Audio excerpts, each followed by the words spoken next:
Dear world, I have a vision, a foresight into what lies in the future. There was once a time when we dreamed of flying cars, spaceships, and intelligent robots, and those dreams are closing to coming into reality. Now we humans have to find new fantasies to bring to life. As the time I have left on earth decreases, I feel a responsibility to leave the world in a better condition than it was when I came into it. To bring new patterns, technologies, to learn, unlearn, and relearn, and to improve the quality of life. To clean the earth of waste left by the people of the past, the waste not just of food, clothes, technologies, things, but also of my thoughts. The only way that any of this is possible is to use the most powerful tool that we humans have been given, the human mind. The imagination is a beautiful thing. It allows us to think beyond the present and picture things that we have never seen. Every man-made object that has ever existed was created with imagination. I want to create an invention that will join the others in improving life on Earth. There are so many ideas which fill my head. A machine that removes pathogen from the air, or the one that roam around in the ocean, collecting trash and using it for fuel, and a plethora of others. These ideas is what will save us from ourselves. Before I go, I want to leave my mark. It may take longer than my lifetime. These troubles may stay for a long time, even into the next generation, but if I make the tiniest difference, it'll be worth it. One day, this world will be a better place for my being there. Just watch me. Here, me represents us. This is an ode from us humans. Good morning. On behalf of Team NPSC, I, Ritu Sharma, wholeheartedly and warmly welcome you all, our honorable and esteemed guests, our panelists, the ideating principals and facilitators to the mega 49th NPSC Annual Conference on the theme, Bridging the Gap for Sustainable and Inclusive Learning World. It is said If thine eye be single, thy whole body shall be full of light. The eye is a metaphor for the conscience and the moral vision of the individual, both of which serve as a guiding light. So before we start, it's time to invoke the divine within. May we have the lighting of the lamp, please? Shubham kurutvam kalyanam arogyam dhanasampadah. Shubham kurutvam kalyanam arogyam dhanasampadah. Shatrubuddhi vinashaya dipajyotirnamostute. Dipajyotirnamostute. Shubham kurutvam kalyanam arogyam dhanasampadah. The world needs a new narrative, a positive story about new opportunities for humanity to thrive on our beautiful planet. So let there be a new anthem, the three overarching framework that resounds in the echelons of our corridors: equity, learning for all; values, learning that matters; and sustainability, learning that lasts. Team NPSC aspires for a lifelong commitment in sync with the global and national agenda based on the principles of equity, inclusion, and sustainability, promoting lifelong learning opportunities for all and leaving no one behind. This conference serves as a catalyst to shape the futures of humanity. We wish you all the best and hope you have a pleasant and exhilarating experience connecting with us for the next 2 days. May I now request Ms. Komal Mendirata to take over the mantle for weaving the session forward and take us further towards the inaugural session. Over to you, Komal. धन्यवाद ऋतु। उम्मीदों ने भरा है मुझ में कुछ कर गुजरने का हौसला। राह कोई भी हो कर ही लूंगा एक दिन फतह। आप सभी का हार्दिक अभिनंदन। राष्ट्रीय स्तर पर एनपीएससी क्वालिटी, कमिटमेंट और एक्सीलेंस के अपने सिद्धांत को नई ऊंचाइयों तक ले जाने के अथक प्रयास कर रहा है। संयुक्त राष्ट्र के माध्यम से 17 विकास लक्ष्यों की जो ऐतिहासिक योजना शुरू की गई है, उसका लक्ष्य साल 2030 तक हर 14 साल तक के बच्चे की मूलभूत और व्यावसायिक शिक्षा के लिए अवसर उपलब्ध करवाना है। इसमें कोई दो राय नहीं है कि एनपीएससी भावी पीढ़ी के लिए ऐसे वातावरण की रचना करने के हर संभव प्रयास कर रहा है जो उनके लिए अनंत उम्मीदों का दरवाजा तो खोलेगा ही, साथ में कोरोना काल के दौरान आई खामियों को दूर भी करेगा। जोश, विचार, सत्प्रयास, संकल्प और उपलब्धियां, ये 5 मजबूत स्तंभ हैं जो आजाद भारत के हर उस सपने को पूरा करेंगे जिसमें कोई असमानता नहीं होगी। आजादी के अमृत महोत्सव के इस पावन वर्ष में गर कहा जाए कि यह महोत्सव है नए जोश और जज्बे की कार्यांजलि का। चलो विचारों का मंथन कर सत प्रयासों और संकल्पों को हथियार बना उपलब्धियों के अमृत का आविष्कार करें। अब इस पावन महोत्सव के उद्देश्यों को सिद्ध करें। अब इन्हीं स्वरों को मुखर करते हुए आज हमारे साथ हैं एनपीएससी से जुड़े स्कूलों के होनहार, जिनकी मनमोहक प्रस्तुति से कार्यक्रम का आगाज करते हैं। आइए।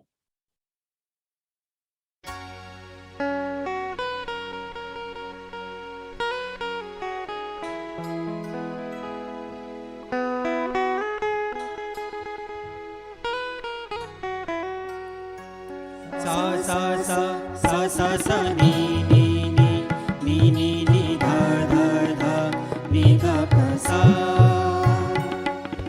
सा सा सा सा सा सा सा सा सा नी नी नी नी नी नी नी नी धा धा धा धा धा धा धा धा प प ध नि सा म प ध नि सा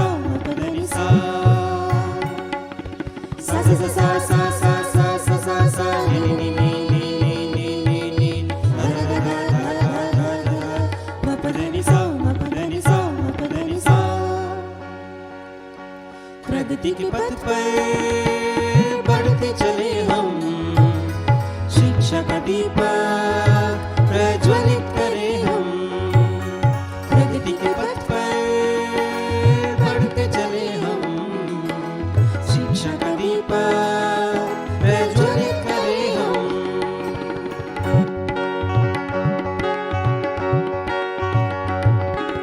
ज्ञान की अविरल बहती धारा, शिक्षा प्रशिक्षण है ध्येय हमारा। ज्ञान की अविरल बहती धारा, शिक्षा प्रशिक्षण है ध्येय हमारा। नित्य निरंतर सृजन करें हम, मन मस्तिष्क के दिले हरे हम।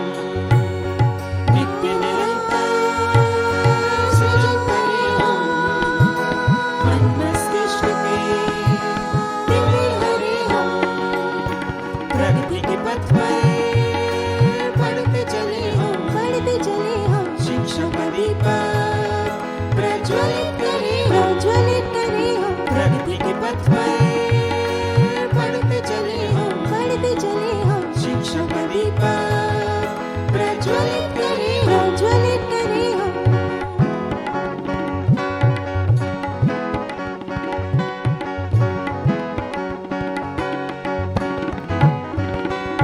सहभागिता सहयोग समर्पण प्रबुद्धजनों का मार्गदर्शन।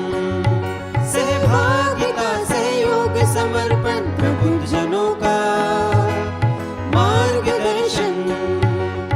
नव भारत का युवा भारत का, नव शिक्षा से करें रचन हम। नव भारत का युवा भारत का, नव शिक्षा से करें रचन हम। प्रगति के पथ पर बढ़ते चले हम, शिक्षा का दीपक प्रज्वलित करें हम। प्रगति के पथ पर बढ़ते चले हम, शिक्षा का दीपक प्रज्वलित करें हम। प्रगति के पथ पर बढ़ते चले हम, शिक्षा का दीपक प्रज्वलित करें हम। शिक्षा का दीपक प्रज्वलित करें हम। शिक्षा का दीपक प्रज्वलित करें हम। शिक्षा का दीपक प्रज्वलित करें हम।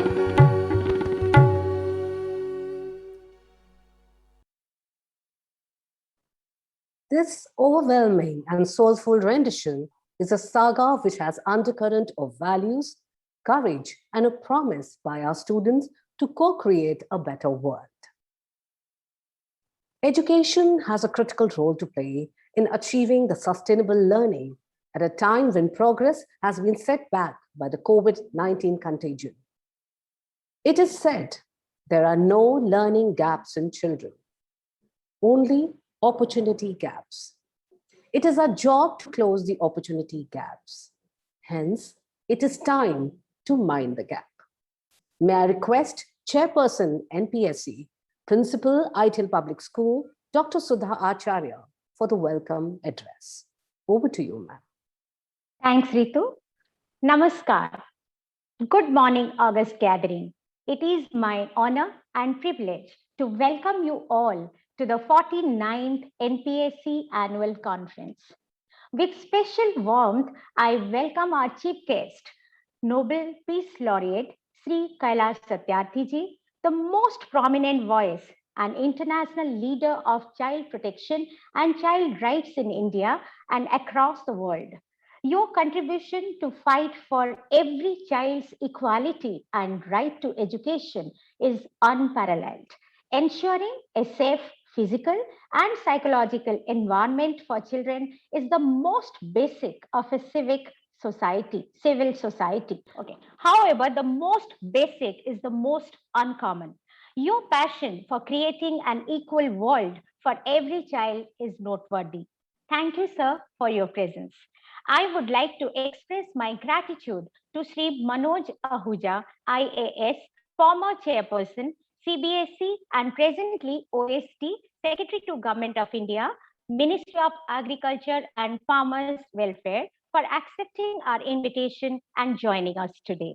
Your vibrant leadership and resounding vision have been instrumental in making the new Education Policy 2020 a reality. Your forethought and inventive ideas on technology, digitalization, evaluation, and assessment have helped school education in India leapfrog a couple of decades, especially during a challenging COVID times. Thank you, sir, for joining us today.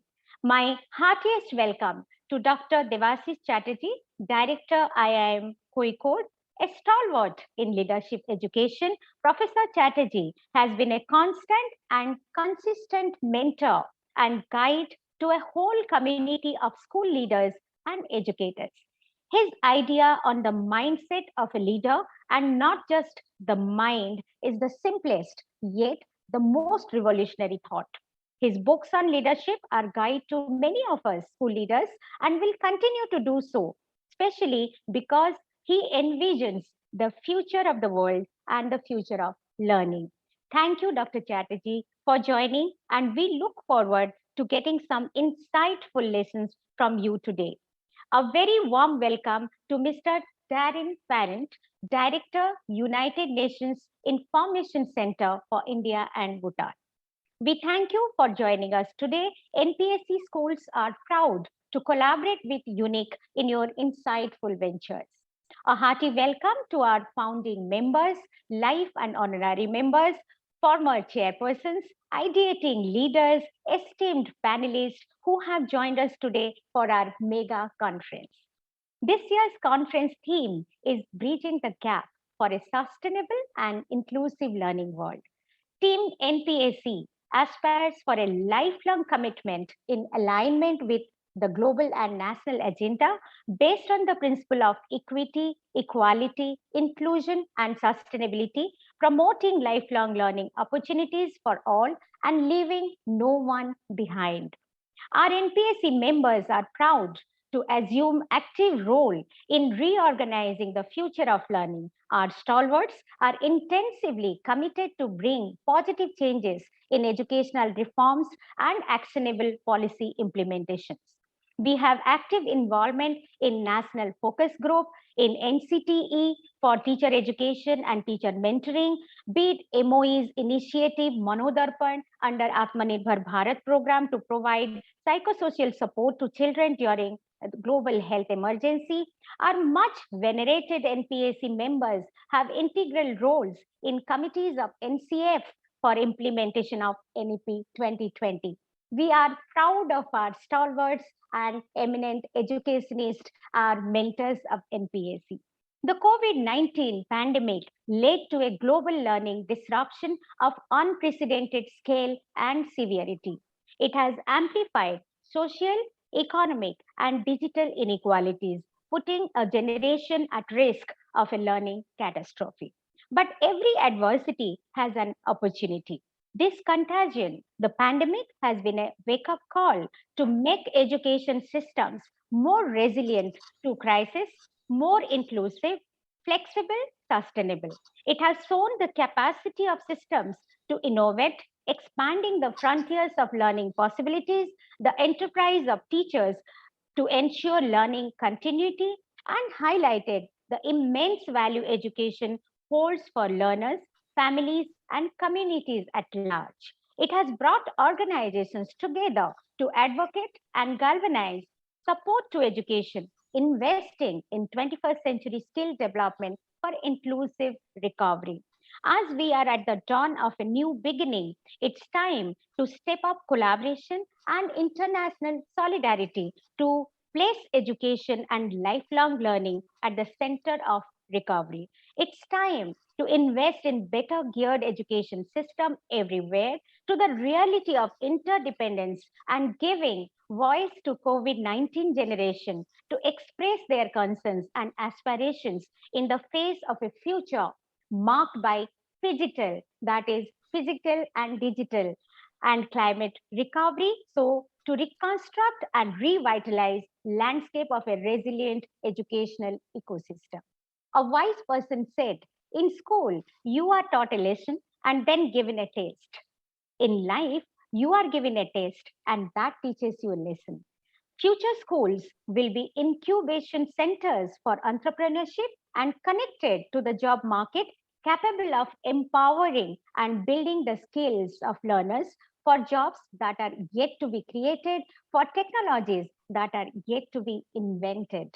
The need of the hour is to co create a caring, responsive culture that nurtures and values diverse perspectives, seeks for innovative pedagogies, cultivates engagement of all within an emotionally and physically safe learning environment. Quoting few lines from the Education of Heart, the rules for work are changing. We are being judged by a new yardstick, not just by how smart we are, but by our training and expertise, but by how well we handle ourselves and each other. I count on the team we make, and I once again, with humility, welcome you all. Thank you. धन्यवाद महोदया। यह 2 दिवसीय सम्मेलन अवश्य ही हम सबके लिए ज्ञानवर्धक रहेगा। राष्ट्रीय शिक्षा नीति 2020 के अनुसार जब तक हर वर्ग का हर बच्चा शिक्षित नहीं होगा, तब तक हमारा लक्ष्य पूरा नहीं होगा। आज एनपीएससी की छत्रछाया में इन्हीं प्रगतिवादी विचारों को आगे बढ़ाने के सत्प्रयास किए जा रहे हैं और हमारे अथक प्रयास ये विश्वास दिलाते हैं, काम करो ऐसा कि पहचान बन जाए, हर कदम चलो ऐसा कि निशान छोड़ जाए। ये क्या कि कदम उठाए और मिल गई मंजिल, बात तो तब है गर मिल जाए नदी तो समंदर ही बन जाए मंजिल। इसी जज्बे के साथ मंच पर आमंत्रित हैं सेक्रेटरी एनपीएससी और बाल भारती पब्लिक स्कूल नोएडा की प्रधानाचार्य श्रीमती आशा प्रभाकर जी को, जो समिति के पूरे वर्ष के प्रयासों का लेखा जोखा लेकर हमारे बीच उपस्थित हैं। माननीय, आपका स्वागत है। धन्यवाद कोमल। नमस्कार।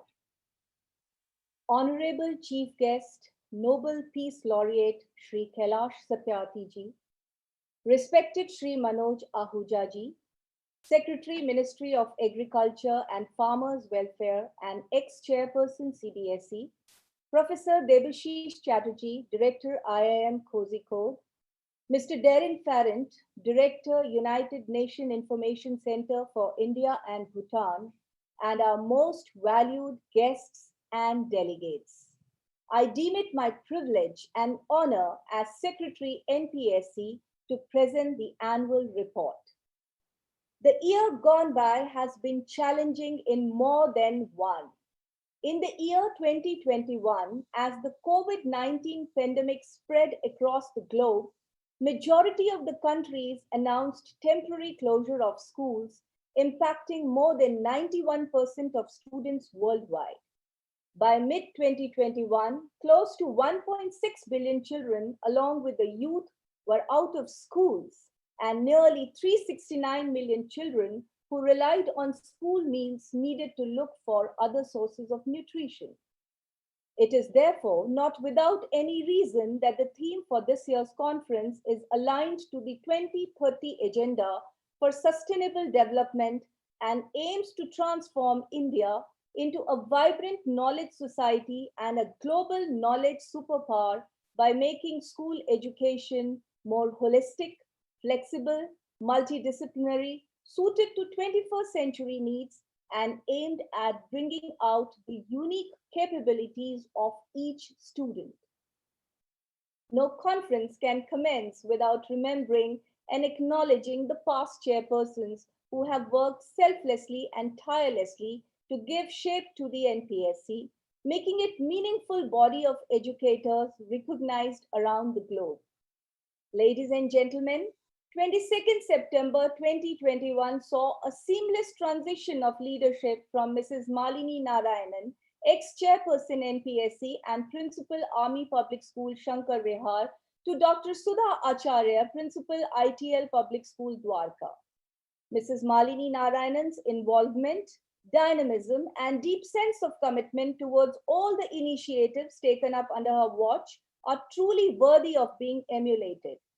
The new team NPSC under Dr. Sudha Acharya is bound to carry forward the rich legacy of our seniors and mentors with the same sincerity and commitment.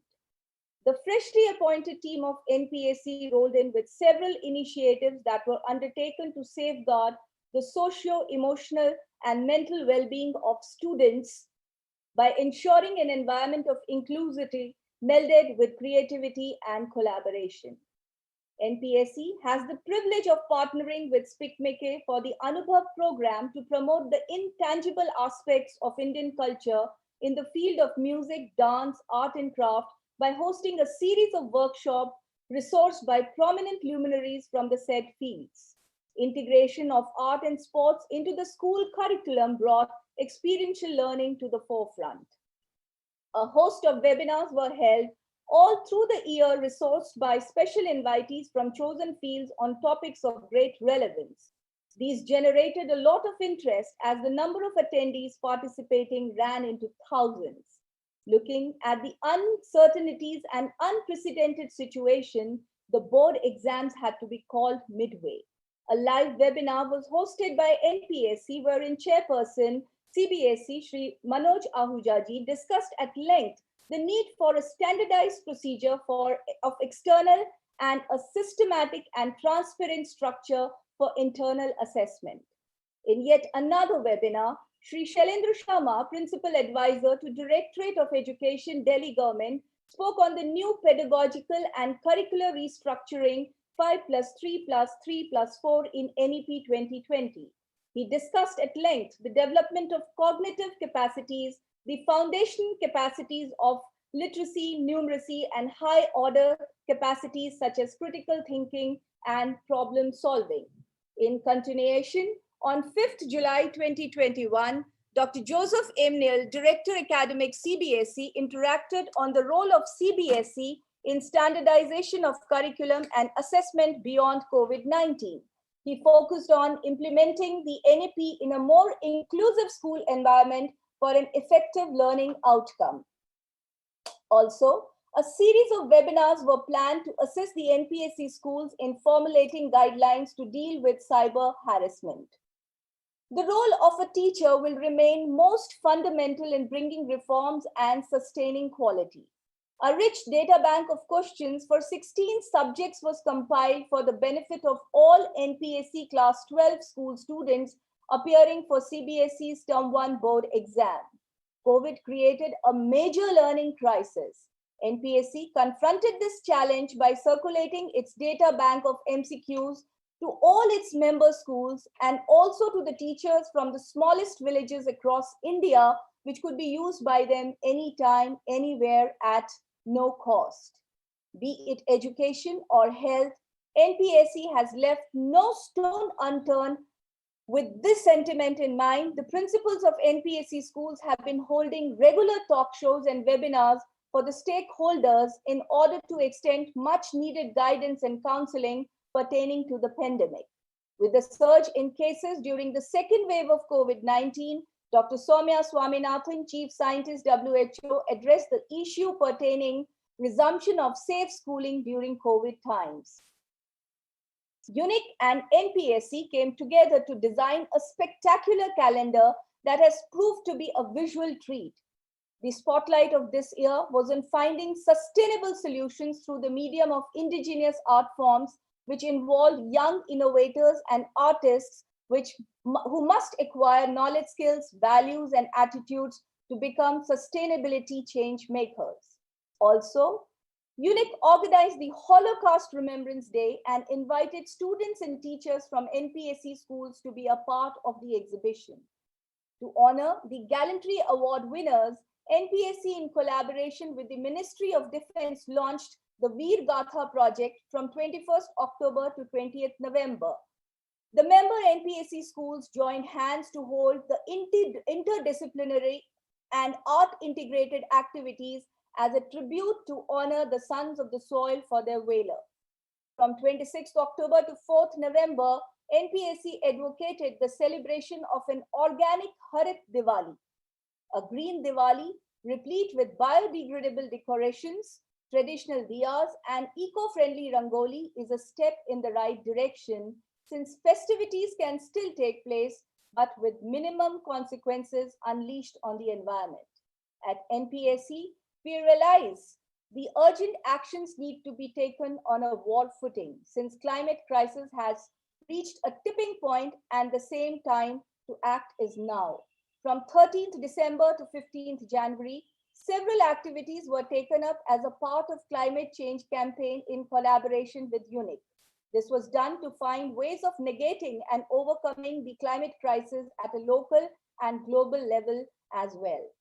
To encourage good reading habits in a webinar titled Reading, a Gateway to Imagination and Innovation held on 4th February, reputed authors Mr. Ranjit Lal and Ms. Paru Anand spoke with much passion and conviction on how a child's formative years and his tries with reading forms a solid building block for all his later years. As a noble initiative, NPSC, in collaboration with the NGO Guzarish, launched a book donation campaign for the underprivileged kids in dire need for study material. Come Christmas, the NPSC schools announced the setting up of NPSC Food Bank to ascertain zero hunger while partnering with NGOs like Goonj, Earth Savior, Palna, and Cheshire Hope. Collection centers to receive dry rations, toiletries, stationaries, and winter clothes were set up in Delhi and NCR schools. Teachers of a member schools were provided with an extraordinary platform to pen down their experiences on effective online pedagogies that emphasize upon student-centered learning. It gives me great pleasure to announce that this compendium of best practices will be released on day 2 of the conference. The year gone by has been a litmus test for the entire school fraternity as we grappled with the aftermath of the pandemic, but our school system, teachers, and students have faced the challenges with resilience and hope. The learning gaps created due to online education need to be addressed immediately. The chairperson NPSC, in her correspondence dated 24th February to the office of the Honorable Lieutenant Governor, urged him to take necessary steps for the unconditional reopening of the schools at the earliest. As we strive relentlessly to actualize our mission for quality, commitment, and excellence in education, our hearts swell with pride when the leaders of the NPSC family receive recognition and accolades for their eminent contributions in the field of education. For the year 2021, the prestigious national awardee is Mrs. Suruchi Gandhi, Principal, Balbharti Public School, Dwarka, New Delhi. We are also extremely proud of the principals who have received the CBSE Teachers Award 2021. Ms. Padma Srinivasan, Delhi Public School, R.K. Puram, New Delhi. Mrs. Reena Rajpal, Darbari Lal DAV Model School, Shalimar Bagh, New Delhi. And Mrs. Sharmila Raheja, Uttam School for Girls, Ghaziabad, Uttar Pradesh. The proud recipient for this year's Delhi State Award are Mrs. Malini Narayanan, Principal Army Public School, Shankar Vihar, New Delhi, and Ms. Rashmi Raj Biswal, Principal DAV Public School, Pushpanjali Enclave, Delhi. The following schools have been inducted into NPSC after inspection and due diligence by our team of member principals. We welcome these schools under the NPSC umbrella and look forward to a fruitful and long association. K.R. Mangalam World School, Greater Kailash, Delhi. Sunbeam School, Balia, Uttar Pradesh. Balbhavan Public School, Mayur Vihar, New Delhi. Balbharti Public School, IMT Manesar, Gurugram. The Indian Heights School, Dwarka, New Delhi. MRG School, Rohini, New Delhi. Ladies and gentlemen, over a period of time, NPSC has taken enormous strides duly elaborated through this annual report. We intend to provide our school members a window on how NPSC is reinventing itself to address the pertinent issues and progress in the educational firmament for building a futuristic India. This, I am confident, will help us and our stakeholders get a clear picture of all what we need to aspire for. We look forward to a year filled with groundbreaking efforts in order to propel and jet set forward the next phase of growth. More strength to all of us at NPSC as we embark on a quest for excellence and glory. Thank you and Jai Hind. Thank you, ma'am, for giving us a synopsis and bird's eye view of the various facets of learning experiences by the NPSC schools. Excellence in leadership, initial instruction, and excellent data systems have always been essential pieces of high-performance school. Diagnostic testing, proportional increases in instructional time, focused teaching to deficient subskill, and retesting to assure that learning has actually occurred are common sense strategies and central to how we catch up on students who are behind. There has been a complete overhauling of the learning system. Our next guest is the centripetal force behind this change. May I now request our esteemed and much acclaimed guest for the inaugural address. Ladies and gentlemen, please join me in according a warm and hearty welcome to Shri Manoj Ahuja sir, an IAS officer of the 1990 batch, has been recently appointed as the OST Secretary, Government of India, Ministry of Agriculture and Farmer Welfare. He is also the former chairperson of CBSE. May I now request Shri Manoj Ahuja sir to kindly share his invaluable views and address the conference and guide us the way forward. Over to you, sir. Thank you, Mrs. Ritu Sharma. And thank you, NPSC, for giving me an opportunity to interact with all of you. This was one of the commitments I had made to the chairperson NPSC when I was chairman CBSE. And it's wonderful to be able to see the old faces with whom I used to interact earlier. So let me first of all thank the chairperson NPSC, Dr. Sudha Acharya, the secretary NPSC, Asha Prabhakar, the team at management team at NPSC who's organizing this 49th annual conference. Chief guest for today, Shri Kailash Satyarthi, the keynote speaker, Professor Debashish Chatterjee, Mr. Darren Ferren, other members of NPSC, and all others who have joined us for this webinar. Thankfully, with the schools reopening, I hope and expect that the worst is behind us, and we perhaps are seeing the last of the pandemic, and there are better times ahead. But these 2 years have been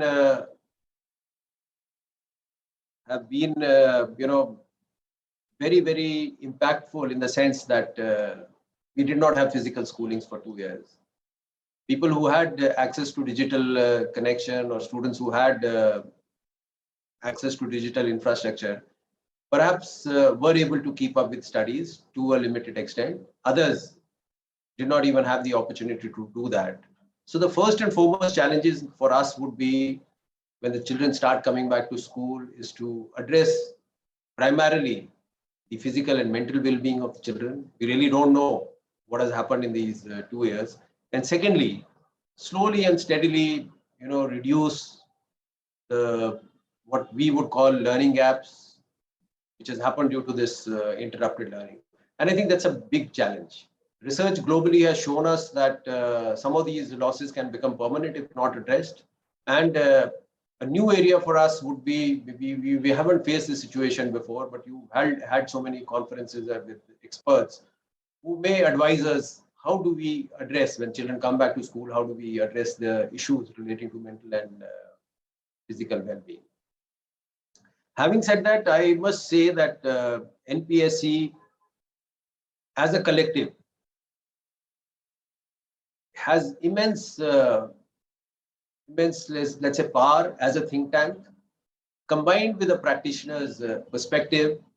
And I would say globally, I would rate NPSC as an entity or as a body very high in its ability to bring about changes, to react to situations, and to think of playing a much larger role across the country.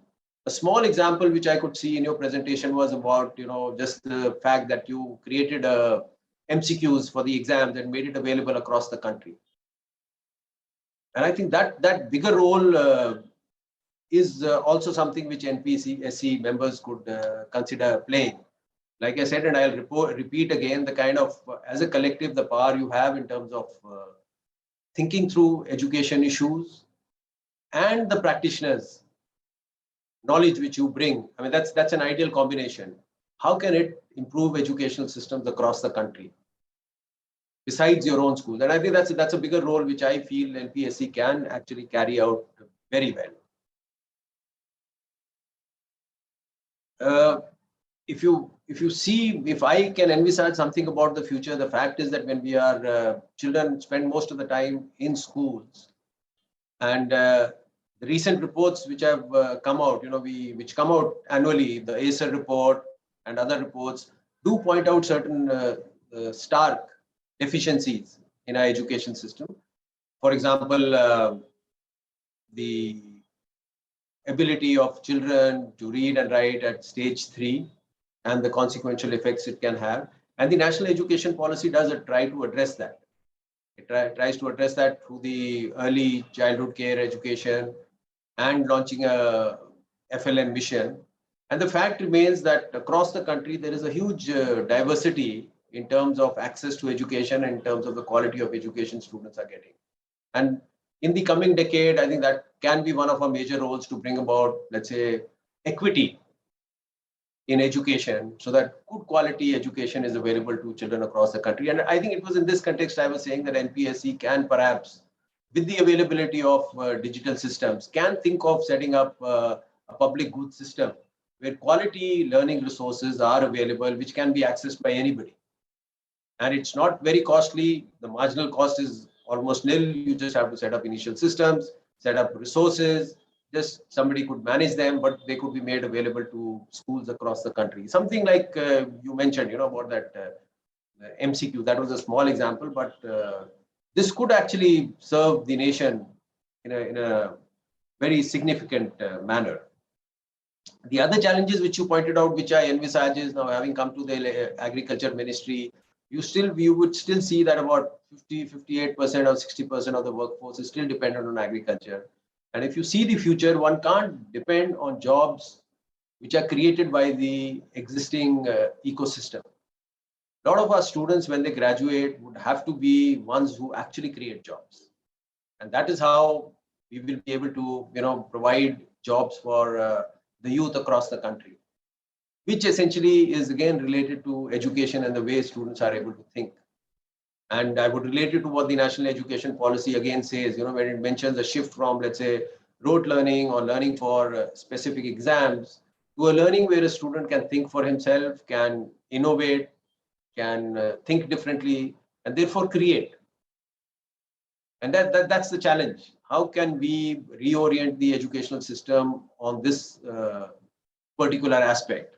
Because if we are able to provide education in a manner where children can, learn for an exam, learn for a test, and work in a certain predetermined manner, that won't serve the purpose of a student being able to think differently, create jobs, become an entrepreneur, and learn according to the different situation. We also say that the world is changing very rapidly with new technologies coming. So being able to learn, having certain core skills and concepts, a very broad kind of a repertoire on which he can build up. And the entire National Education Policy talks about that. And that is what we have attempted when I was in CBSE early, along with the schools.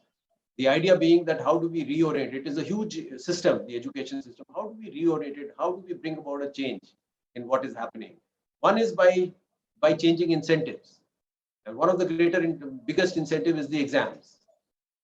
How do we change the exams, make them different in a way that it will induce a change in the way classroom is conducted or transactions in a classroom is conducted.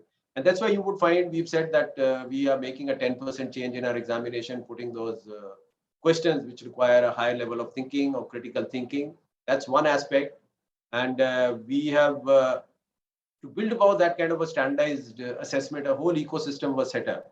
And what we are planning was that from this year, even schools, right from class 6, should start changing their assessments, both formative and summative, to reorient it towards more this kind of thinking process, which will encourage and reward students who are able to, analyze, think differently, create, rather than who pay a lot of emphasis on rote learning. And secondly, and this is coming back to my earlier point, NPSC schools, they are, I would say, they are on the frontiers of our knowledge curve. What the national education policy is talking, a lot of things I have seen that your schools are actually practicing and demonstrating. But how do we bring this change across the country? And that's a bigger question. If you see there are 25 crore children and there are so many schools, how do we bring about this change? Again, and I'm coming back to the same point that NPSC, if it can just think of a larger role, make use of technology which is available, perhaps CBSE as an institution can help, others can help, and make available these kind of resources. It's not easy for a teacher, let's say in a school, to understand, reorient the entire teaching learning process to a new way without something to guide them. And in this new system, I have great faith in the teachers who actually interact with the children, who know what teaching is, who know what their concern is, and their ability to innovate and improve and respond and bring about an education system which the national education policy envisages. But if we can provide them the necessary wherewithal and the environment where we can make their changes. So when I'm saying that, I mean, it's not only NPSC, because you've already, you achieved excellence in a way and you keep on evolving, but a larger role in a manner which is feasible, practical, both financially and administratively, which could be done. The other thing I feel is, there are disconnect, our learning is still very job oriented. How do we make it well-rounded? School is a microcosm of society. Can we restructure our school transactions in a way where we can, simulate situations and children learn social emotional skills, learn how to have relationships, learn how to become a balanced personality, learn how to realize whenever there are adversities or issues, how do we react to them?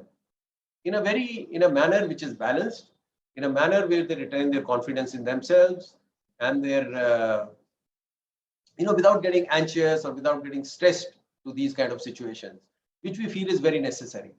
Earlier, a child was exposed to many different situations. He had to fend on his own, he or she had to fend on by himself or herself. Situations are changing. They're very clustered environments which children are brought up in. So how can we create a situation in a school where children are able to learn these aspects, which I feel is very, very important for the future. And third is, again, how do we make it more experiential? It's very important, the connect between life and school, so that children are more and more able to relate to these things. And these are, these have been debated, these have been discussed, and I think most of the people associated with education agree with it. But the challenge is, again, how do we convert this idea into reality and on a mass scale? And that involves a lot of thinking, a lot of design thinking, understanding different resources, different capabilities across the country, and having systems to actually develop that. And I feel this is the time where NPSC can perhaps think about having a much larger role and become an organization of excellence, which as a mandate can perhaps take up some of the learnings which they are for what they are doing, and then convert them into products which are accessible to schools, systems, states, teachers, and students across the country. And I feel, again, digital means can be a is a way which can allow this to happen in a very, let's say, non-expensive and economical manner. But that's just a thought, and I think, but I think the responsibility of all of us who are working in the education sector or not working in the education sector is on all of us to ensure that this decade is a decade of change, where we bring about the long cherished dreams of excellence and equity in education, where we don't leave out any child because of lack of access to quality education. Because I'm sure there would be so many children in areas who do not have access to quality education, who perhaps if they had it, they would have, done wonders. Many of the children. You would agree with me that talent and intelligence is distributed across. It's not a function of let's say a particular set of people or a particular class of people. I think it's distributed across the society. And if that talent is available, then it's a big responsibility on us to ensure that we are able to have systems where they they provide quality education, so that they can fulfill their potential. Be human beings who are confident in themselves, balanced human beings with empathy, which is so much of a need, with the realization about the way we sustainability, aware of concepts of sustainability, what we are doing for our environment, what are the challenges of the future, understanding what technology could do, and as I said, reacting to these changes and having the ability to respond and learn in any situation which is unfamiliar for them. So there's a lot on the table for the education sector, and like I said again, and I would repeat it again, I think a lot of responsibility on institutions like NPSC. Why? Because they have the talent, they have the skills, they have a practitioner's perspective, and they have done it successfully. Then how do we besides our schools, can we think of a system where we take whatever we have and also make it available to the schools across the country? It's a huge mandate. You can deliberate upon it, you can think about it, but I think all of us have to work in this direction to build a better future for the country, and to ensure that each child whose expectation would be that I should get the resources to achieve my potential, we are able to bring it to them in as quickly as possible. So thank you once again for giving me this opportunity to interact with you.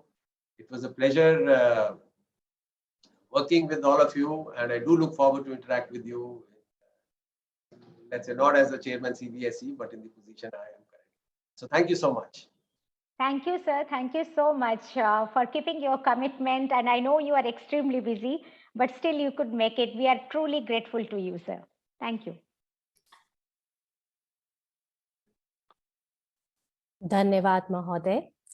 हम आपके आभारी हैं कि आपने आज हम सभी को शिक्षा के क्षेत्र के नए आयामों को ध्यान में रखते हुए हमारा मार्गदर्शन किया।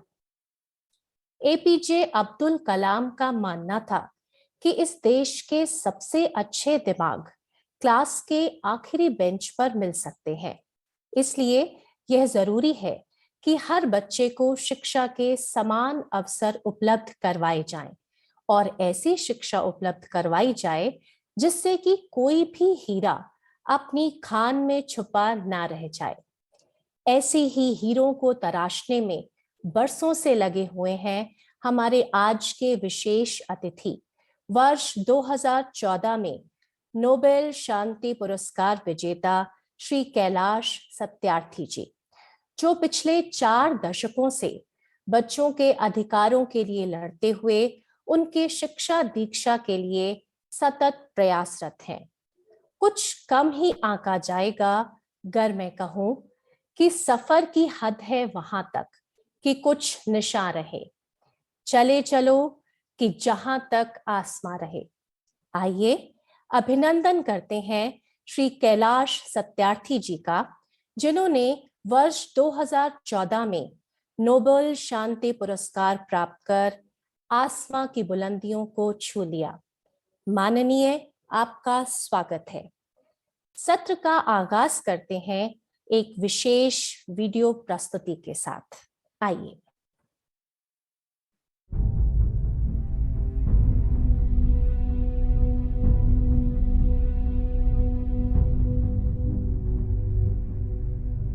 The Nobel Peace Prize for 2014 is to be awarded to Kailash Satyarthi for their struggle against suppression of young people and children. There is no greater violence than to deny the dreams of our children.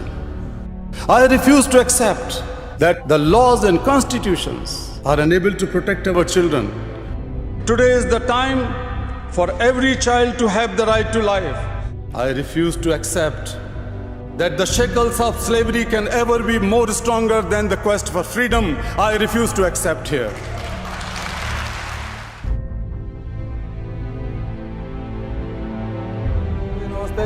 Getting a greeting like this is all the reward Kailash Satyarthi needs for freeing these children from a life of slavery.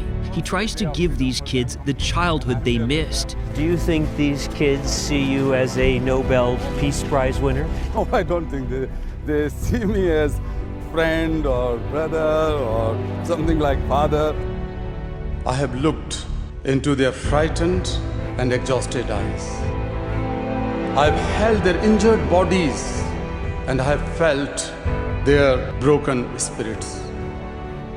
I refuse to accept that children belonging to certain sections of society are born to work for others at the cost of their childhood and freedom and education.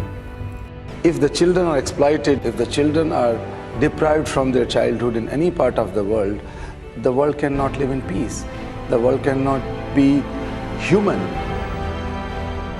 It's not often the two winners of the Nobel Peace Prize get together, but it happened yesterday when President Obama met Kailash Satyarthi. They were joined by 3 children who were rescued from child trafficking and forced marriage. You cannot live in isolation. All the problems and solutions are interconnected. And so the problem of child labor in any part of the world is your problem.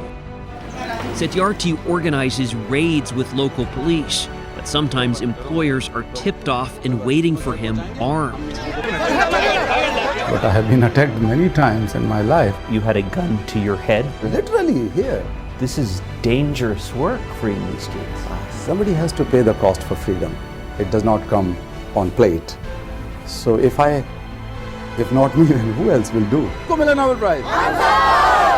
Who won the Nobel Prize, he asks. Their reply, all of us kids. It's good.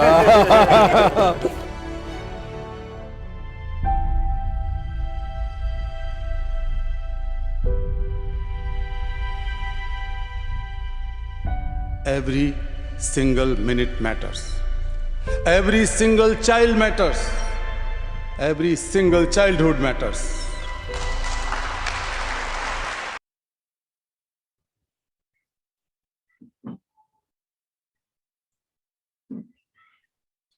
नमस्ते सभी बहनों को। अभी तो screen पर बहनें ही बहनें दिख रही हैं, कुछ भाई भी होंगे कहीं ना कहीं पीछे छुपे बैठे होंगे, and that is a good sign that our sisters, our ladies, our daughters, our mothers on the dais or on the screen, and adult men are hiding behind. ये जो 5000 साल से ट्रेडिशन चली आ रही है, कुछ बदलोगे आप तो बहुत अच्छा है। I begin with taking this opportunity to express my deep gratitude to some of your affiliate or member institutions where all my children studied. My son Bhuvan Ribhu and daughter Asmita studied in APJ school, Sheikh Sarai, where we lived. My daughter-in-law, Priyanka, studied in DPS, and my son-in-law studied in APJ again. So, thank you. If any of the principals or teachers is listening, thank you.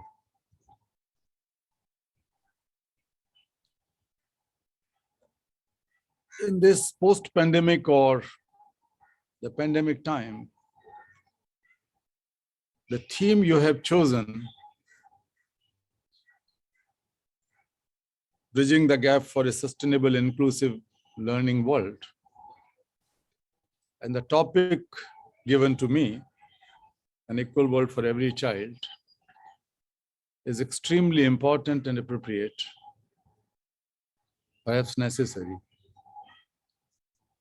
But before coming to the situation and how to challenge and change it, I would begin with a very deep solution, which I'm not suggesting. Perhaps nobody can suggest it as the ancient masters of wisdom and knowledge, divine knowledge, the rishis of Vedas have suggested.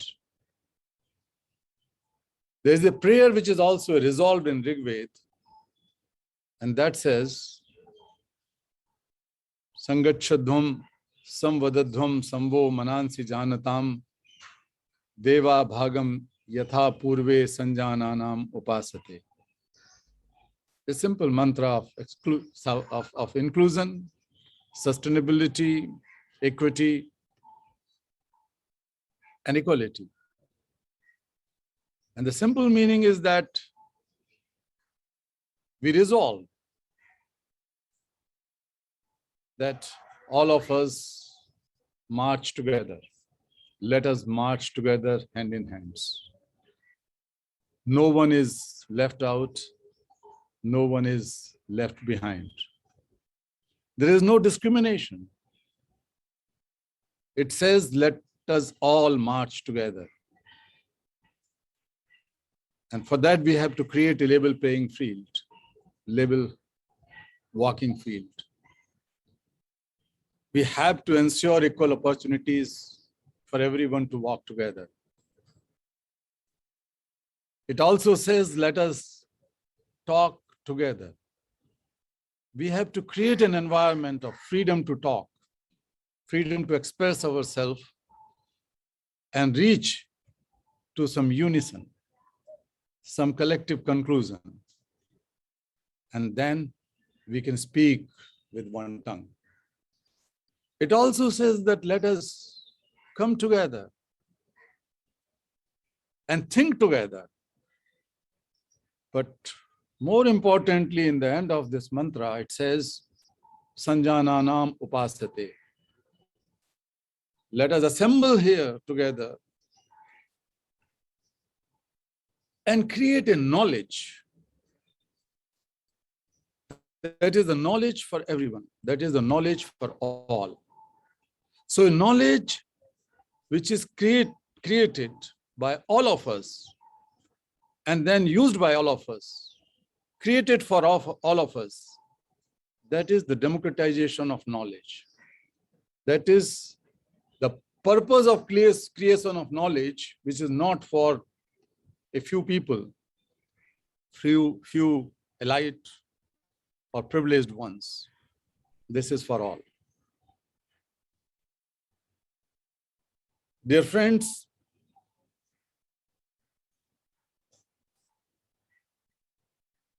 I have been saying during the post-pandemic and pandemic time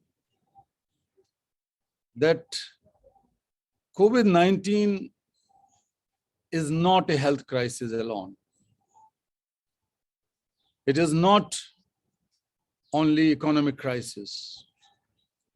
This is the crisis of civilization. This is the crisis of education. This is the crisis of inclusion, and this is the crisis of humanity. But this crisis also gave us a great opportunity to think and act. That world is so interdependent. World is so interconnected. No problem can be seen and solved in isolation. We have to learn to live together. This is not just a preaching that has been taught to us for ages in all religions and cultures. But a pandemic is pushing us to think that we cannot survive if we don't think and act together, this oneness of humankind. Unfortunately, this is not happening. And that's why the entire concept of sustainability and inclusion is in crisis. Perhaps some of you know that I'm also working with the United Nations Secretary General.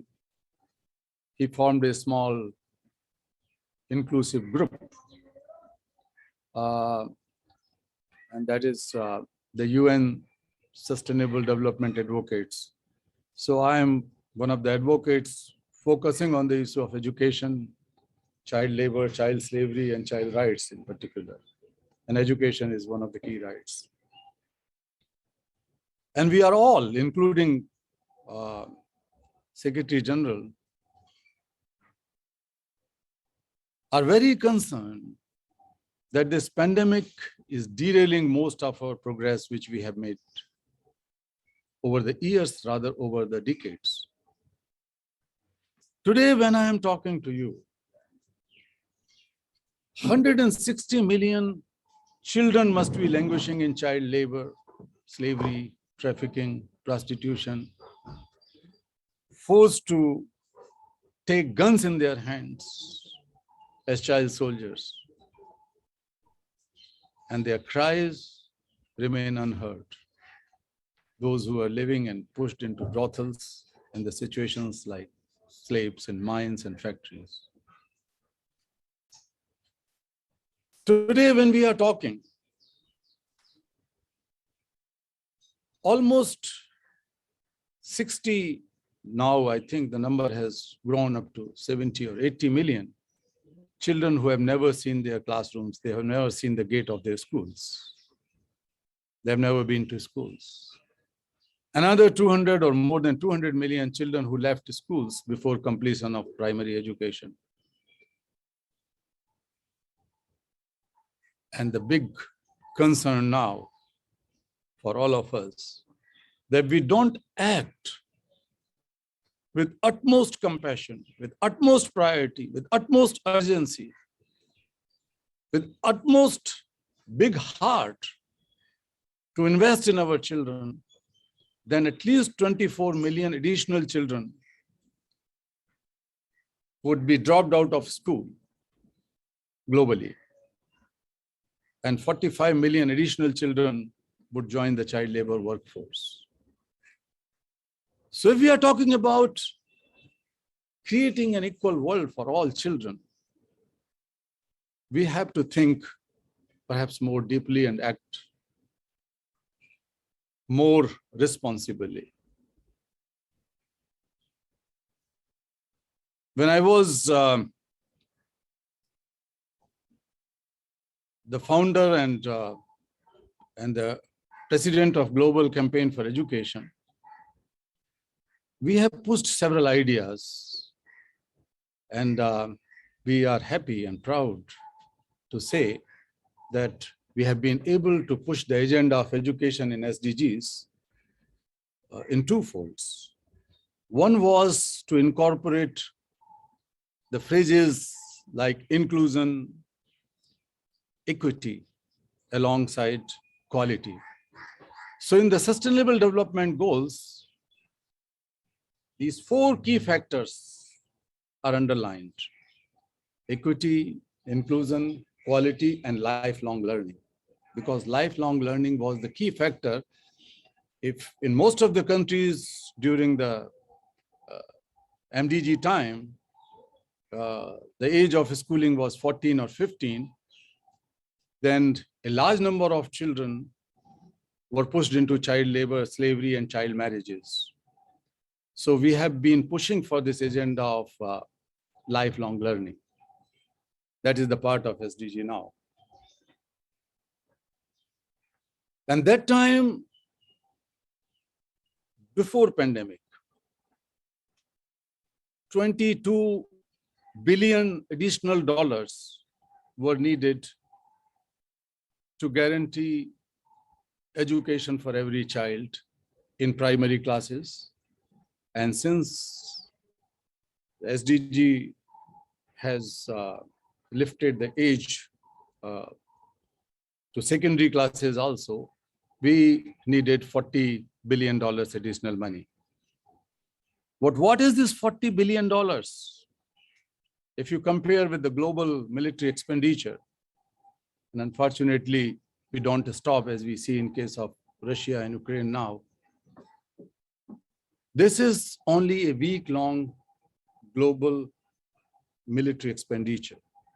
People call it defense, but a person like me would always call it offense, because if we create a gun and if we are not able to build a school or a classroom, if we don't provide books and toys and pencils in the hands of our children and give them tools and guns, it means there's something very seriously wrong in the evolution of our civilization and the history which we have to change. We cannot tolerate it.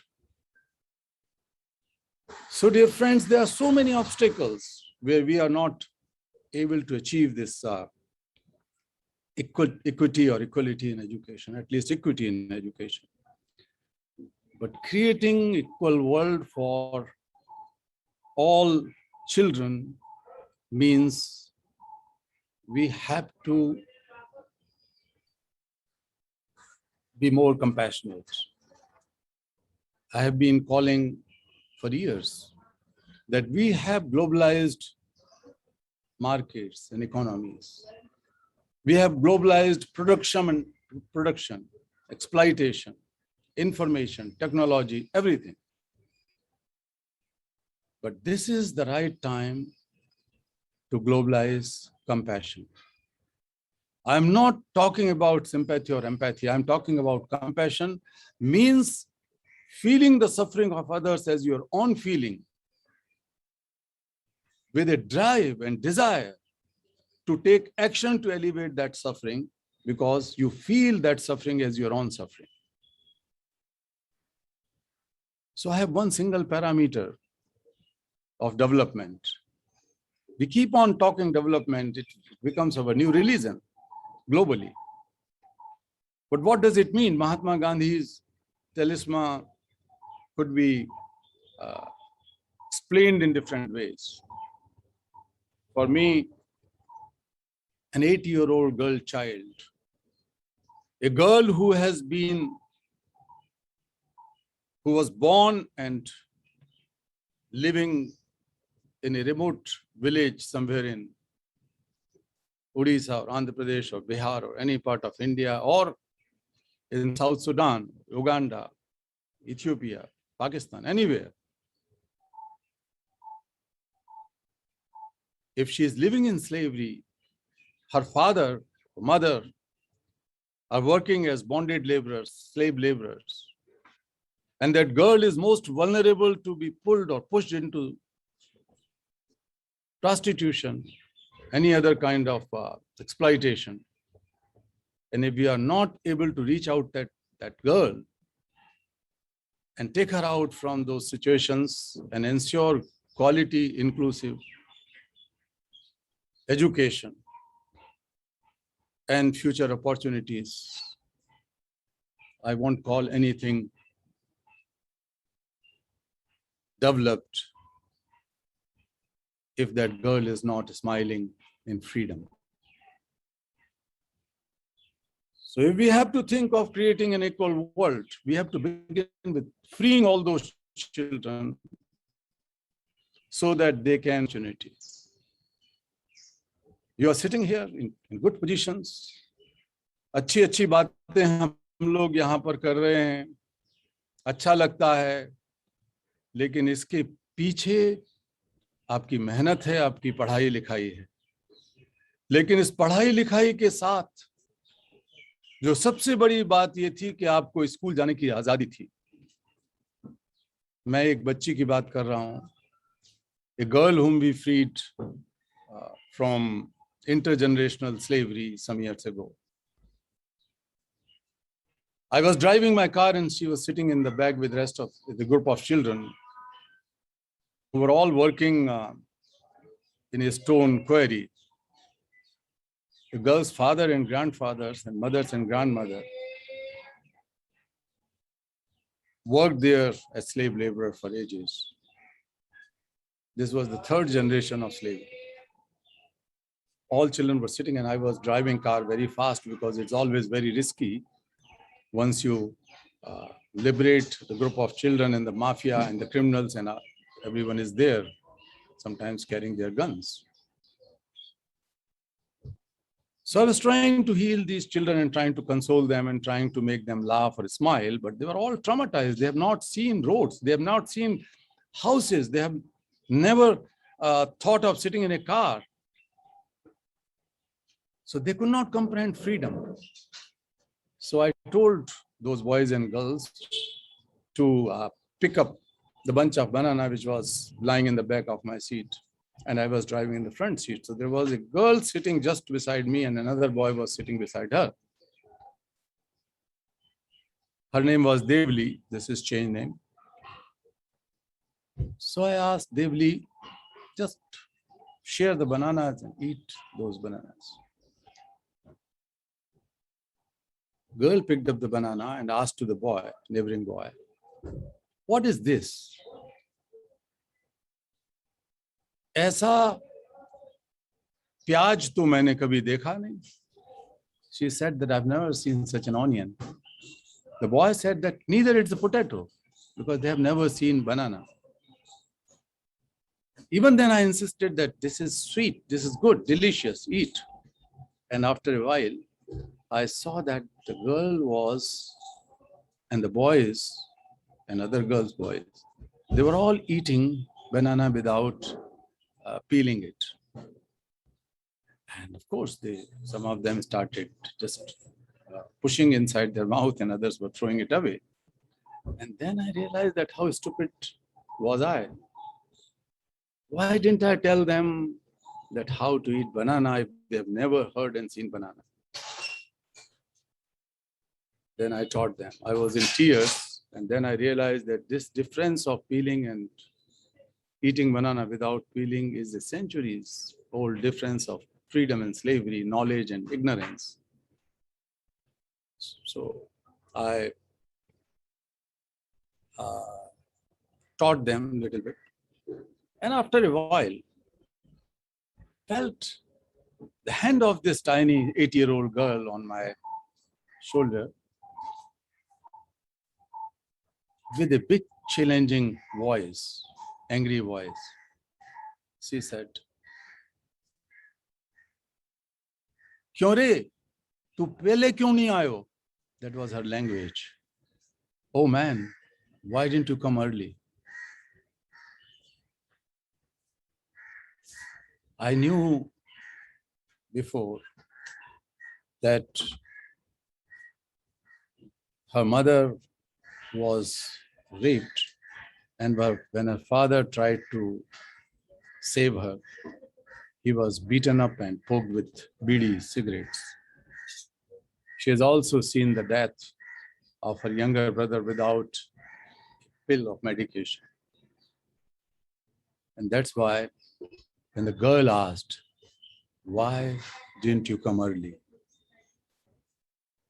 This was not the question for me or challenge for me, my dear friends. You are in much better position. What stops you? What stops you to talk on behalf of all those children who are looking at your face? They are not going to come and knock your door. They are not going to hold you responsible or accountable. But you must feel a sense of moral accountability to all those children who are still living in slavery-like conditions in my country, this great nation of great rishis and munis and Mahatma Gandhi and Buddha. That needs compassion. I ask that these children who are working in mines and factories inside Delhi, thousands and thousands of children are brought to work to produce those goods which you are using. My simple question, whose children are they? Whose children are they? They are Mother India's children if you really believe in Mother India. They are your children. They are my children. They are our children. That sense of responsibility should come inside, deep inside us. Only then we can solve the problem. Otherwise, there's plethora of laws and constitutional provisions and schemes and so on. And if we keep on thinking that we are in much privileged and better position, we can keep on talking and everybody will listen and praise us and clap us, this won't solve this deep problem. This problem could be solved when you feel that they are all our children. When I was a child, first day of my schooling began with a challenge, but was also began with a new spark in my life. I was 5-year-old. While entering in my school, and I studied in a local primary school. My father was a police constable who died when I was a young boy. So my mother had to work very hard, and my elder brothers had to pay for my engineering college fees and all kind of expenses. That was not an easy life.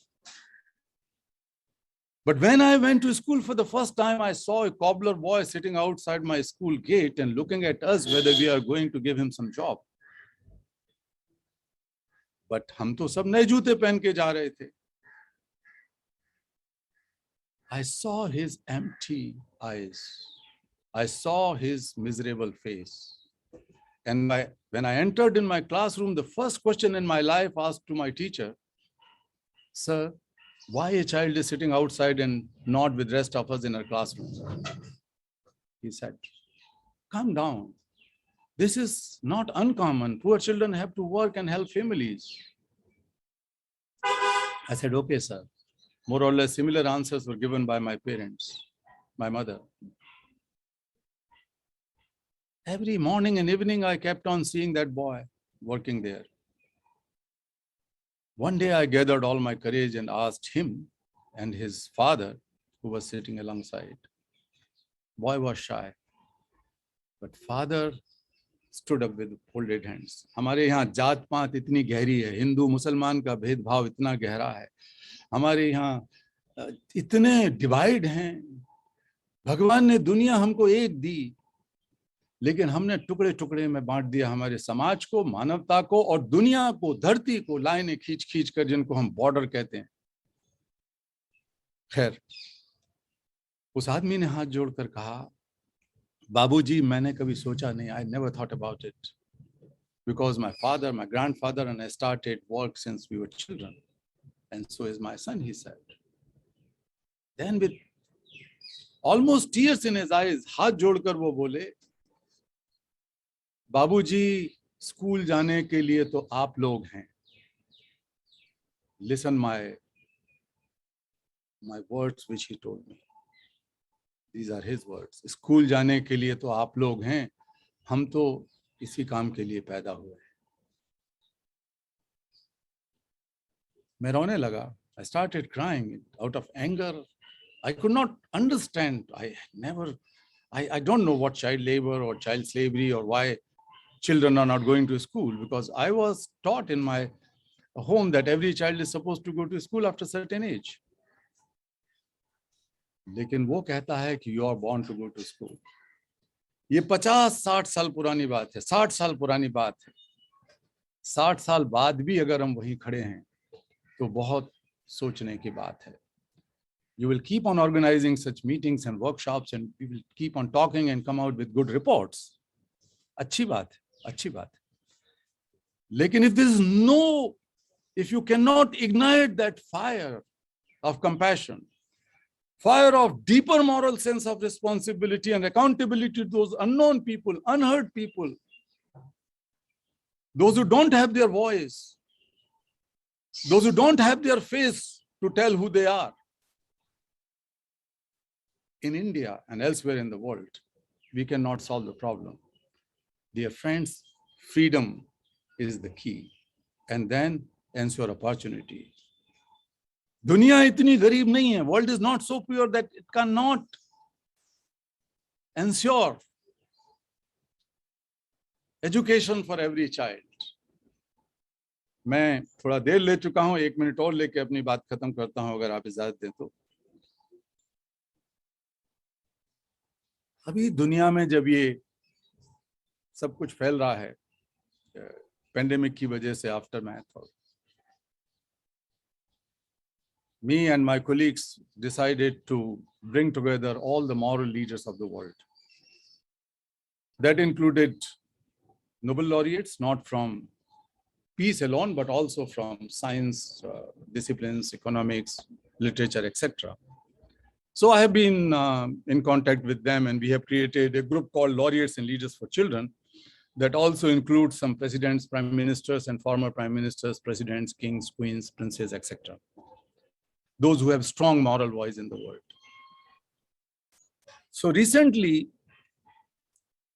and also the heads of some UN agencies, like the head of UNICEF, the head of UNESCO, not head, but deputy head of UNESCO, and head of WHO, they are the part of this group, which we have created, and it was launched in India at Rashtrapati Bhavan under the guidance of Indian Prime Minister, then Prime Minister Pranab Mukherjee ji. So we raised this issue that we have to ensure social protection for every child, particularly to African children. I will tell you that I was the part of this Sustainable Development Goals process, as I said before, for the inclusion of education in a better language, stronger and clearer language, as well as pushing the agenda to incorporate child slavery, child labor, etc. In SDGs, which was not the part of Millennium Development Goals. So we kept on fighting during the whole tenure of MDGs. But then we launched a campaign, and finally, this is also the part of Goal 8.7, child labor, etc. But after the announcement of SDGs, within the 4 years, and that was pre-pandemic time, between 2016 and 2020, for the first time in 20 years, the number of child laborers globally has increased from 152 million to 160 million. We cannot afford, humanity cannot afford, the future of humankind cannot afford this kind of reversal. So we have called for immediate attention to African children.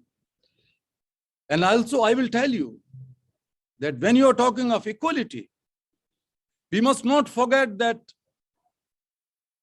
an additional billionaire was born every 2.5 days during this pandemic time. And 11,000 children between the age of 6 and 11 have been pushed into child labor every day. Every day. This is the situation. I'm not going to ask you to be pessimistic, because the change is possible and change is inevitable, change will come. When this man told me that we are born to work and not you, when I was 5-year-old, I decided that I will fight out this human curse, this child labor. We organized the worldwide march in 1998, the Global March Against Child Labor, which has been joined by more than 15 million children, teachers. The Global Confederation of all teachers' unions, they were the part of it, and several student unions and governments and non-governmental organizations. That has resulted in a new international law, ILO Convention on the Worst Forms of Child Labor. But we knew that freedom of children and good quality education for every child are the two sides of the same coin. We cannot achieve one without other. If you keep on hiring teachers, if you keep on making buildings and opening schools, and if the children are trapped into mining or factory or homework, domestic work in that area, and they are not brought into school classrooms, then you are not going to solve the problem of education. And that was our strong argument during the MDGs. So now we have in all these components in SDGs. We have seen that how the child labor has decreased from that time of my global march in 1998. That time, 260 million children were working as child laborers. That number has gone down to 152 million in 2016. But again, the progress is reversed, unfortunately. We have to be very, very vigilant about it. But we have proven that if we have courage, resources will follow. Political will follow. Social mobilization and support will follow. Dear friends, we as an Indian must believe that there could be millions of solutions, millions of problems, but there are hundreds of solutions in our country. And we are the people who believe in solving the problems. And we believe in not only solving the problem of our country, we believe in Vasudhaiva Kutumbakam. The entire universe is our home, it's our family. I would once again thank you very much. You have that power to change. Of course, you could be principals, you could be government officers, you could be professors, you could be whatever, doctors, parents of some children, teachers, etc. But you are someone who is born with divine potential, divine capabilities. God can never be so meager to send you on the earth with एक मुट्ठी भर या एक चुल्लू भर पानी दे के नहीं भेजेगा आपको समुद्र दे के परमात्मा ने, अल्लाह मियाँ ने, भगवान ने भेजा है, तो हमको उसका इस्तेमाल करना चाहिए. There was a heavy fire broken out in jungle once. All animals and birds, everyone was leaving the jungle and rushing for a safer place, including King Lion. And Lion noticed that there was a tiny hummingbird flying straight towards the fires. And he was shocked and shouted, "What are you doing? Are you committing suicide?" She said, "No, sir. I am going to extinguish this fire." And he again challenged, No, come back. You can't. She said, "No, sir. I was born and grew up in this jungle. I am doing my bit. Look at my beak. I am carrying a drop of water. I am doing my bit." And she flew. Dear sisters, dear brothers, dear friends, there is a tiny hummingbird inside each one of you. Just acknowledge that bird. Just acknowledge your power. Just discover that power and use it for the betterment of humankind. I hope you will do. I am here just to awaken that hummingbird inside each one of you. Thank you very much.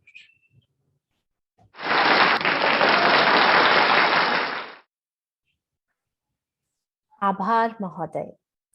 Doctor Sudha Acharya, chairperson NPSC, तथा यहाँ उपस्थित सभी विशिष्ट व्यक्ति की ओर से हम तहे दिल से आपका शुक्रिया अदा करते हैं कि आपने अपने अनमोल वचनों से हमारा मार्गदर्शन किया. साथ ही एक ऐसे भविष्य की भी कामना करते हैं कि आपने जिस मशाल को जलाया है उसकी रोशनी में बाल श्रम जैसी सामाजिक बुराइयां बिल्कुल समाप्त हो जाएं और इन बच्चों की शिक्षा तथा विकास के लिए यह मशाल अनंत मशालों को जलाते हुए एक नया उजाला लेकर आए. आपका धन्यवाद सर. अब मंच की कमान संभालने के लिए आ रही हैं ऋतु. Thank you, Komal.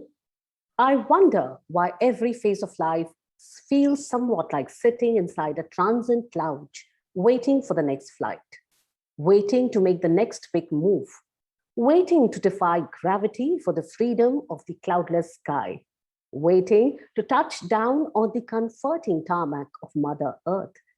Waiting is forever like the interminable terminal called living. All our wanting is followed by waiting. I'm learning to enjoy my weight. We are at the cusp of a new learning, an age of confluence. This excerpt speaks volumes about our guest for the keynote session. His mantra, when you wait, upgrade. Ladies and gentlemen, brace yourself because we have none other than Professor Debashish Chatterjee, Indian management professor, illustrious author, and columnist. He's the director of Indian Institute of Management, Kozhikode, and has been awarded the Fulbright Fellowship twice at the Kennedy School of Government at Harvard University.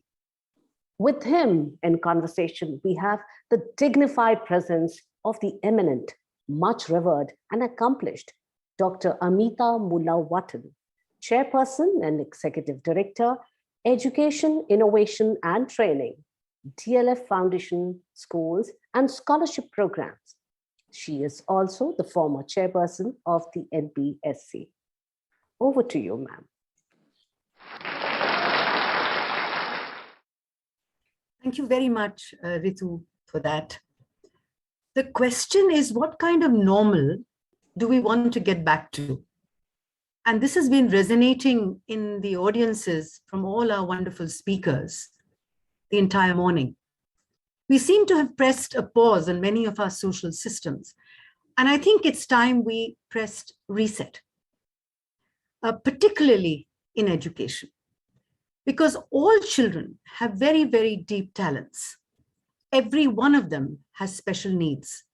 Not only those who have special needs, but all of us have special needs. Hence, I'm making a very powerful case for individualized and personalized learning. It is essential that we find our element, as Ken Robinson talked about. And what is this element? It is a personal fulfillment, that things make us, the things that make us feel authentic, the ability to discover truths of who we are and what we are capable of. To respond to these very provocative questions, we have in our midst Professor Debashish Chatterjee. The success of Professor Debashish Chatterjee has been mentioned in the formal welcome by Ritu. And through that, you can see a man who wears many hats. To me, he's been a wonderful friend, someone with whom I've had several coffee conversations. Debashish, I hope you have your coffee mug with you over the years. His book, Karma Sutra, you just have the plaque, I have the book. So his book, the Karma Sutra, Leadership in Wisdom in Uncertain Times, is a reflection which through very simple language and words creates signposts for audiences across the world. Debashish helps us in making new discoveries in which we find our way, in which we find our state of inner peace, our silences and spaces. These access points or portals help us to embrace our true selves as educators and human beings. The professor is a blend of leadership and enlightenment. It is indeed a privilege and pleasure to speak to someone who I admire and respect deeply. Ladies and gentlemen, Debashish Chatterjee. So my first question today to you is on your book, the Karma Sutra. The title seems to have very different connotations to some of us. In fact, it seems very confusing, coming from a leader of management in a world which is really moving from education 4.0 VUCA to education 5.0, which deals more with heritage and innovation and talks of value creation. So I'd like some of your thoughts on clearing this confusion that I have about the title of the book. Debashish. You're on mute. You're on mute. Thank you, Amita, for your very kind words and my deep reverence and regards to the fraternity of teachers and learners led by, on this occasion, Dr. Sudha Acharya, who was kind enough to invite me. And I'm really grateful that you would really like to hear something on Karma Sutras. Amita made a reference to coffee a while back. No, many of us have coffee karma. I'm not in coffee karma, but many of us I know can't live without a delicious snack and a steaming cup of coffee, South Indian filter coffee. And I'm just wondering, what is coffee karma? So I don't want you to get confused in philosophical or revolutionary views of life. Let's look at a simple mundane thing like cup of coffee. Now, I don't seem to be able to progress in the morning without that cup of coffee. And you might wonder, why is that so? That is so because the patterns of thoughts and actions that have driven you towards an addictive engagement with a cup of coffee in the morning is very subtle when you taste coffee for the first time. These are like chains of habits, very subtle. You can't even detect you're creating those patterns of thoughts and habits. And then they become so powerful that you can't get rid of them. We heard the Nobel laureate talk so eloquently about the habit of pushing children to the margins of our society or our educational space. And you also heard an expression of helplessness when a father says, "This is my karma." No, we haven't decoded. We have left karma as fate. We haven't decoded the aspect of karma as something that impacts us in the education space, because karma is learning to be addicted to a context. This is my karma. It is not your karma. It is your doing and thinking. Repeated actions, when they get entrenched as your behavior, you don't even notice it, but it gets so entrenched that you can't do anything about it. So the landscape and mindscape of learning and leadership in learning institutions have not changed for years. We are still in this karmic debt to our colonial past. We continue to do things, speak things, say things, teach things in ways that have absolutely no relevance to either the learner or the institution or the job market. I don't know where you are attempting to reach, but we continue to do so because we don't seem to be able to get out of this behavior. So I thought I'll write this book, which will connect the addictive behavioral patterns with sutras. Sutras are solutions, sutras are insights, cryptic insights into how you can decode the context you find yourself in, and you feel quite helpless. You can't do much about it. There's an air of helplessness in every system. Politicians are helpless because they're anxious they may not win the next election. Bureaucrats are helpless because they don't want to upset the apple cart. Teachers are helpless because there is a syllabus and a curriculum. Principals are helpless because there's so much pressure on them to meet the demands of all the stakeholders. But out of this helplessness, the only way out is to understand whether this helplessness is a natural helplessness or it's a learned helplessness. My argument is we have learned to be helpless. And how do we help ourselves? By decoding our karma, our karmic addictions to a thinking pattern. And that's where I would raise my case, because I don't know how much time we have. We have several questions, I'm sure. So this is my take on that. So how they train elephants in Kerala is pretty much based on the same principles. When the elephants are baby elephants, they tie them up with a chain.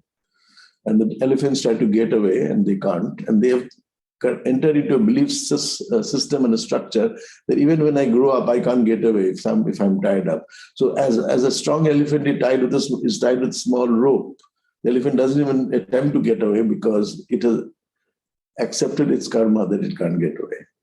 And that's how we tie us. Interesting insight that you've just given. And I think it's a bit like Pavlov also. This consistent practice. And that's a wonderful explanation. So you sort of cleared my confusion. I'd like to take on the next question, which is that, we all live in a world as other creatures do, but we don't live in it as we find it. We create civilizations, we create scientific proofs, We create a world of art, of education, of technology, and even aspects that go beyond the planet. Imagination is what we have, which helps us with this. And imagination, unfortunately, is described as a soft power. Can education, can imagination be the basis of use of this power for India in the future? See, what you call conventionally soft power is not soft at all. It is the most potent power. It's as potent as truth or transparency, as potent as gravity or magnetism. Our physical as well as our psychological world, our landscapes, our mindscapes appear in contrasting shades of hard and soft. But what is soft is subtle. You see, the mind is more subtle than the senses. Awareness is subtler than the mind.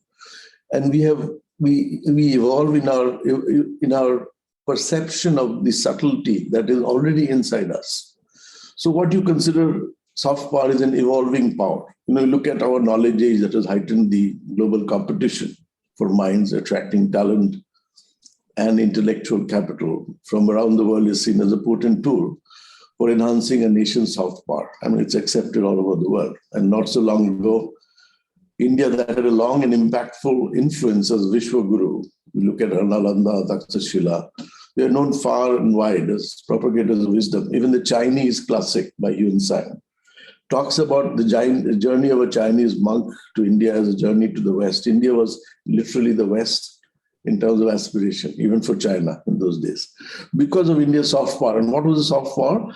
It is the soft symphony of aspiration and imagination.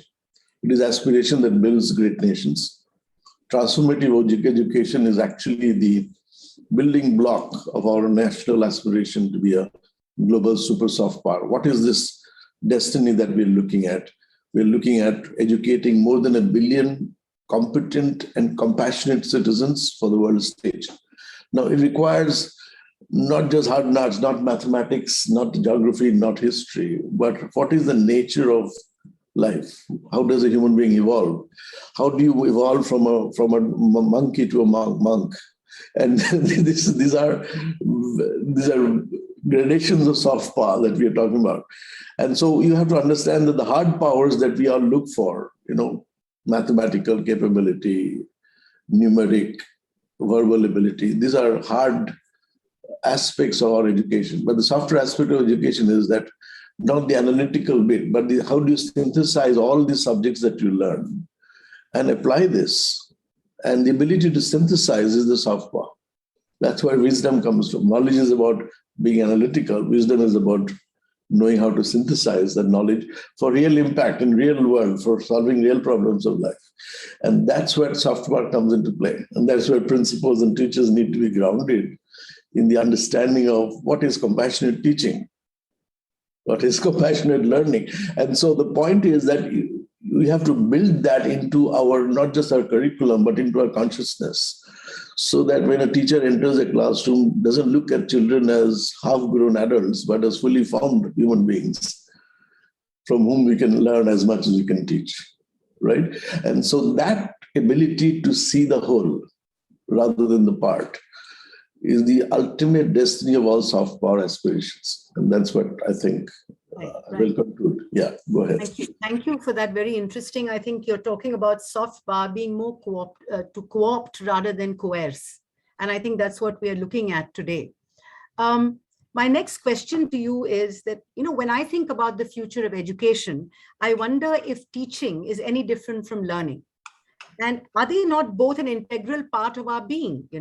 Are we not consistently learning from our teachers, from our students, from our juniors, from our employees? And are we not teaching our employers, teachers, some priceless lessons? So how can you give me a sort of a blend of this? Well, both teaching and learning comes from a frame in the mind. You see, teaching learning is mediated by the cognitive apparatus, the cognitive programming that is in our head. You will teach and learn only in reference to that. Please understand this, because teaching learning doesn't happen in empty space. Schools don't teach, schools don't learn, only individuals do. And how do we teach and learn? We teach and learn with reference to what we already have inside our heads, those mental models. Now, once you teach and learn, you recognize that we never pay attention to these mental models. So if I come to a class and I'm already worried about my mother fighting with my father, or I haven't had breakfast, my teaching learning is going to be seriously affected, right? Why? Because my mental model is not receptive to what you have to give me. So you have to look at the being element that you just talked about as a mediator. So what is being? Am I being, am I being alert and receptive, or am I being dull and self-occupied, preoccupied? Now, that state of being is only the foundation around which my mental models get formed. And so if I don't look at those mental models first, Vivekananda said something very beautiful when he was alive. He said, if I were to start a school, I will teach students only how to concentrate. I will not teach them subjects for several months. And he was essentially talking about a mental model that is receptive to the stimulus that is going to be given in the classroom. So if I don't prepare the mental models in the right frame, so am I teaching students how to learn? Am I teaching teachers how to learn? And if I don't do that, if I go straight into the mode of receiving information without addressing the frame through which I receive that information, that frame is very, very critical. And that frame mediates between teaching and learning. And if you do not look at that frame, if you don't pay attention to mental models, you are going to be in fool's paradise. And this is how most schools have pushed teaching learning to simply fixing the curriculum, and unfortunately, not much attention is being paid to those models that are in place. So what I understand is that, you're taking us out of a context and saying, forget about the context, the challenge, the feedback, the repetition, which becomes an integral part of teaching learning, and take it into a bigger canvas. That's a wonderful nugget that you've given us. The next question is that in the face of multiple existential threats that we've brought upon ourselves, how can education be reimagined in a classroom for the survival of man and the planet? Well, see, human beings have survived crisis of planetary proportions earlier through a process that we all know is evolution. Now, education is about evolving life. If educationists ask the question, what is livelihood? Livelihood is for life. They have to also ask, what is life for? And man survives by humanizing himself. That is the crux of education. The post-COVID world we are moving from production to innovation. We are seeing the trends globally, from consuming to caring. Now, the economic man, the fundamental driver of education today is the economic man. You can see the model is that my greed has made the world, my greed for more, of consuming more, has made the world rather unsustainable. And that model is still in place. Education has become consumeristic in its orientation. You can see that. So we need a whole being, like a Gandhi or a Buddha, whose reference was made today, not a billion consumers to rescue the world from this mindless consumerism. So what you call existential crisis is not about what I want to be, but how much I want to have. And this is where the challenge really lies. Now, unless you replace a mental model, as I said earlier, that talks about existence as consuming. So my existence is equal to how much I have consumed. If that model is not displaced with a better model, we'll continue to raise these questions about survival and all of that. And unless we evolve away from that model, you will see that another 10 years, we'll see devastation of the kind that we have not seen anything yet. When COVID will look quite, if we continue to consume as much as we are. So some Nike is producing shoes out of waste and undersea or plastic. They're like little band-aids. The real crux is that what are we promoting through our teaching learning centers? Are we promoting the cult of consumption, or are we promoting the cult of humanizing a human? That is the real difference. Everything else is peripheral to what you may ask. Right, thank you for that. I think you spoke a little like Professor Yashpal, somebody that you admire a lot, Yes, I You do. talked about, we can't just be consumers, we have to be creators. And I think therein lies the catch, that how many of us are doing what. The next question to you is, this is an interesting question, but can you comment on the synergy between awareness and attention? Now, both are aspects of 21st century learning in a classroom, because neither of them are present. Awareness and the attention, especially with the 2 years that have taken place. See, attention and awareness are fundamentally different processes. They're not the same and not necessarily connected. Attention is mental activity. You focus on something with your mind. But awareness is a quality of your livingness. Attention can be switched on and off. Awareness cannot be activated by mental activity. Awareness is existential. Attention is psychological. Right? So how do I differentiate the two? You look at a man reading a novel in a very busy railway station. His attention is reading the novel. But his awareness of all the announcements being made at the railway station, all people moving around. And so as soon as the announcement of his train in the platform is made, he quickly closes the novel and he moves to catch the train. So he was aware all the while, even as his attention was focused on the novel, of his surroundings, of his environment, of his ecology. And so we have several experiments that are done in visual awareness, and we realize that we can have visual awareness without paying attention to anything. So you're looking at blankly into space, and you have everything in that space, all objects, but you're not paying attention to anything specifically, but you're aware.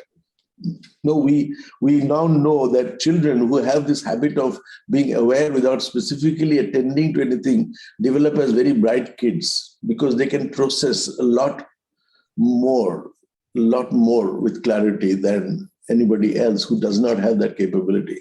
So awareness is a gift of human life. Please understand this.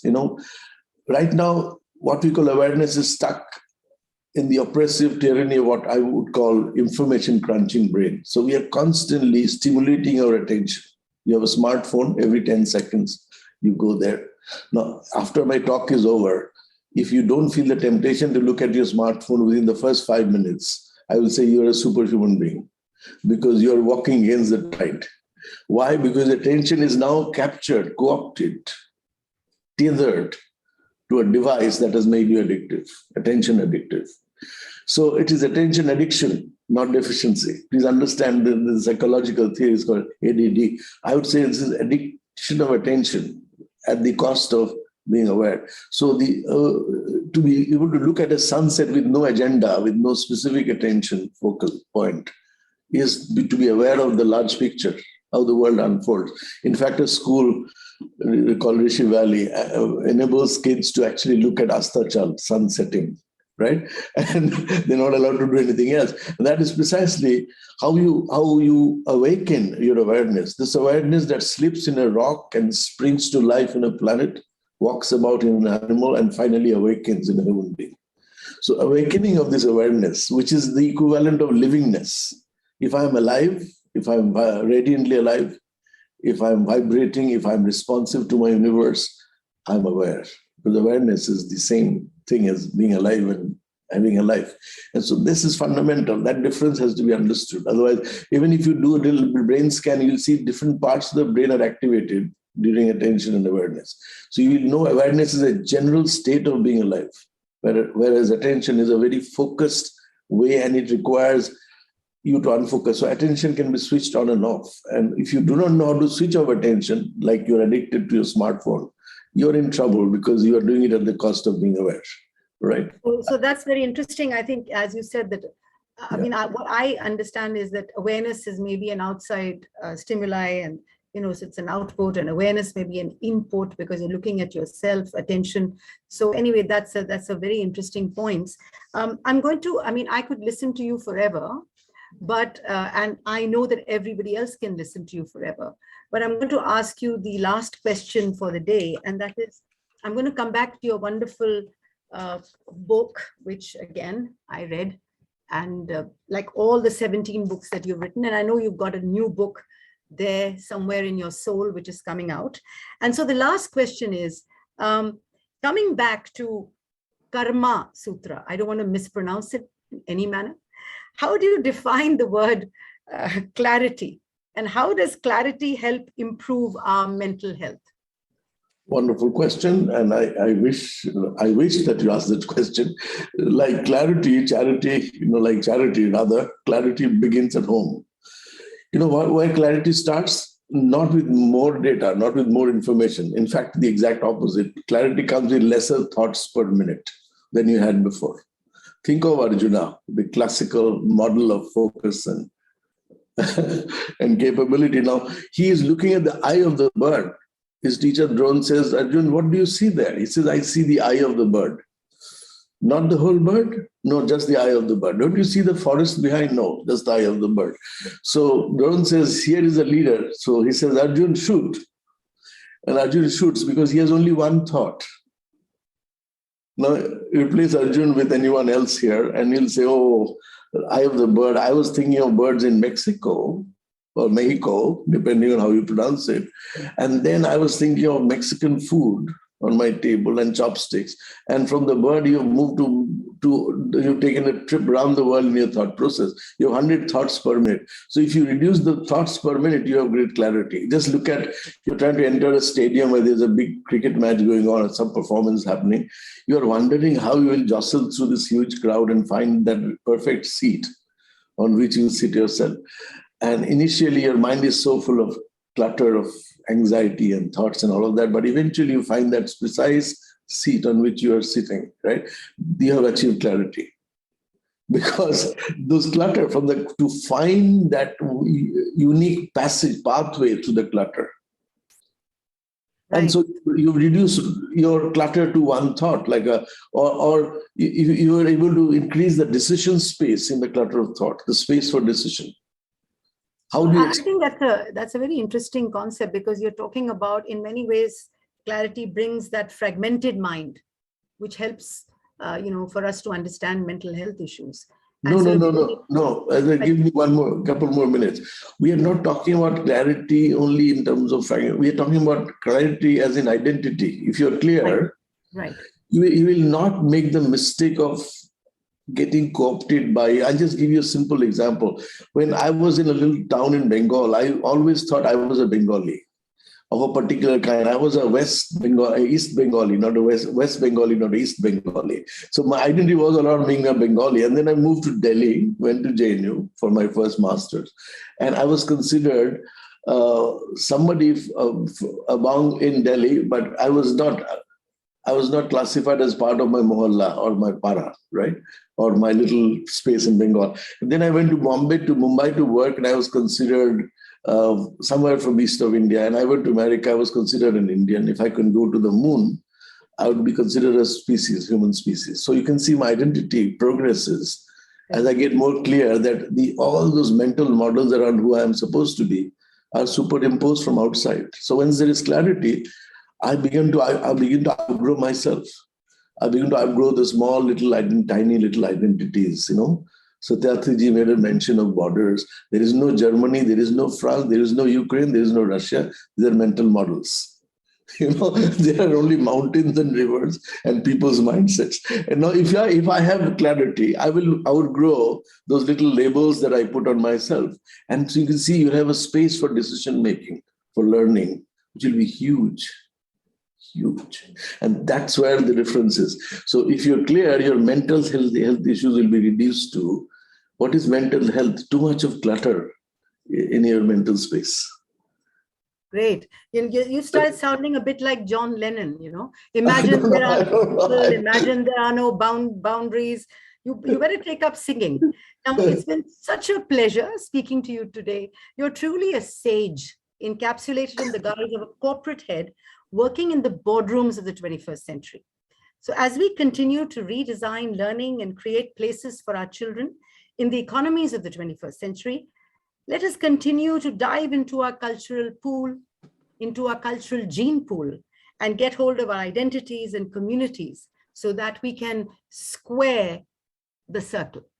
Thank you very much again. Don't forget to read Karma Sutra. See, I'm supposed to be a great advertiser for you, Professor Devashish. Thank you very much, everybody. God bless you. And here's to coffee conversations again. Thanks. Thank you. Thank you, Professor Devashish Chatterjee and Dr. Amita Mullah Wattal for highlighting the sutras for the future of education, learning to become. In the lines of Mark Twain, synergy, the bonus that is achieved when things work together harmoniously. Let me bring your attention to our UN NPSC collaboration. UNIC, who organized the Holocaust Remembrance Day and invited students and teachers for the NPSC schools to be part of the exhibition. To take us further into this progressive partnership, we have another collaborated venture, the UN NPSC calendar. May I invite the dynamic curators for the release of this calendar, Ms. Tanya Joshi, Executive Member, NPSC and Principal, the Indian School, Ms. Malika Premal, Executive Member, NPSC and Principal, Tagore International School. Over to you, ma'am. Thank you very much, Ritu. And a very good morning to all esteemed panelists and the member of NPSC. We had some very invigorating sessions since morning, and all our esteemed panelists have emphasized on the need of introspecting our teaching learning methodologies with the removing all the boundaries which we have between the subjects. With the coming of NEP2, the focus has shifted to more competency-based education. It creates an education system that is more student-centric, giving flexibility to students to pursue their passion while at the same time enhancing their skills. And the best way to do it is through the art integration, which even CBSE has introduced. So going with the theme for the session of sustainability and bridging the gap, we, the NPSC, in collaboration with United Nations, have come up with the calendar, which we will be releasing today, with the theme Sustainable Development Goals through Art Integration. I'll request Tanya ma'am to take it forward for the art integration. Thanks, Malika. The various artistic forms which has received its aesthetic presence in the calendar are Kalamkari, Madhubani, Pattachitra, miniature painting, Kalighat painting, Padli painting, Gaunt, Phar, Manjusha painting, Tanjore, Cherial scroll painting, and the Thangas from Sikkim. May I now invite Mr. Darren Farron, Director, United Nations Information Center for India and Bhutan, to release the UN NPSC calendar. So do we have your permission to do that? Yes, please go ahead. Okay.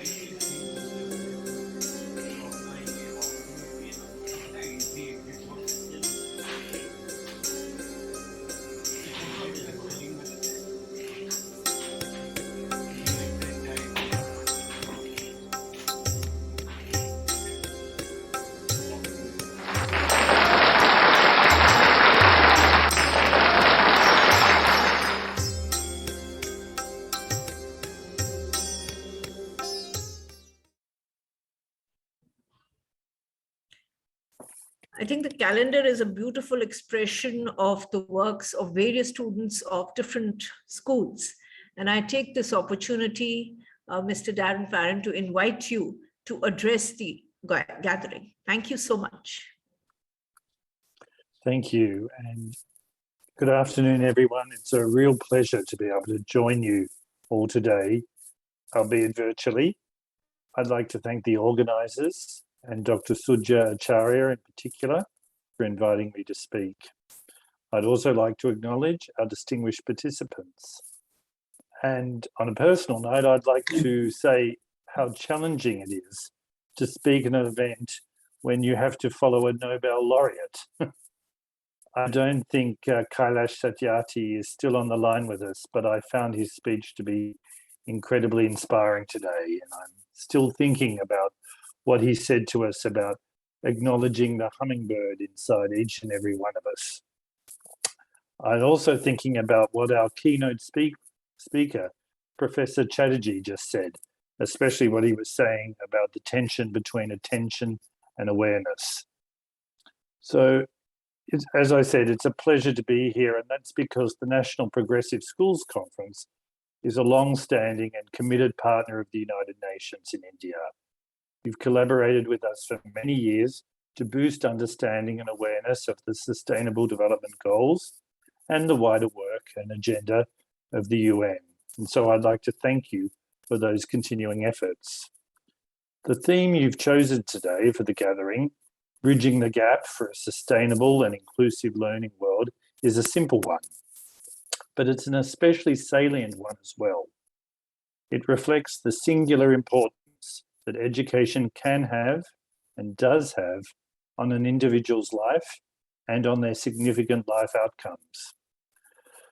After all, the job you have, the health you enjoy, the life you get to lead, these are all very much contingent on the education you receive.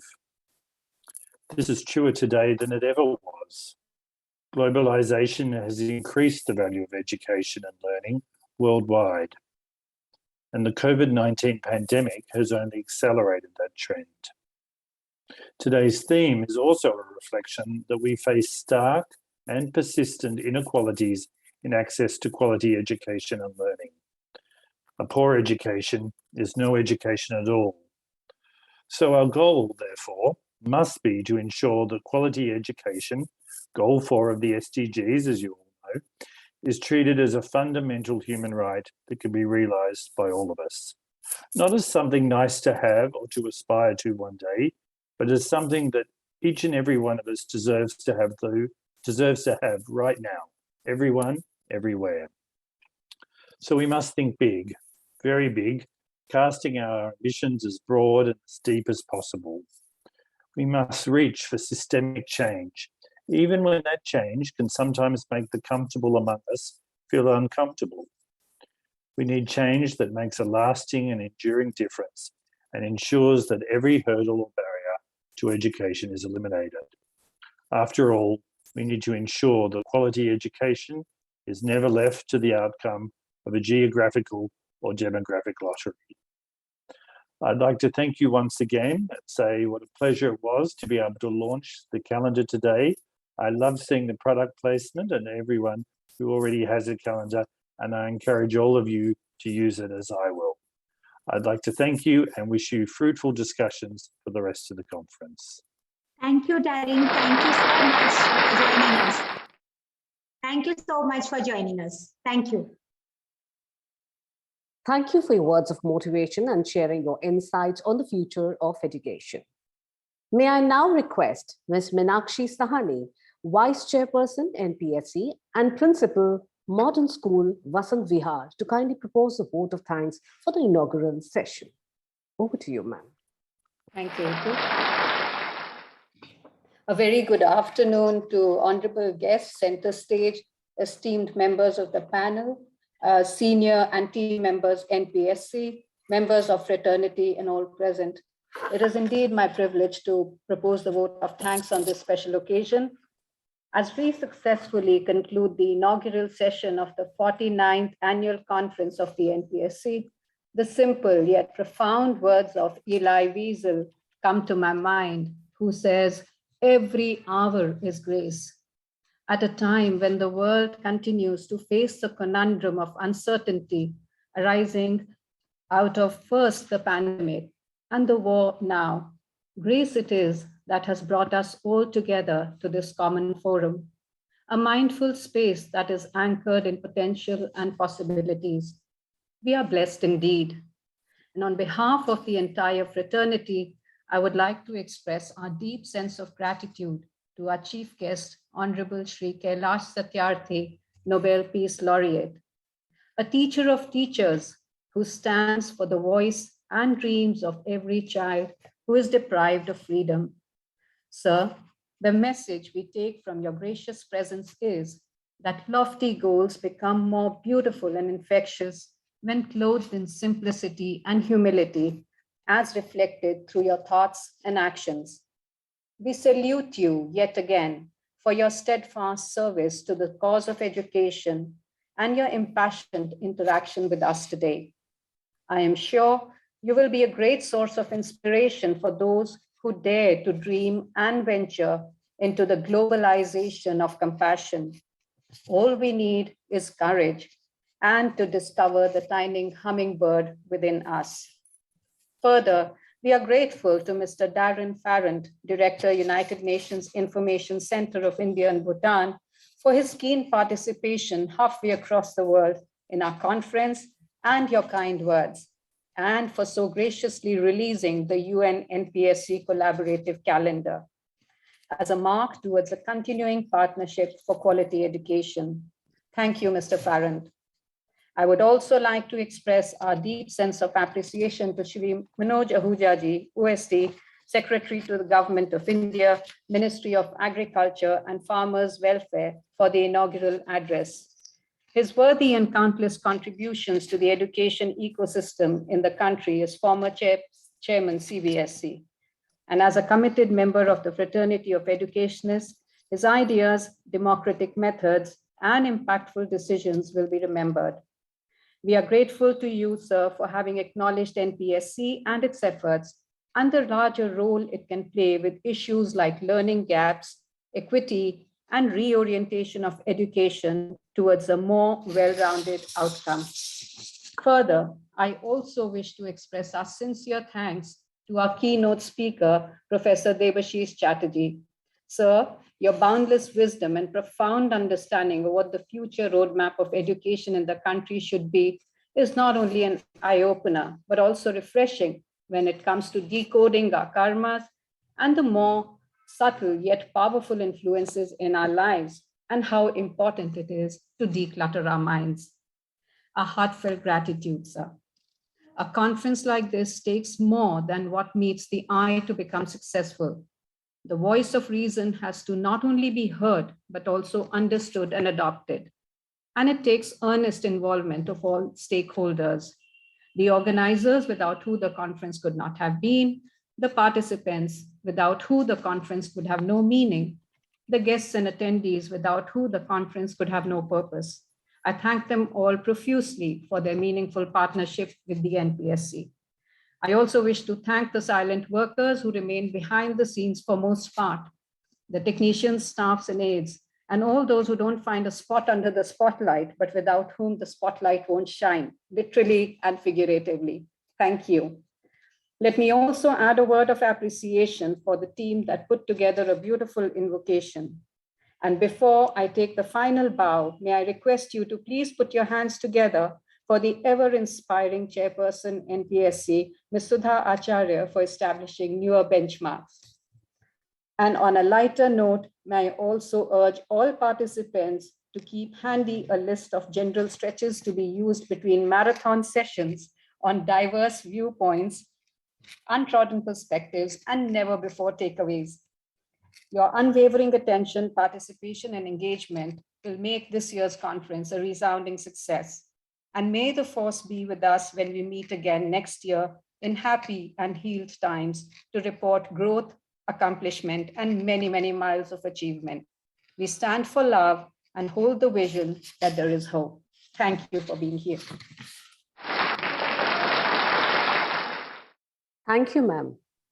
The last 2 years have appreciably brought in the much needed focus on the development from 0 to 3 and 3 to 6 years, which was never considered in earlier policies.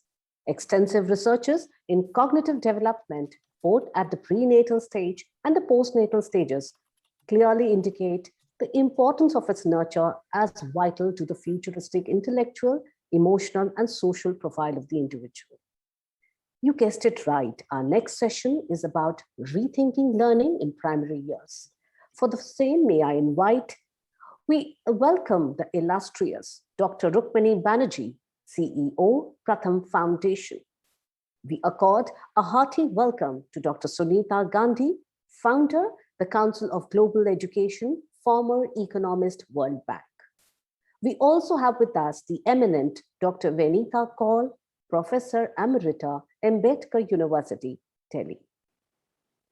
I extend a hearty welcome to the moderators of the session who would take the discussion forward. We have Dr. Annie Koshi, Principal, St. Mary's School, Safdarjung Enclave.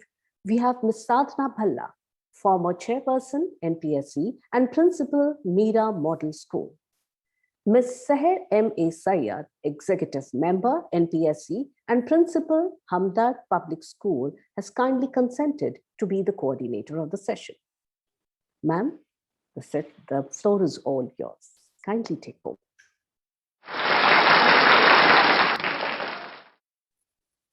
Thank you very much for Ritu for that lovely introduction.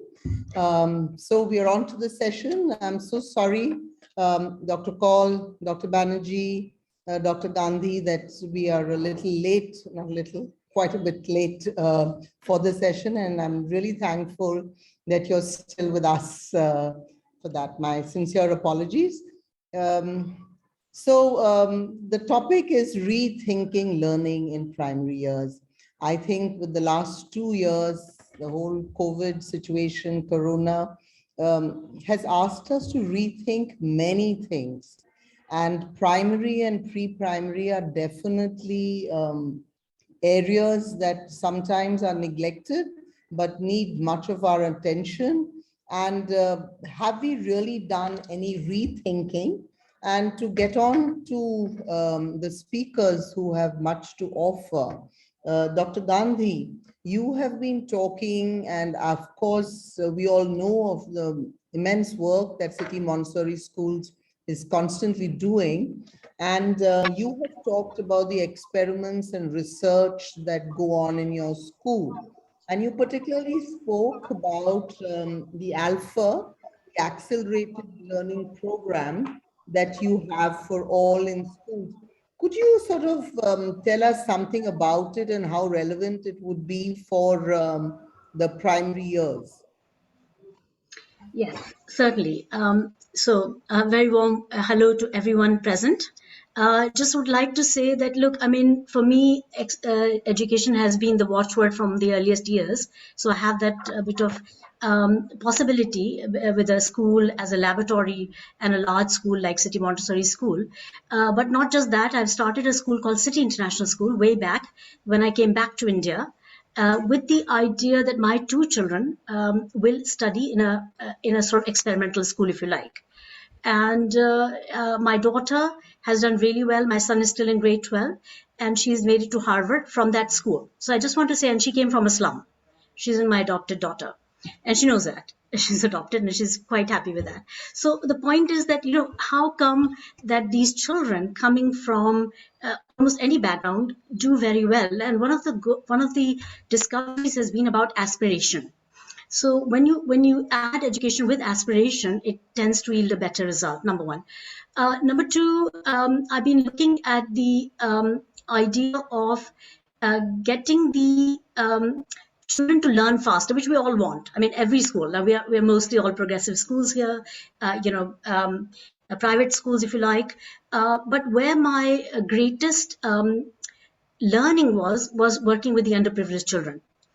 And that is because when we look at the underprivileged children, we have many more constraints to think of. They don't have that much time. They don't have the resources. The teachers, we can assume that, especially in the slums and villages, we can assume that the teachers will not be as well trained as our school teachers. And in fact, sometimes it'll be just volunteers, low paid, zero paid volunteers.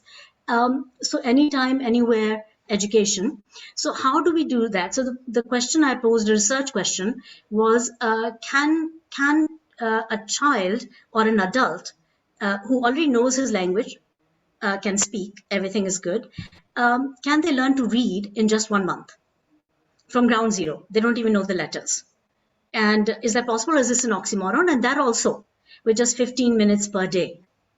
So in that experimental work with the children of the slums and the adults, came up with a lot of new ideas for how to get them to up to speed with what are now the government really pushing for as the foundational literacy and numeracy skills as per Nipun Bharat for the children, and then for adults also that they need to learn very quickly.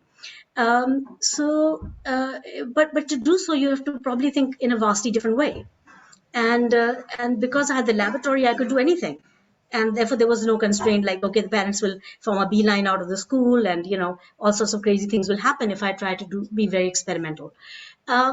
So I'll show you a video because I think that will tell you a story rather than anything else. First, I'll show you a video of paired learning concept, which has been introduced in the what I call the global dream literacy or disruptive FLN, where basically the children are learning literacy and numeracy skills in a vastly different way.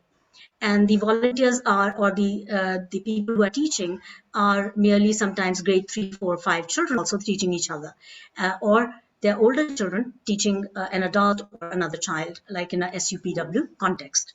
So right now we have, after the Omicron, we restarted the project with the older children teaching an underprivileged child or adult.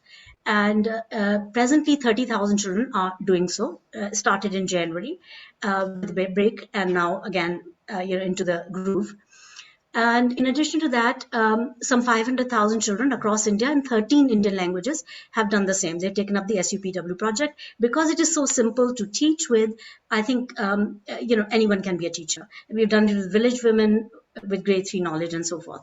So I'll just show you a very, very quick snippet. If I have video access, please may I share my screen?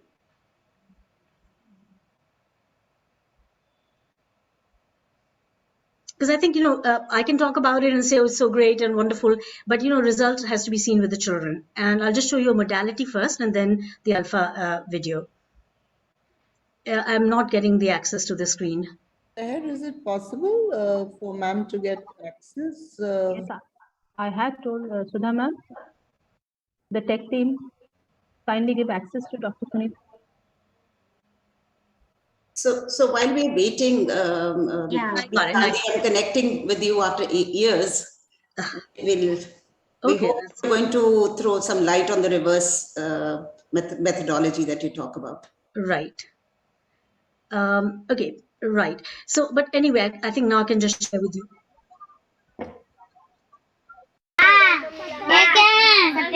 सपेरा की balloon दोनों मिला क्या है पतंग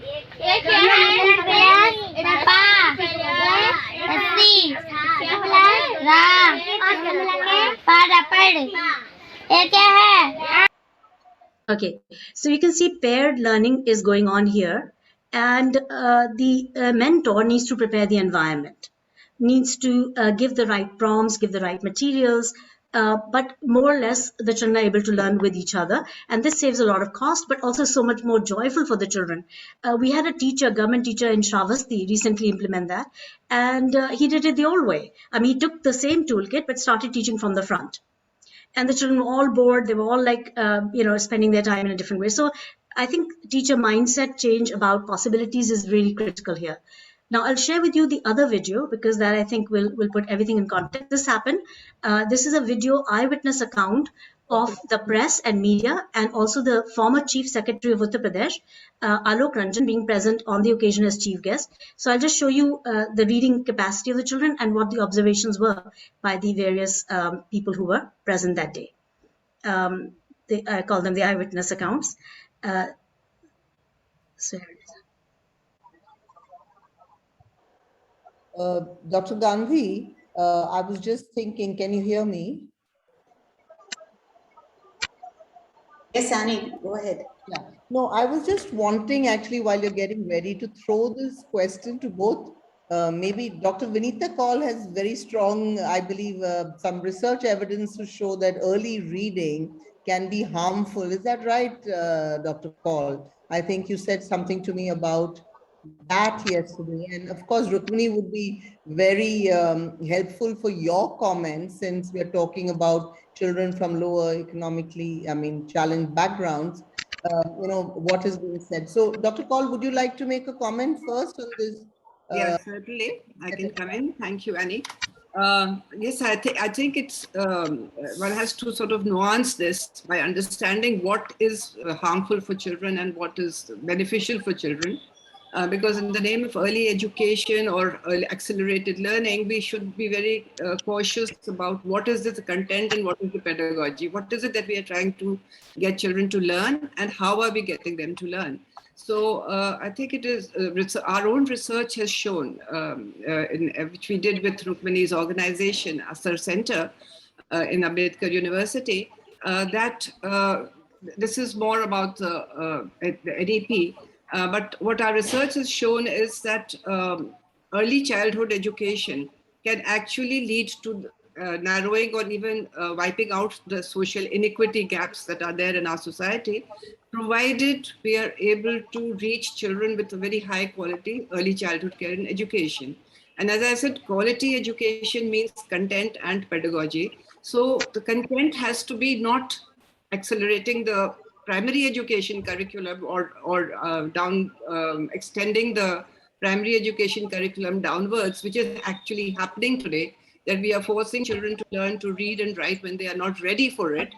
On the it is the idea of the if it can be shown, the next slide maybe that would help. Yeah, the idea is that we should be able to reach children with what is the necessary foundation for them to be able to learn to read and write later with meaning and with understanding. And as you can see in these two graphs, this is from brain research, you can see that, this is a window of opportunity for learning. This particular one, if you see, what do you get to learn to get what is the content for preschool and what is the content for school is different. And what is therefore preschool becomes the building block for what children learn in school. So we should not bring the building block, we should not bring what children should learn in school down. We should be taking it forward. And what children need in the preschool years is a lot of sensory development. They need a lot of language, oral language development, and they learn a lot of concept formation, concepts to be learned through play-based pedagogy, as the policy has said. And all this in a very, very caring and compassionate and protective socio-emotional environment. So that is what children need. If they get that kind of foundation, that has led to children being able to do very well in the school years and be able to learn very well. But if that doesn't happen, and we have research now, and there's recurrent research coming in from all across the world, that if we are instead bringing the formal methods of teaching down to the preschool level, that is actually counterproductive, because it's going to lead to later children being able to do worse than what their potential was. So I think we have to be very careful on that. Dr. Kaul, could we just know that the conference is all about bridging the learning gaps. So how can, in today's, if you see, children have literally, not gone to school. So how can we bridge the gap where reading and writing is concerned? You're asking me? You talked about, the fact that we should not bring down what should be the blocks of primary school into pre-primary. Absolutely. But I would like Rukmini to look at this whole issue. I can just want to say one more word, but also, what the policy is saying is that you take the preschool methods, the preschool content into the primary. It's the other way, reversing the process, so that there is continuity and consistency, and children get the same kind of enjoyable environment that they need to get in the primary years. So it's the upward, it is reversing the process. I'm so sorry, Seher. I'm just trying to sort of continue this thought before we come to what you just said. Dr. You've talked about retaining developmental levels, okay, rather than, sort of pushing them. But education with aspiration, I mean, this is something that's very interesting, because there are parents who start off reading to their child, like just when they're born, and they sort of, read stories to them. And before you know, at 1 year, the child is actually has learned the words. She's not reading, but she's... So Rukmini, if you're talking about the same, socio-economic, what do you call, group that Dr. Gandhi was talking about, and this whole issue of, not getting accelerated learning or reading early. What would your comments be vis-a-vis what Dr. Kaul has just said? So in our own work in Pratham, we see there is a continuum, obviously, from early childhood all the way into primary. But we see the need for speed when you've already been in the school system for several years, and the curriculum is now vastly outpaced what the children can do. So let us say that I am a child in third or fourth or fifth, or in many cases even in sixth, where now my textbooks and the curriculum require actually a lot more sophisticated reading for comprehension and application, and I'm still struggling at very basic decoding. Then there is something has to adjust. You either have to bring the expectations, and I think curricular expectations are a little bit different from parental aspirations or children's aspirations. So you either have to bring that level closer to where the children are, or you have to do something to boost the children's ability to be able to access what is expected of them in the class. And I think to some extent, this is referring to what Sahir is also asking, that we already had this big gap. And I'm specifically referring to kids who've been in school for a few years, because I want to come back. I'm Vinita's biggest shishya. So I have to come back and attach myself to what she's saying. But in the meanwhile, now I think and I don't have much experience in OECD or other countries, maybe Sunita can talk about that. I think one of the things about developed countries is that the pace of their curriculum or the depth of their curriculum matches the capability of the teachers and the children and the parents to be able to actually go down that path.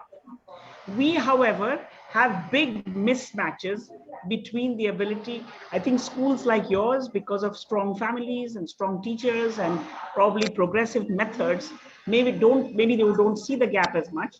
But I would certainly say that in the last 20 years, where almost every child in India is now enrolled in school, the mismatch is even more obvious. And therefore, methods of what to do here need to be thought about. Now, we use a method that is called teaching at the right level, which is completely common sense, that you start with where the child is and move upwards from there. I don't want to get into the details of what those methods are, proven to be quite effective. But I think that the core of that is not so much reading and math. We used vast amounts of little drops like an SMS or a little WhatsApp, but followed it up with conversations with parents. इस हफ्ते में मैंने जो भेजा था आपको कैसा लगा, उसमें से कौन सी गतिविधि किसके साथ की गई, and we learned a lot about parent engagement. What did they like? Why did they like it? Why did they do this with their child? And one of the things we found, especially with the younger children, was when it was parents, a lot of our parents did not have confidence to deal with very academic things, because they felt वो तो textbook की बात है, वो तो teacher better पढ़ा सकते हैं.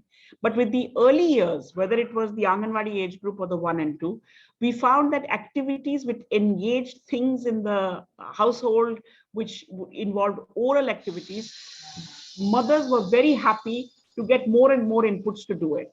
So one was that we had been focusing on our method, which is called teaching at the right level. And I would say the last 2 years, we have learned a great deal about reaching at the right level, conversations with parents, via activities, not via theory, via activities. Yesterday, I sent you something which said, can you arrange, aloo and pyaz, categorize them and then put them from bada to chota. Lots of parents and mothers said, wo to hum kabhi bhi kar sakte hain. But ye education hai kya? We said, don't worry about what is education and what is play. Anything that engages the two of you is going to be very, very useful, both for the child and the parent.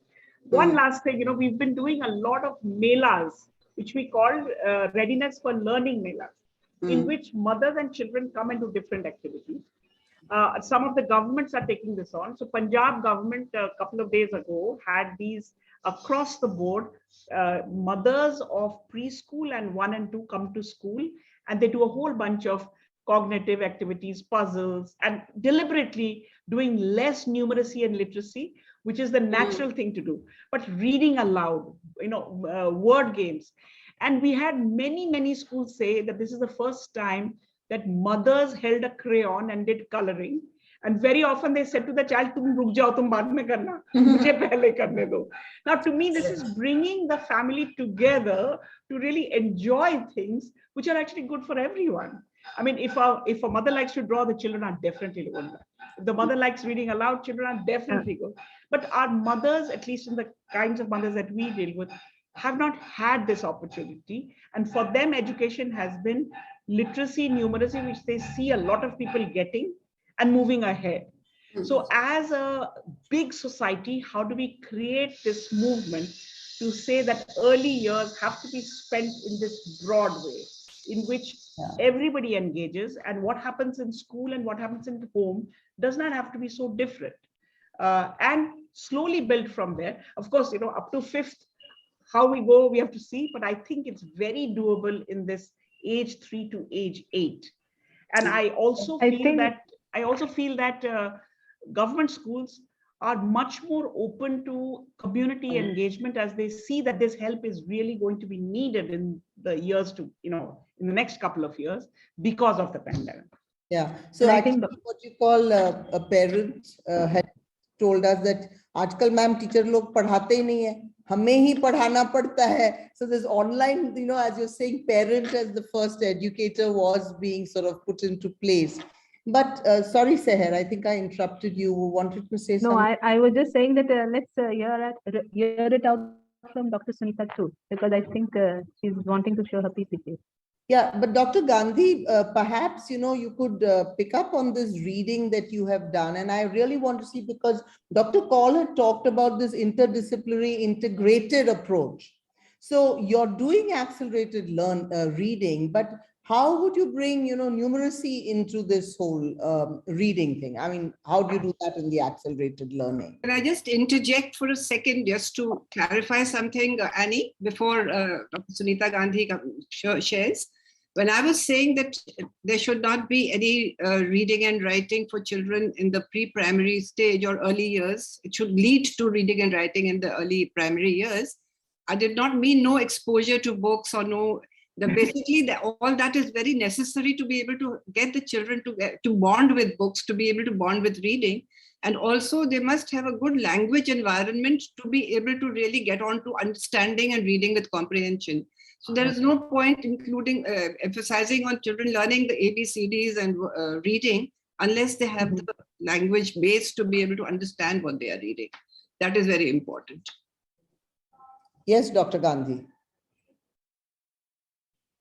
Yes, I totally agree with Dr. Vinita about the staging of the process of learning, and that we have to go with listening, speaking, reading, and then writing. And there's no rush for writing. So the way we do it in private schools, in many schools, is we do reading and writing all together. I think perhaps we can sequence it in a different way and get a better result, because once they've mastered the skill to read, then writing comes naturally, or more naturally. And also dexterity and all these things, pre-writing skills can enable that much better. So mentioning that, I think Dr. Rukmani wants to say something.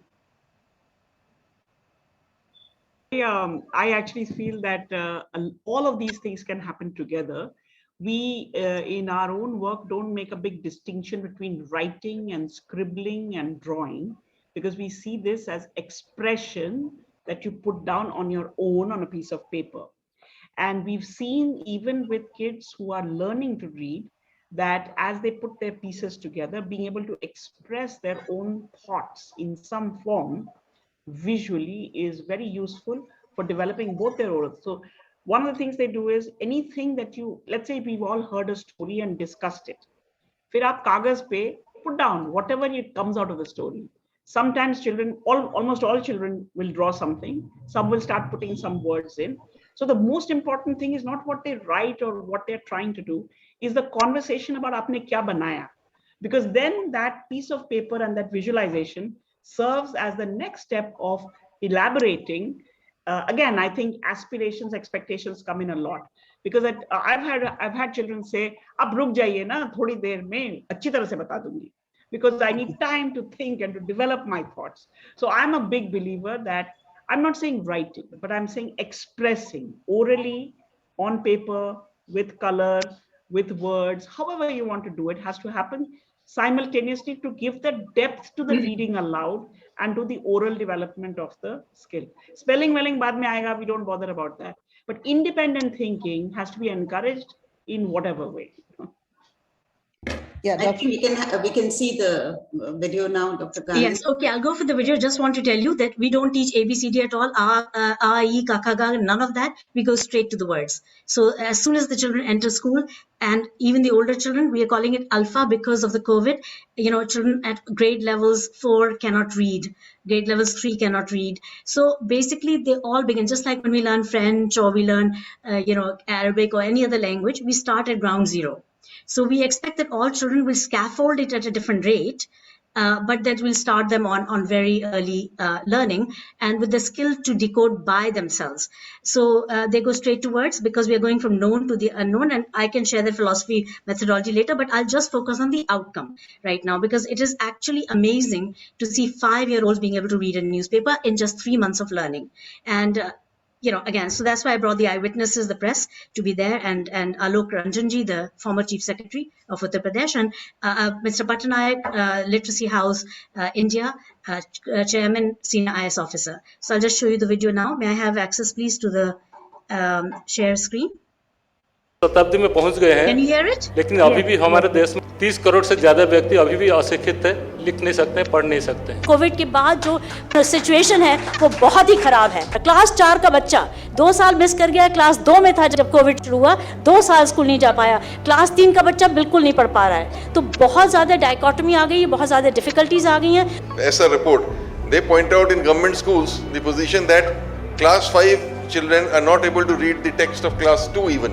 उस education इस समय के लिए सबसे बड़ी need है, और ये हम दूर कर सकते हैं अगर हमारी थॉट प्रोसेस हम अपना बदल पाएं और ये सोच सकें कि शिक्षा बदल सकती है, बच्चे बहुत जल्दी पढ़ सकते हैं। सबसे पहले तो इस पे विश्वास करना पड़ेगा। While I was coming down from the corridor, I went to the various classrooms. These children are reading newspapers. It's very tough language in this, in English and Hindi both. इसको ये लोग पढ़ रहे हैं इतनी खूबसूरती से, ये बहुत ही बड़ी बात है इनके लिए जिस लेवल तक ये पहुंच गए हैं। Everybody. Who wants to read in English? How many hands up? Who wants to read in Hindi? All of you also read. Rules to fix responsibility for managing plastic waste. New Delhi, aiming to deal with the amount of plastic waste through streamlining collection and recycling.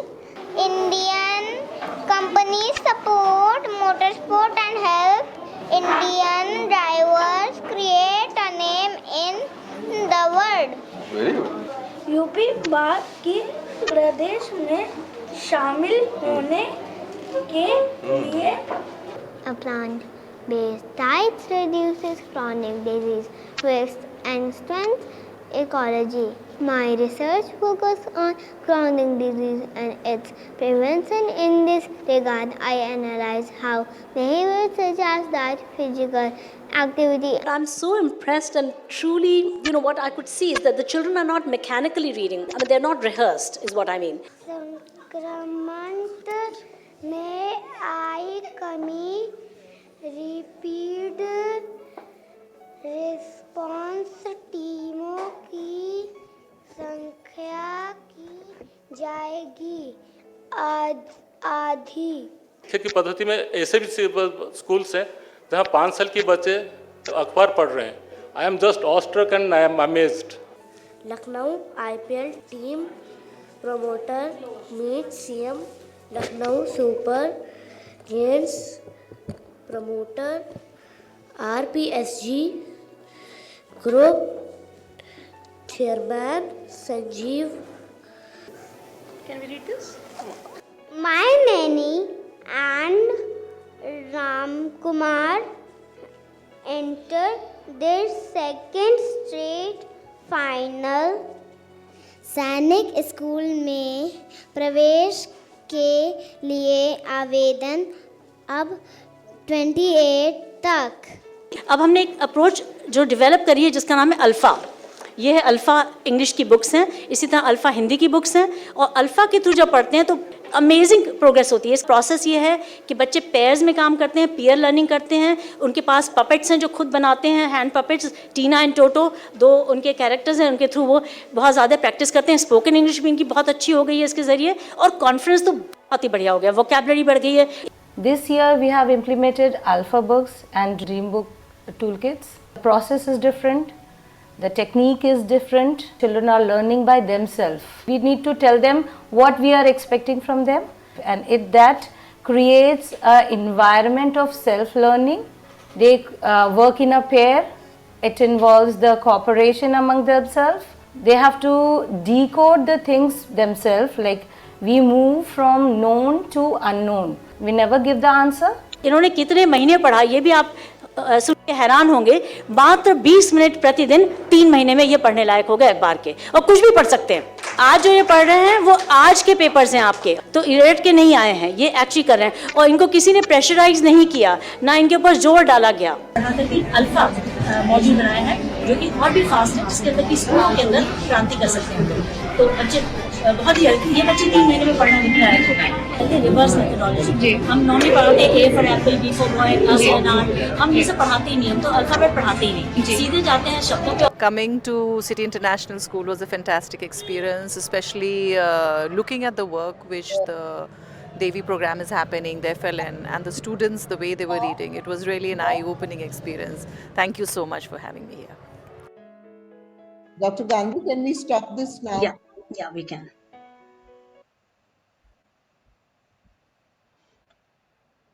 Dr. Kaul, would you like to comment on what we have just seen and what your views are on that? Yes, I think it was very interesting and very impressive indeed. I think that for me, coming from the background of early childhood pedagogy and curriculum kind of experience, I think that what I really liked was that it provides a lot of opportunity for children to do peer learning, to do paired learning, to be able to work with each other, to be able to sort of, the excitement, the environment was very, very conducive. And I think that is very important.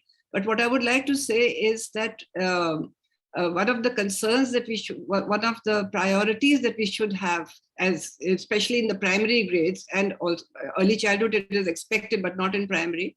Primary grades should be that we should be thinking in terms of that we are teaching a child and not teaching subjects. I think that is something that is very, very important, because children learn holistically. They learn whatever has to be learned in there are no categories in the minds of the children. There are no compartments. The children are learning holistically, and therefore it is very important to concentrate on a pedagogy that really allows them to be able to learn holistically. And that is one of the things that I saw in the video, that they were being given opportunities to learn with each other, because that I think is very, very important. But at the same time, I would also like to say that we should be going beyond reading and writing, because it is very important. The NCERT has come up with 3 goals for early childhood education, and I think that goes into, as Rukmani was saying, it should go all the way up to the secondary even perhaps. Which is basically on how children should become effective communicators, they should become effective learners, and they should become, they should be able to care for the environment, learn about the environment, they should be able to learn to live with each other. And going back to that old document that was there that talked about the 4 pillars, learning to learn, learning to be, learning to live together, and learning to learn. So I think those are the things that we have to keep in mind, the framework, and not just get kind of bogged down by just teaching children to learn to read and write. Because even learning to read by itself has little meaning unless they're reading with comprehension, reading with interest, and learning and reading and imbibing what they are learning. Yes, yes. I think that's Dr. Rukmini, would you, Dr. Gandhi, you want to respond to that? Yeah, I actually agree with Dr. Vinita completely. And this is just a snippet of what I've shared with you, because they're only doing 20 minutes on this in a day. They're doing 20 minutes on numeracy, they're doing 20 minutes on so many other things, but 20 minutes also not a restriction. in the sense if they want to read longer, they can. If they want to do numeracy, they're doing a lot of numeracy science experiments, heavy and light with buckets and all that. Today I saw them pouring and making, like the whole class. I can show you loads of other pictures and videos of children being joyfully engaged in a variety of activities. What is really interesting about this methodology, the alpha methodology, is that children are learning the 6 C's, which is the point you've made. So 6 C's are communication. There's a lot of communication when they're working with each other, done more than when the teacher is talking. Then there is, the collaboration, huge. Critical thinking, huge, because they have to pose questions for each other. They have to ask each other questions. With the Toto and Tina, they have to ask each other, and they have to think at many levels. Then there is creativity, tremendous amounts of creativity, because they have to use whatever the materials are in the environment, collect leaves, stones, whatever, and work with the local materials. And then there is a character, huge amount of character when they're interacting with people. They learn to negotiate, to learn a lot of life skills as well. And then finally, the idea of citizenship, like environment and so forth, are all inbuilt. Now, if we try to do those separately, it is a massive project. But if you put it in the process, it becomes a natural thing. And for the teacher also, because she, or he is really constrained with their own old thinking, and how do they create the materials, so the alpha process gives you the module, which is like a lesson for the child, not for the teacher, to read and interpret. And then there are prompts. The prompts are used by the teacher to say, okay, this is your task for the day. Would you like to do that? And here are the materials. Teacher has to prepare the materials, make sure they're there, and things like that. And they have to talk positively. They have to expect all the children to learn from each other. They have to pair up the children. They have to help them make the puppets, things like that. Enable, but not teach. So the teachers are not expected to teach. Thank you. Dr. Rukmini, I'm going to give you the last word, okay, before I move to Seher to do the vote of thanks. Tell me, this whole business of, new ways of teaching, new understanding, are these new ways and do we sort of, throw the baby and the bathwater out and now, look at these new ways? How does it really pan out if you think that we've got years of research, but now we're going to look at new ways? No, I think that I think there are some key elements. I mean, even in the video that Sunita just showed us, apart from, of course, the kids who are very impressive, I really like this idea of a mother teacher or a teacher mother. That it's not a new way. Mothers have been around forever, teachers have been around forever. But I think the fact that you can all participate and engage in the learning of the child, maybe the pandemic has just pushed us a little bit in that direction. I think the fact that we've always had instructional methodologies. There's often different methodologies that come in, but this view that you look at a long run impact of whatever you're putting in place, I think that's not new. I think, but we just need to look at it in different ways. What is new, I think, is that today, and one of Sunita's guests, Alok Ranjan, referred to the ASAR report. Today, if I look at the level at which children in third standard are, and let's say you define that learning outcome in whatever way, we find, at least in ASAR, we find that, let's say, on average, in large representative sample of India, about 25% are meeting whatever are the expectations of them in third standard.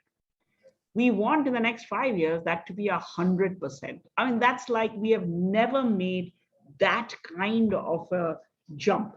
And to do that, there needs to be many things. One big shift that Vinita has referred to is thinking about the first 5 years of your sort of learning life as a continuum. That will bring in a different kind of it's not like we haven't had preschool. It's not like we didn't have first and second, but very actively connecting the two, thinking about as a, so if we are to achieve this foundational literacy, numeracy, and hopefully it will be a broad foundation and not a narrow foundation, I think many more types of people need to come into this. It needs to be truly a national priority, not just a government scheme. And therefore, the mindset of our parents, any kind of parent, anybody who's doing anything in the development of young children. For example, I mean, in Lucknow, there are lots of billboards. You look at the billboards of government schemes, doesn't matter who is the chief minister, the billboards text is pretty much the same. Thick text, very, very fine print, which is all over.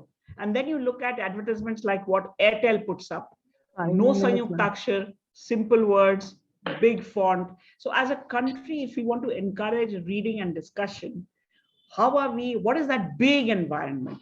Now, if those newspapers knew that Sunita is going to use 5 and 6-year-olds to read it, they could easily have some stuff that actually appeals to 5 and 6-year-olds in the newspaper to read on a daily basis, right? I just want to finish by saying that my father was an English professor. He taught English at the MA, at various levels. And they sometimes had students, he had always some blind students in his class, and they were desperately looking for readers who could read out. Age 8, I read War and Peace to one of his students. And I was very pleased because I was given a lot of importance because isko padhna aata hai. 20 years later, when I read War and Peace again, I realized what I had been reading. So I could read. And I knew I was providing a very important service because it benefited that young man a lot because I had lots of time. I could read fluently and he could pick up the meaning. But for me to put my meaning and my reading together took a lot longer.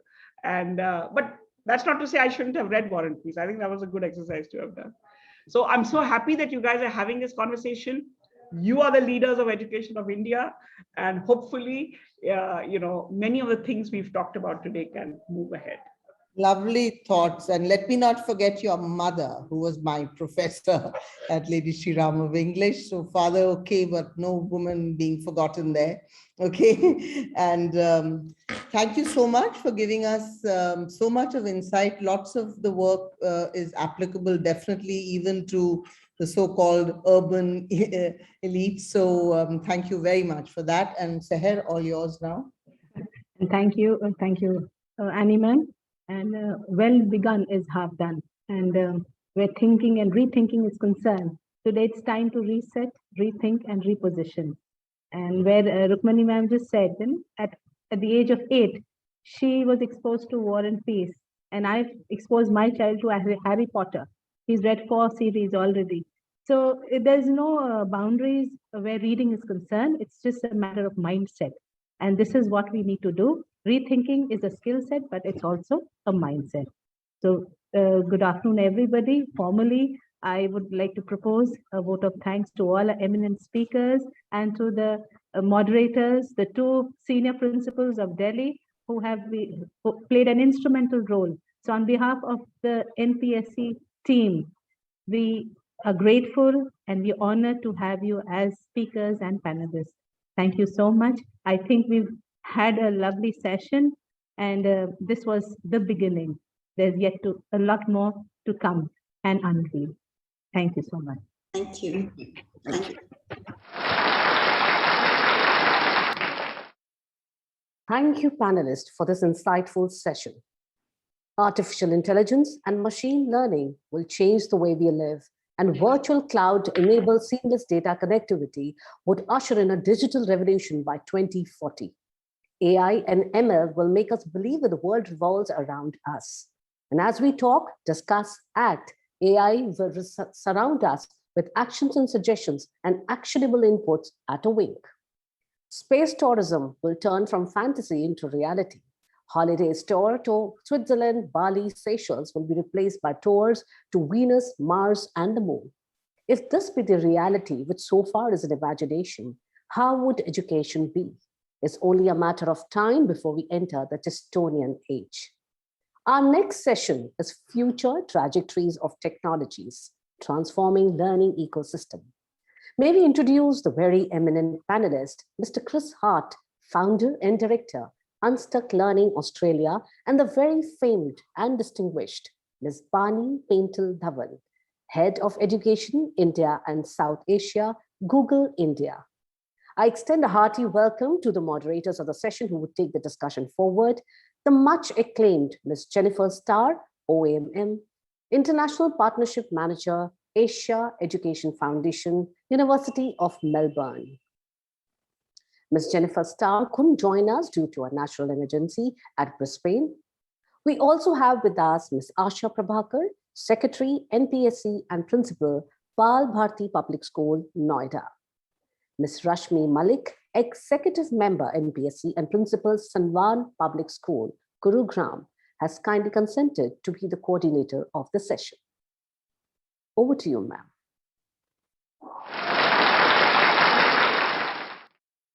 Thank you, Ritu, for a very warm introduction. Good afternoon to one and all. Unfortunately, Jennifer, as Ritu said, my co-moderator has not been able to make up for the session due to the weather conditions at Brisbane, Australia. Jennifer, you're missed, and in such circumstances, I am supported by a very dear friend, Rashmi. She is Principal, Salwan School, Gurgaon. Bani and Chris, let me brief you in short that this morning the conference opened with a great bang, and the inaugural session witnessed some of the great luminaries, and one of them being the Nobel laureate Sri Kailash Satyarthi. We just concluded with a very engaging session on rethinking learning in primary years, and we heard some very progressive views. We're running this session late, almost by an hour, and our apologies for the same. So ladies and gentlemen, on behalf of NPSC and on my behalf, I have the privilege and honor to welcome the two distinguished speakers of the session, Bani Paintal, Head of Education, Google India and South Asia. Bani, I must confess here that the entire education fraternity looks up to you, and most of them, they seek inspiration from your webinars, come lecture videos on the YouTube, and I am also your follower. Our second speaker for the day is Mr. Chris Hart. He is the founder and director at Unstuck Learning from Australia, and is very, very passionate about education. And he works with schools, education departments, universities, and also with the industry. He comes with an expertise in the field of online learning, deep pedagogy, and design thinking, which of course enhances the learning processes. And both the distinguished speakers work with Google for Education team, which is into exploring technical solutions and also into genuine transformations. To start with, Bani, you're associated with Google for Education, and how do you foresee, once we take into account the future trajectories of technologies, bringing in a revolution in teaching learning processes 10 years from now, and how are the schools going to keep pace with these changing technologies? Thank you, ma'am. Namaskar, everyone, and it's a pleasure to meet you. And I'm humbled by your words, ma'am, in the introduction. We grow because we learn, and you are our gurus and masters, and so we are really proud to be partnering with you. And I am honored to be part of this group. So thank you so much for that.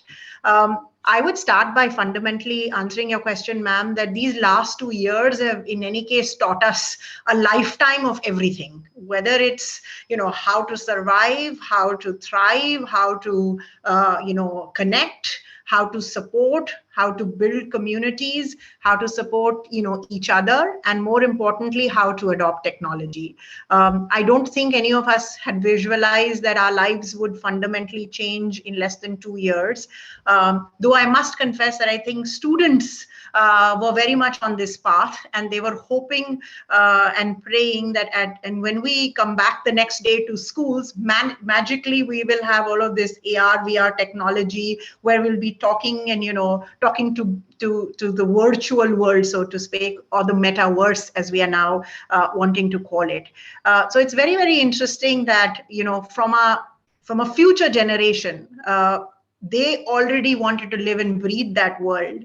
And then there were a set of us who were trying to adapt as quickly as possible to, what these changes are, because these are fundamentally changing every year. Technologies change, how we behave and interact with technology change. And finally, I think the toughest job is all of you as school leaders who have to not only take such quick decisions on what it would mean for your school environments, but also have to be nimble and agile enough to leapfrog, particularly the kind of disruptions that we have seen in the last 2 years because of COVID. I think it is commendable how the Indian education system came together to make the fullest of the opportunity. But I also believe that one of the positives in all of the negatives that have happened because of COVID is that we have understood the value of technology-based learning or internet-enabled learning or digital learning, as it is broadly called. What is really, really important is that as we think about 10 years from now, I would break those 10 years down into smaller digestible chunks. And I know as teachers and as educators, you're always very passionate about how do we actually simplify that explanation. And so in my attempt to explain, what I'm really going to cover is how do we keep the student at the center of the universe and help them get access to learning opportunity and realizing their full potential, by way of supporting the teacher as the key director so that she and he can actually effectively interact with the student, not only from an optimization of their own skills and the expertise, the pedagogical expertise they bring in, but also be nimble or agile enough to pick and choose the kind of technologies that will help them not only in their subject, but also deliver a more personalized experience to the students that they are impacting. And then the third stakeholder that I would say is school leaders like yourself who have to make these strategic decisions, some of which will mean that not only are they disruptive in what you were doing in your school concepts, they will also need budgets. They would also need a foresight that says, tomorrow a new technology comes in. How am I supposed to adapt to that? Am I like in a never-ending cycle of investments rather than really realizing what is that learning impact if I have made that strategic decision to go ahead with a particular technology? And finally, I think the circle gets completed when we talk about how do we engage with the larger community, particularly parents. And I can talk from experience that this particular group, this constituent of parents, are going to be much more demanding than they have ever been previously for US school leaders. Not only because their children have experienced what it means to, have the kind of technology-led learning, but also because they themselves have lived or thrived a particular, technology disruption. And so they feel now more confident to ask those questions. They feel more confident to say, why can't I have an hybrid ecosystem? Why can't my school give me the flexibility that if my child is unwell, we can be at home and still continue education? While if you look at the flip side, from a school perspective, it's actually a very tedious problem to solve. It's not easy. It's not easy for a teacher to do a hybrid. It's not easy for a student to absorb hybrid. Are we doing justice to the students inside the classroom in schools versus those that are online? So very, very pertinent questions that we will have to address. And so I'll start by saying that, you're not alone. First, that you're not alone. And this is not an India problem alone. We have seen that across the world, and I'm sure Chris will allude to that.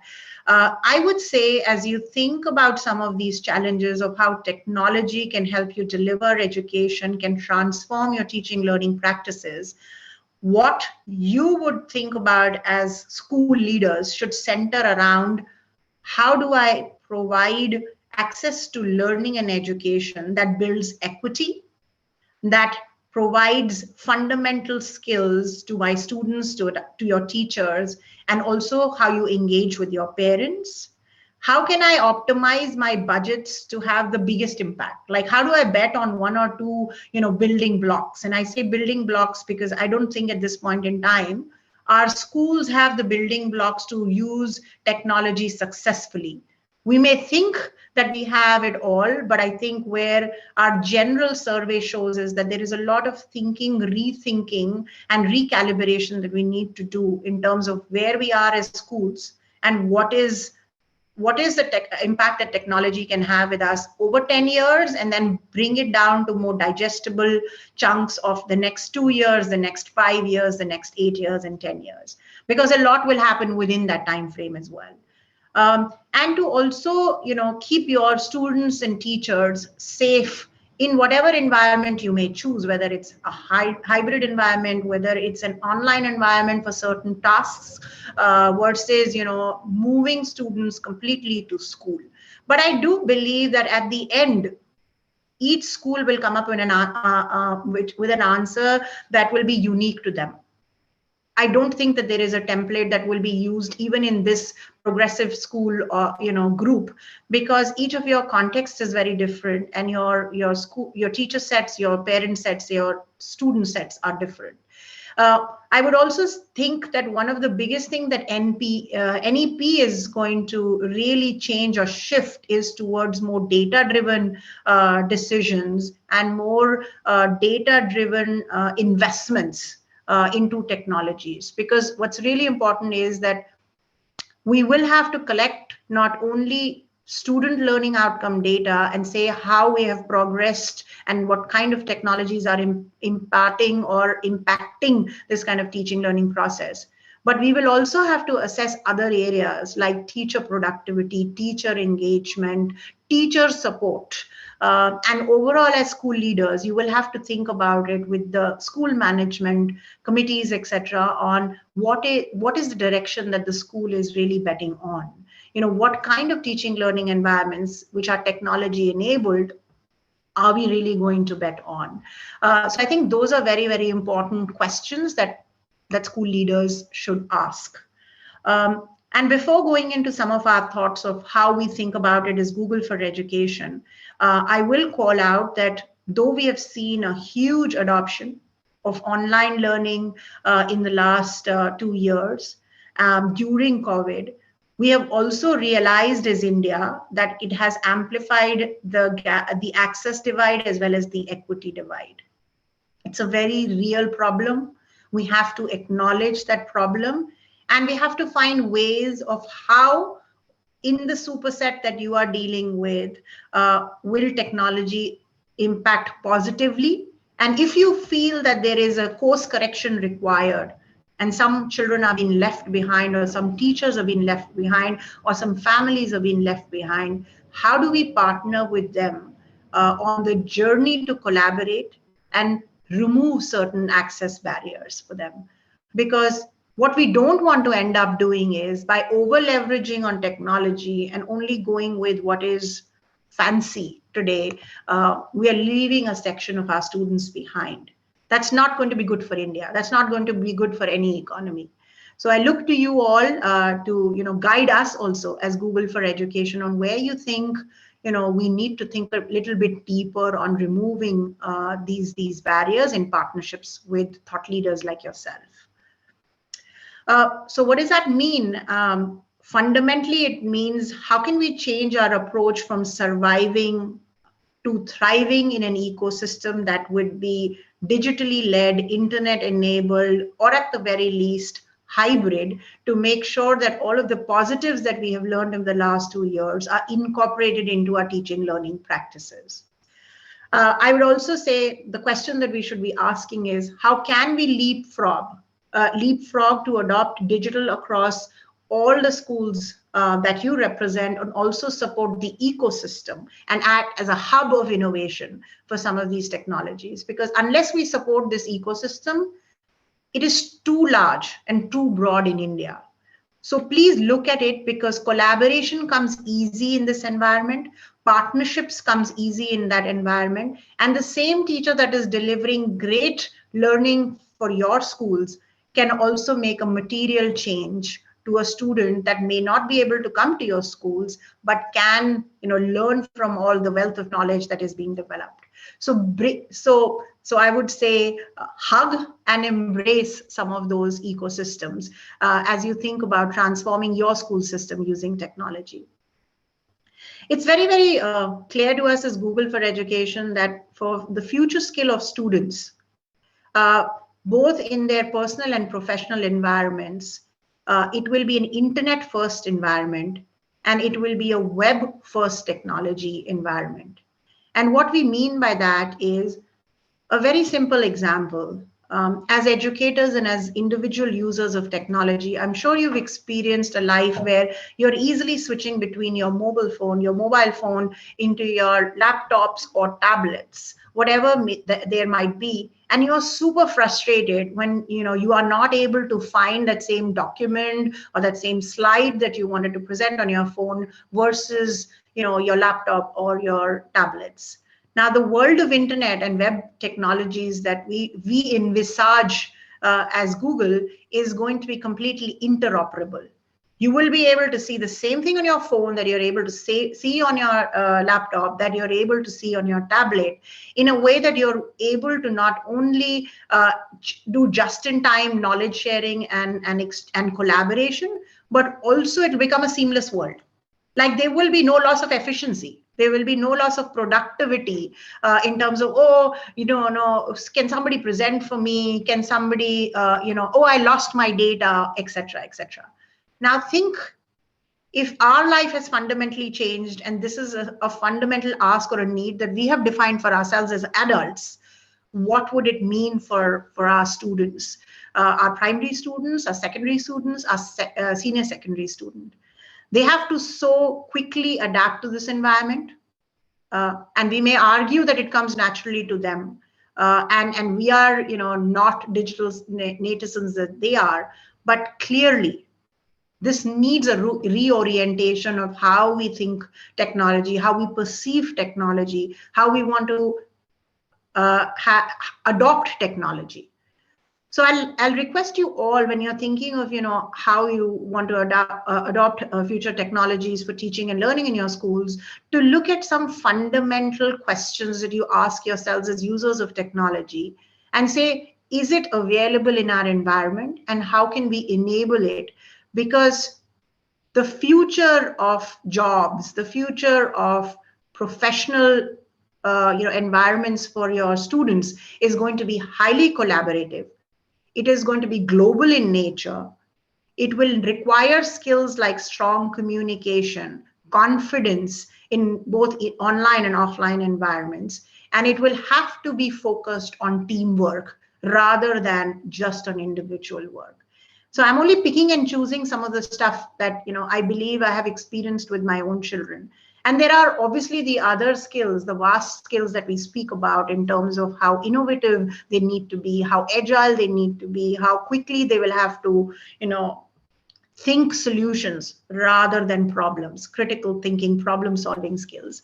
I'm just trying to break down that problem in a way that this will become a way of life. And then we have to get ready for the next disruption. So think that when you're thinking, how do I adapt technology and how do I introduce it in my teaching and learning? And so the foundational message that we would give when thinking about how do you adopt technologies in your school is, think about interoperable technology stack, which means that you're not locking yourself down on any one technology platform or technology player that will only think about what can we do in our own ecosystem, just like you do as users. And just like you want various apps to work on your computing device, which is a phone, the simplest computing device, which is your phone. Think about how that will come into your classroom environment and what would it mean for your teaching learning practices. It should also be open, which means that you're not only talking about a service provider coming and giving you one, service environment that has your content ecosystem, that has your app ecosystem, that has your device ecosystem, that has your platform ecosystem. Because what you really need to do is to pick and choose what you want. Exactly what we have seen in digital learning during COVID.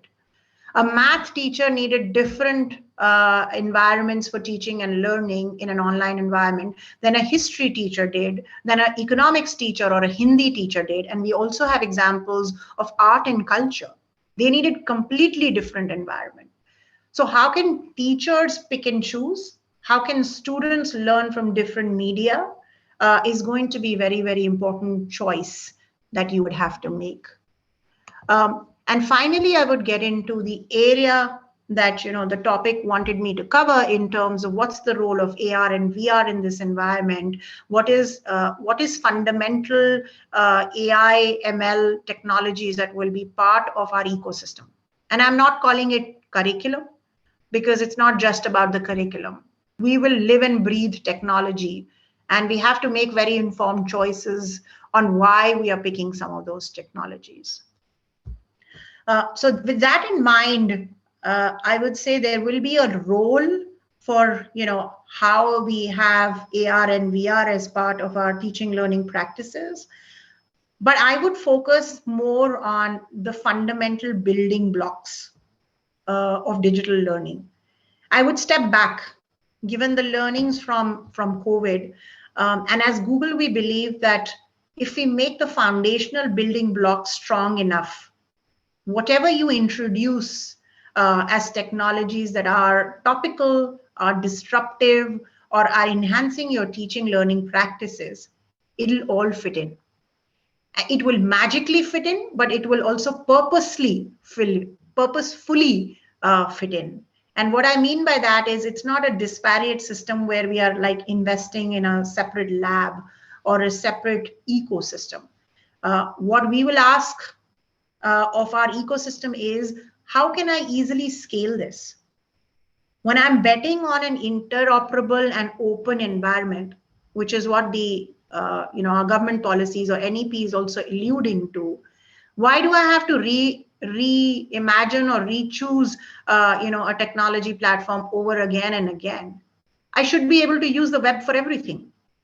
I should be able to get everything off the internet, and I should be able to customize it to the needs of my school. So ask for that. Ask and challenge the partners that you have in your ecosystem to give you answers for those. And when we get those foundational technologies and investments right, building off the other stacks will be very, very effortless. How do we help as Google for Education? So our mission is to organize the world's information and make it universally accessible and useful. And we want this information to be used and converted into intelligence in your classrooms.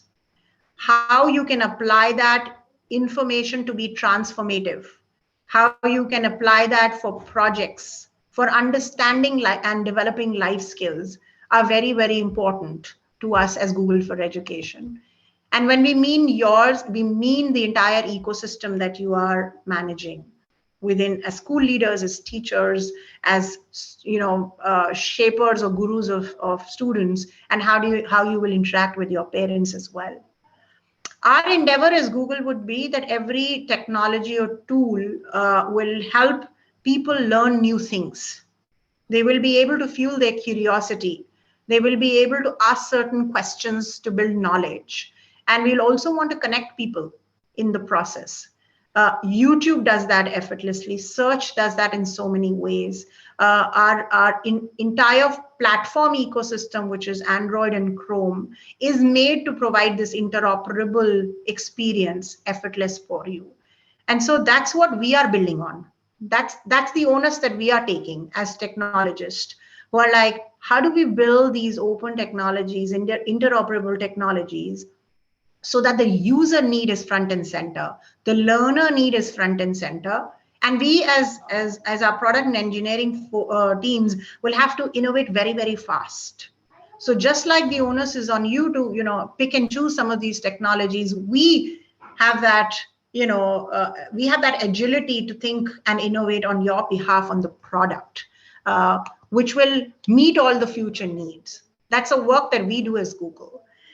With the foundation that we want learning to happen at school, we want learning to happen for work, and we want learning to happen for life using our products and services.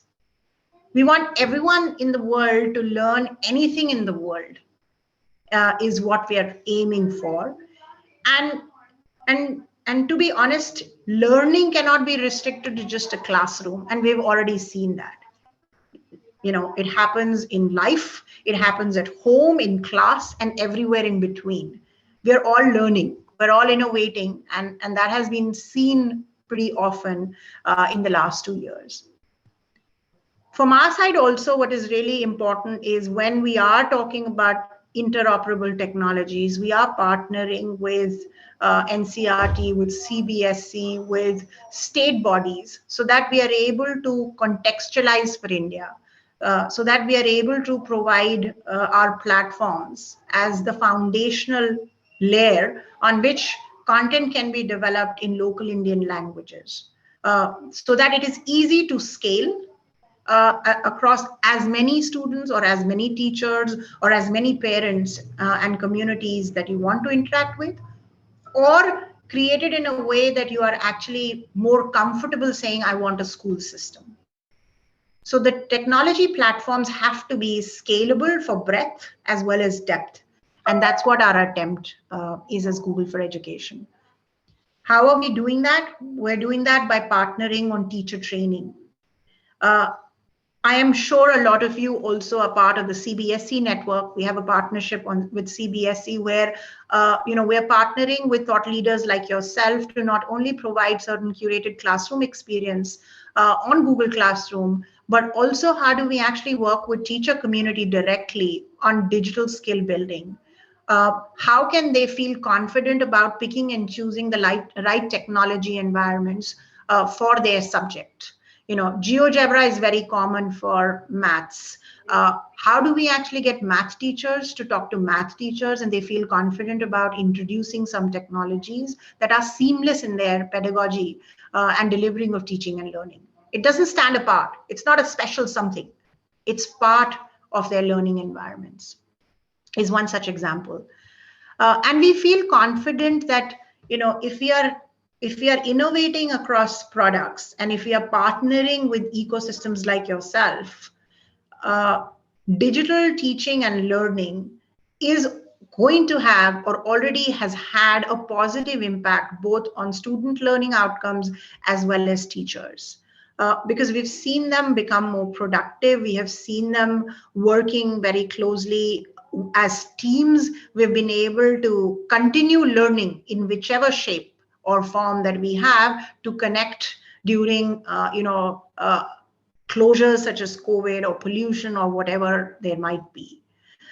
We also know from teachers that they believe that if they have the right set of technology tools, they are able to not only upskill themselves, but are able to transfer all of the future skills that we've been talking about from a student perspective. Because if I'm empowered, we know that as teachers, we feel more comfortable to engage with our students.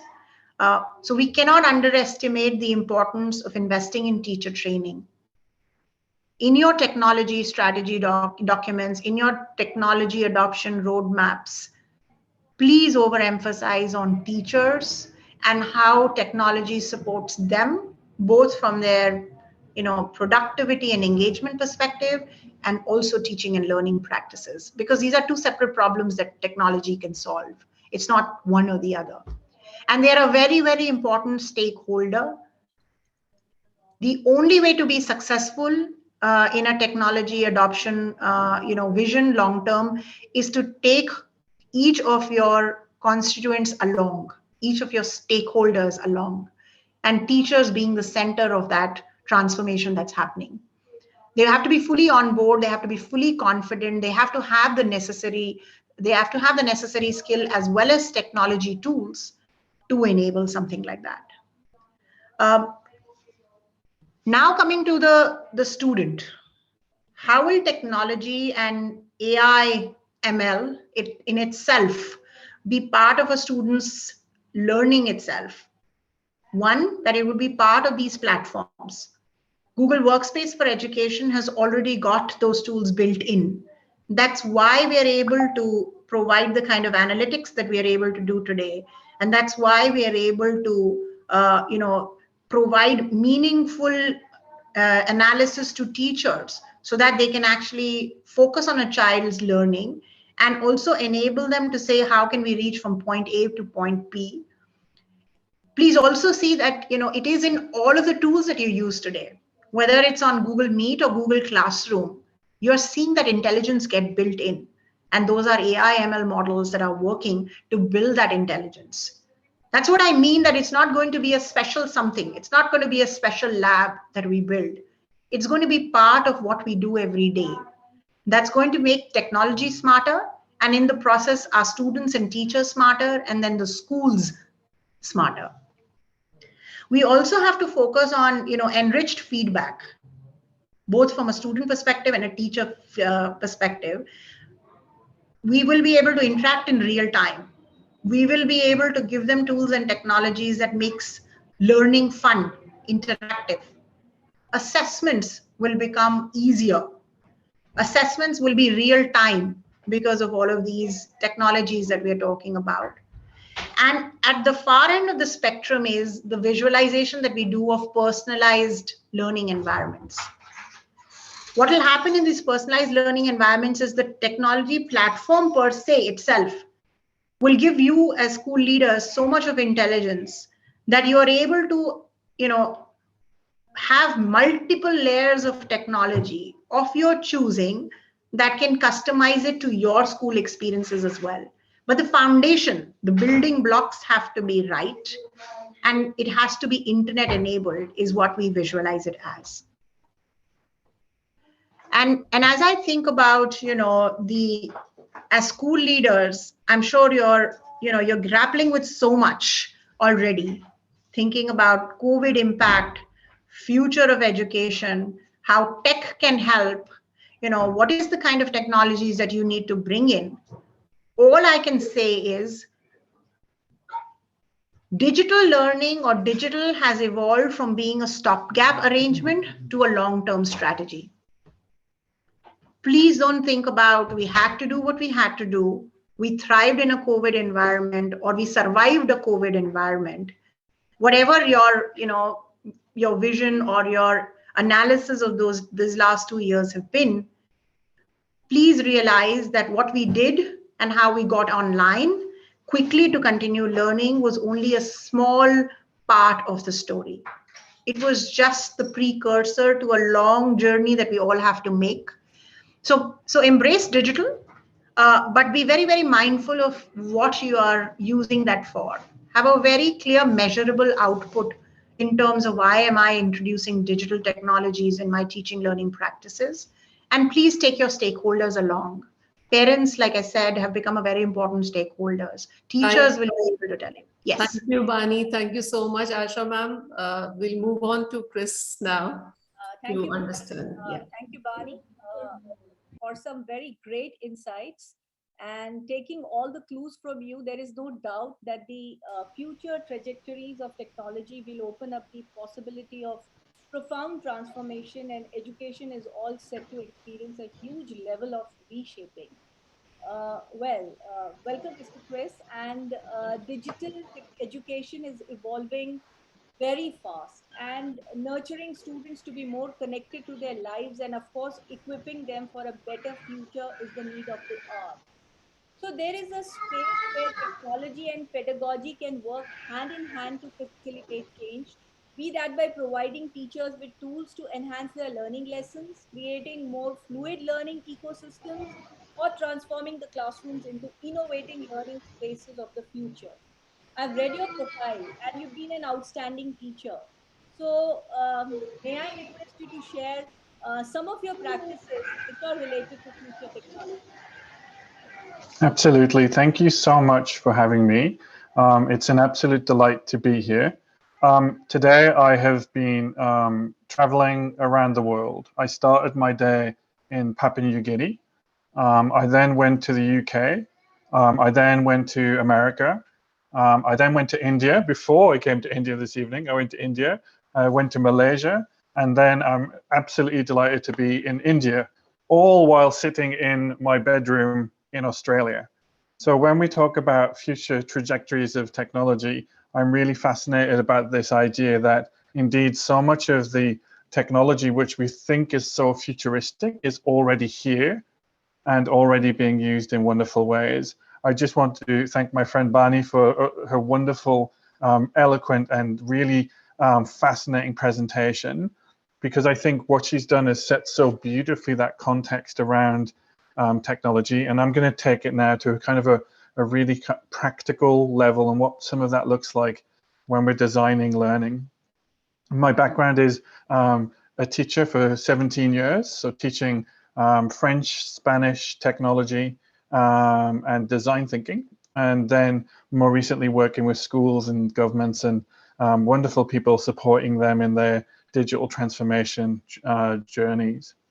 Before I really get into the detail of this session, I would like to spend a moment to acknowledge the traditional owners of the land upon which I am today, the Bunurong people of the Eastern Kulin Nations, down here in the beautiful, I'll just put on my laser pointer and show you, down here in beautiful Victoria in Melbourne, which is where I'm sitting right about now. And I would like to pay my respects to their elders, past, present, and emerging, and acknowledge that all of the gurus who are watching and taking part in this this presentation today are also custodians of our future and custodians of the future of our children, who, as we know, hold the future of our planet in their hands. And I do just want to acknowledge my good friend Jen, who unfortunately, Asha, as you mentioned, is unable to be with us today because of the floods in Queensland. So her house is unfortunately being affected. And I would just like to acknowledge all of those people around the world who are in challenging situations right now. So let's get into kind of the real objectives and what we want to understand by the end of this session. What I'd love to do is explore the trajectory of technology and how hybrid learning ecosystems support our learners to thrive. So as Barney so beautifully put it, this idea of, we talk about schools a lot, but the reality is in our interconnected world, we really are much more in that space of ecosystems where school is one place where children can learn and be part of a community. But due to technology and thanks to technology, we can also be a part of a much bigger ecosystem. As I say, really, I have traveled the world today virtually and been part of a learning ecosystem that spans the globe. And I feel very privileged to be able to do that. So I do want to take, before we even talk about technology, just to take one step back and just clarify what for me is the purpose of education.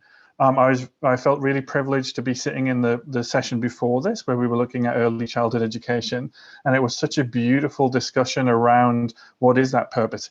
Yes, purpose is about reading and writing, numeracy and literacy, 100%, but it's so much more than that.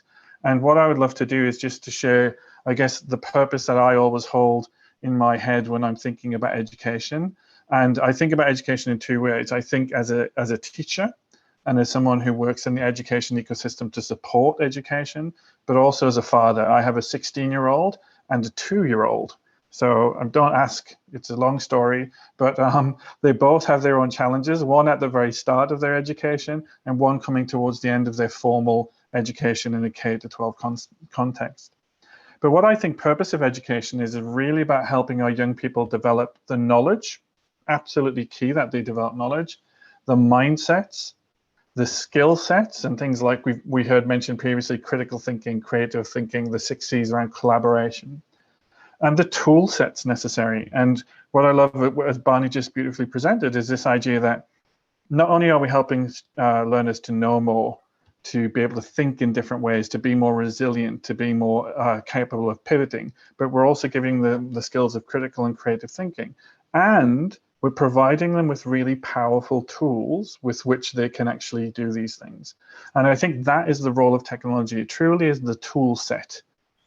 Technology in and of itself can, and I think this is really important within an education context when we're talking about the trajectory of technology, technology could massively influence what we do in education, or we as educationalists can step in and say, this is what we want to achieve. How can the technology help us to do that?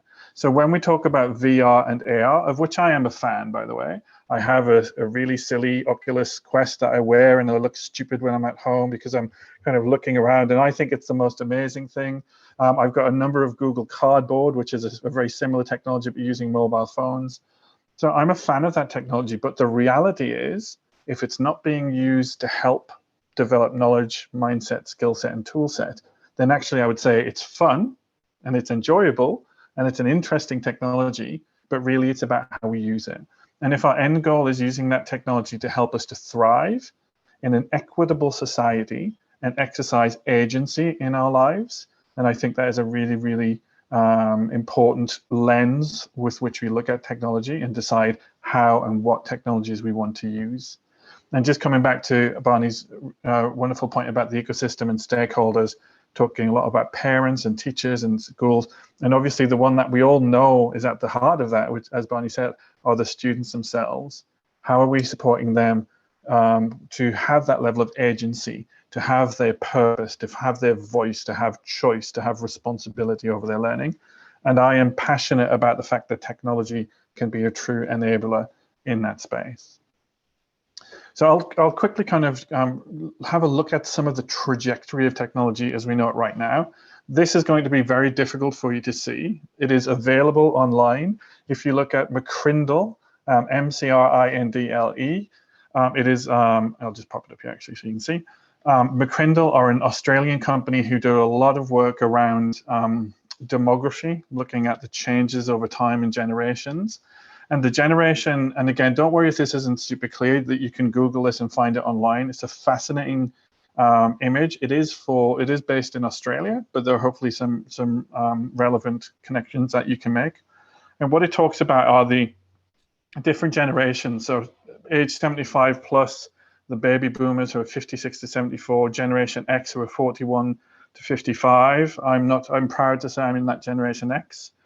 Generation Y who are between 26 and 40, Generation Z between 11 and 25. So that's the generation of our secondary students right now.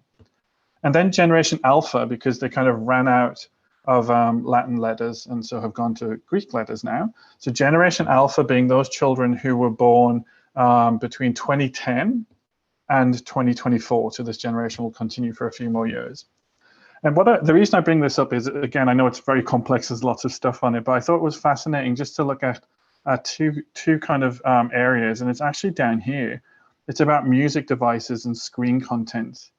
When we look at the kind of 75 plus year olds, record player would have been a music, the go-to music place. And the thing about a record is it is in fact designed in a certain way to be listened to in a certain way. And you never want to skip a track just in case you scratch it with the needle. So you always kind of want to listen in a certain dictated way. And if we think about an analogy of the curriculum and these music devices, it starts to kind of help us to see, okay, so a textbook, which does things in chapter 1, chapter 2, chapter 3, chapter 4, and you never skip, is kind of our record player. The next piece was, well, okay, what about an audio cassette? And one of the things I know, I did it, I'm not sure if you ever did, is you get an audio cassette and you would put it in your radio tape player, and then you would wait for your favorite song and you'd record it. So you'd actually record music onto an audio cassette yourself. Now that starts to change the way we interact. And if we think about curriculum and learning, it's like, how can I capture the things I really want to learn? So we're starting on that small journey, I guess, of personalization. Then we got to Walkman and the idea of being able to carry your music around with you. And that's kind of Generation X, that's my generation.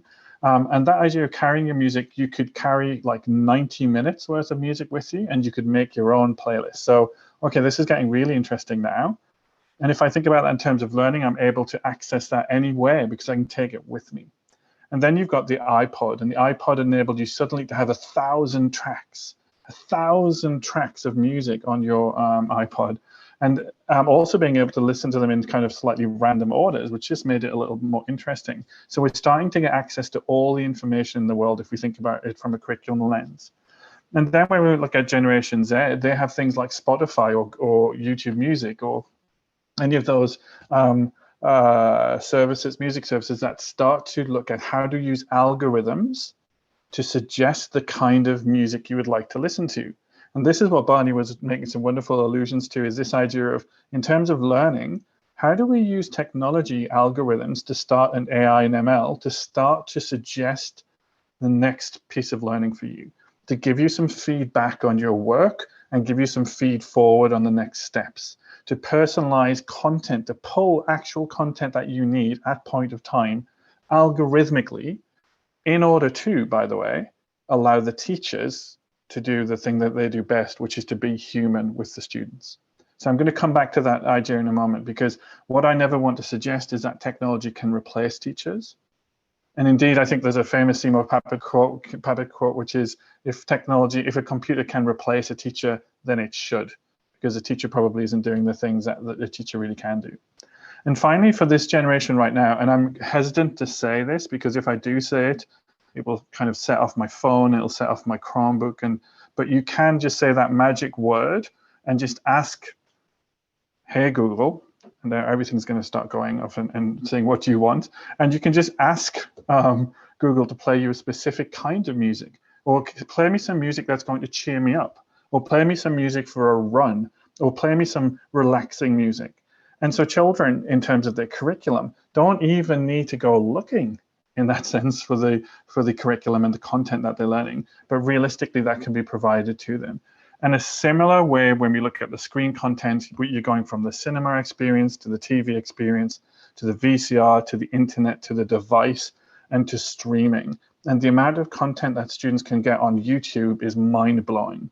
So how can they can get a physics lecture, not just from their physics teacher, but a physics lecture from the greatest physics teacher in the world.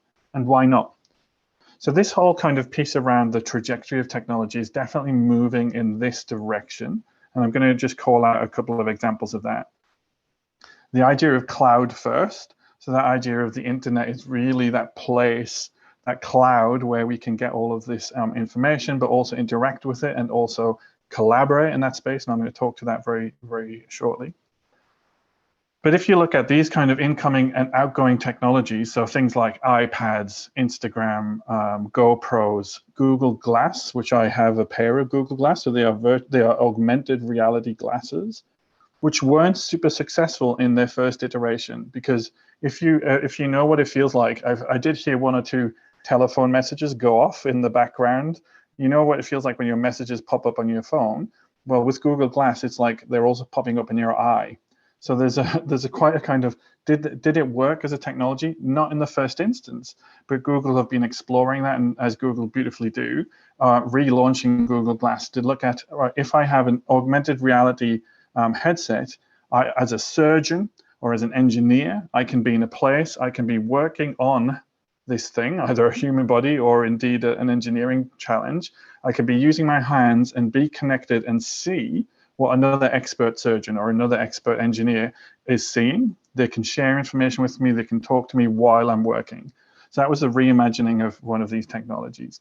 But as we go through the rest of these incoming technologies, things like smart speakers, 5G connectivity, biometrics, so the idea of being able to use our identity to really access so much information in the world, autonomous vehicles, quantum computing, aerial ride sharing. These are all incoming technologies, but the thing, and again, I'm sorry, I had to kind of crop this to make it as big as I could. The thing I'm super interested in the trajectory of technology is actually the new jobs that are coming through. Cybersecurity specialist, user experience manager, drone pilot, blockchain developer, data designer, virtual reality engineer, robotics mechanic, sleep technician, sustainability officer, driverless train operators, a well-being manager, AI specialist, life simplifier. I would definitely love someone to be in my life and be the life simplifier for me. Urban farmer and space tourism agent. As I think was in the very start of this presentation, we talked about this idea of, space tourism is going to be a real thing. But let's not worry about the type of technology that's coming in terms of future trajectory. Let's just talk briefly to what it does for us in terms of learning. The reality is that we're looking for personalized learning, we're looking for collaborative learning, we're looking for connected learning, and we're looking for technology to enable us to be even more human. So people who worry about things like Terminator or AI taking over the world or robots taking all of our jobs, the reality is when we do this well and thoughtfully, it is about enabling humanity by using technology. And I'm going to give you very quickly a couple of examples of that.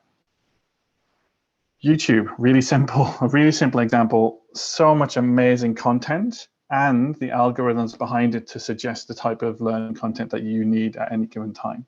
That's the powerful bit of that personalized learning. Google worked with Walden University, Google Cloud Platform, to build Julian, which is an AI tutor for university students. So what that does is it uses assessment data and it gives feedback and it suggests next steps. So it really is that kind of amazing feedback. And as a former teacher, a former languages teacher with year 12, I remember having to mark their really long essays. And the students would kind of get them back and go, oh, thank you, and then put them away and not really look at all of my hard work that I had done in giving them feedback. What Julian does is it gives it immediately. It gives it very directly and takes you to the next steps. So again, you can Google Julian Walden University and you can find that backstory.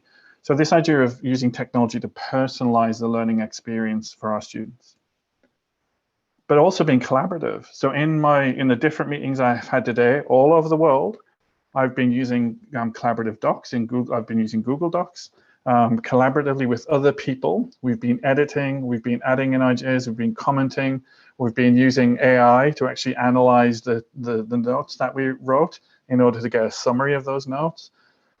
This 3 years ago, you would have said was, future technology, trajectory of future technology. The reality is you can use it right now. You can jump onto Google Docs and you can be collaborating, send that link to someone on the other side of the world, you're collaborating with them. I remember the first time I saw that, and I would say it was 2010, I thought it was magic. And I still think it's magic. So I think that idea of really when we're looking at collaboration as one of the things we want our students to get even better at, that technology platform that allows us to do that is amazing. I do want us to think about connection and think about our students being at the center of everything we do. I put a little link there, actually. If you ever want to look at that, just jump on and have a look. But I was privileged before I left teaching to be the founding director of something called Emerging Sciences Victoria, which was an online science school run out of the science school I was working in. So the teachers are in the science school physically in Melbourne. They connect using what was called Google Apps at the time. So this was in 2013. What was called Google Apps, but is now called Google Workspace. The teachers were creating collaborative documents using Hangouts or Google Meet to do video calls with students in rural and regional Victoria. So Australia is huge if you've never looked. I mean, India is pretty massive as well. Australia is huge and it's empty. Like there are a lot of space between people. So being able to connect children, young people around Australia, around something like science is really wonderful. You can jump on that web link and actually have a look. It's live, it's still going. It has about 300 students a semester from around Victoria. What it does is it connects kids to the world's information, making it universally accessible and useful, as Bani spoke to before. It also connects kids to people. And Eric Mamajek is a professor. He's at the University of Rochester in New York, but he also works at the Jet Propulsion Lab in NASA, in California Institute of Technology. And he studies planets, and his big study is a planet with a ring size 200 times bigger than Saturn's ring size. And we happened to know Eric when I was working at MSci, so we reached out and said, Eric, can you come and work with the kids that we're working with on astrophysics? And he's like, yes. So he came to the class, he connected over video, just like we're doing now. He had just been on the radio telescope and had downloaded a bunch of data from the massive planet with a massive ring system. And he was talking to the kids, passionate about astronomy and astrophysics. And he was talking to the kids and he said, oh, wait a moment. And he downloaded the data, a big chunk of it that he just got from the radio telescope, dropped it into a Google spreadsheet, which is a collaborative spreadsheet, and then shared that with the children. And he was like, okay, let's have a look at column D and let's look at what this means. So the ability to connect not just with teachers, who are incredibly important, but also with other experts around the world, that I think is an underutilized piece. And this was in 2013, 2014. It's an underutilized tool that we really should jump on as much as we possibly can.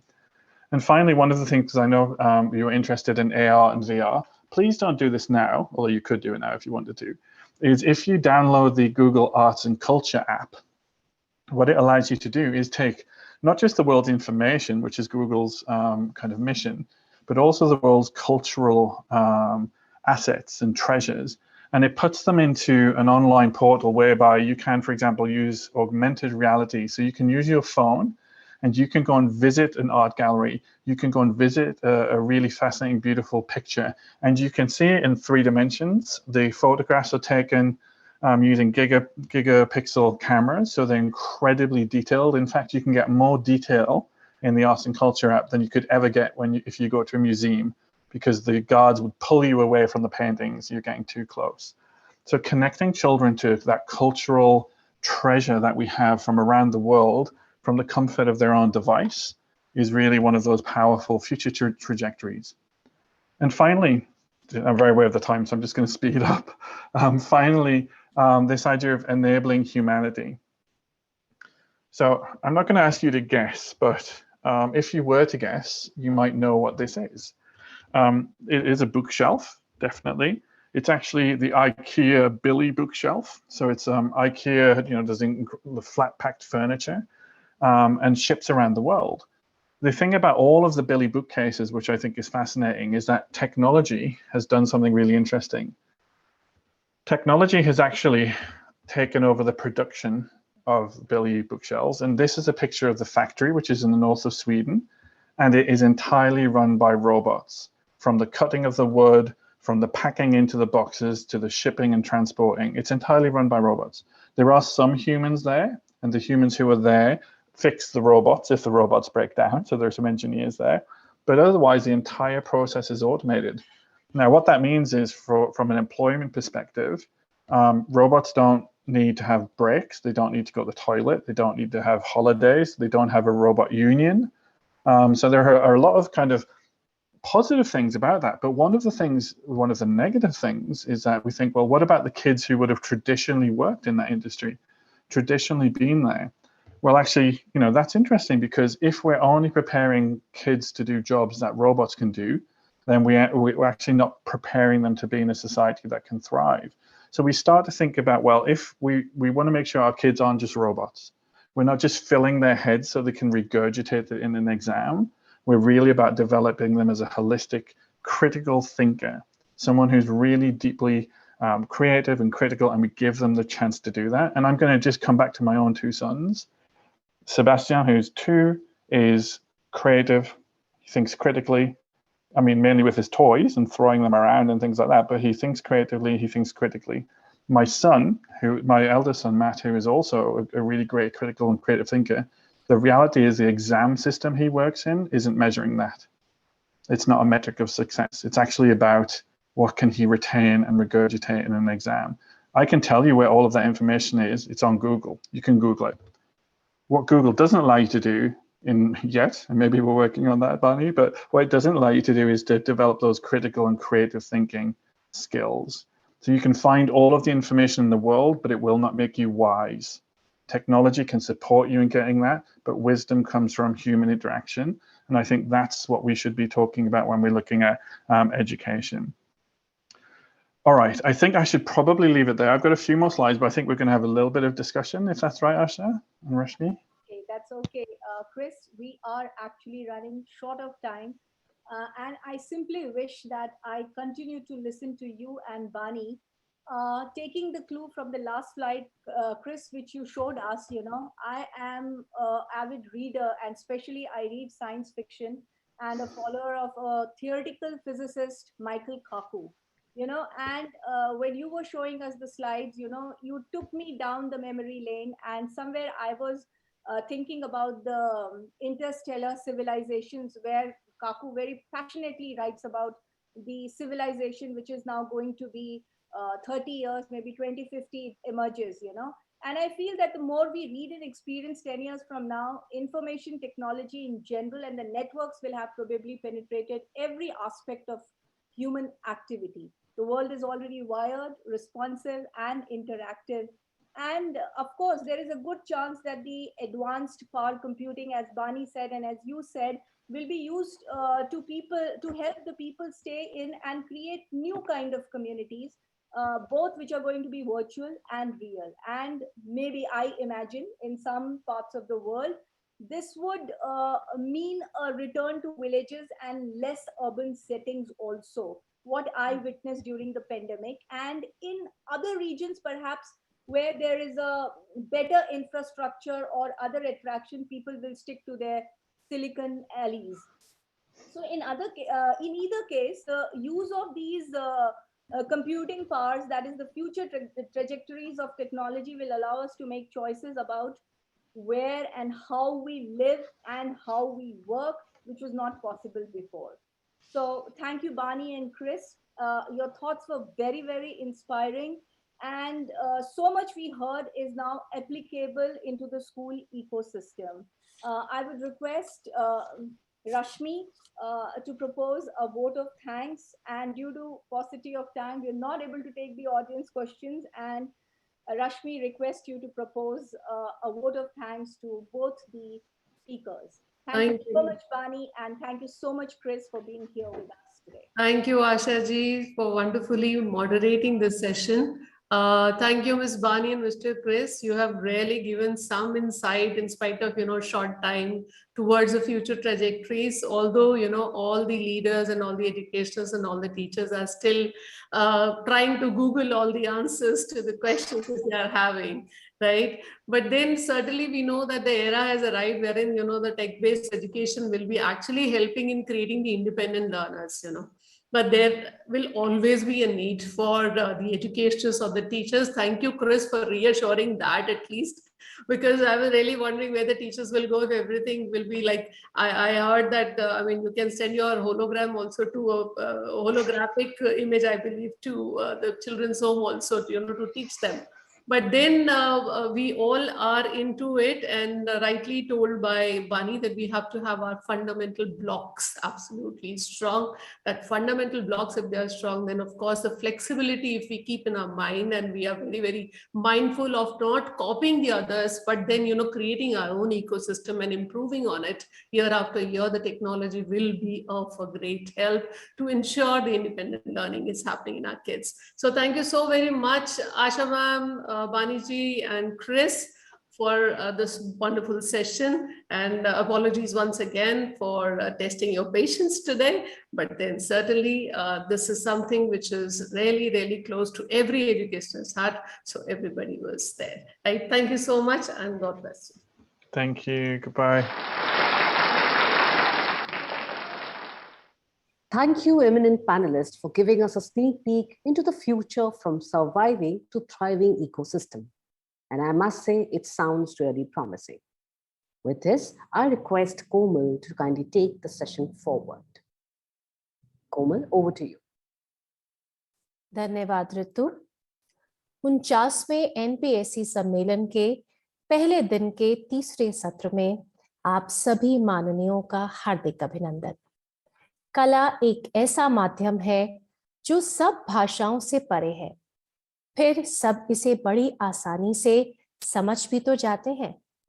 वैसे तो यह भी माना गया है कि विषय कितना ही मुश्किल क्यों ना हो, गीत संगीत तथा कहानियों से उसे बड़ी आसानी से समझाया जा सकता है।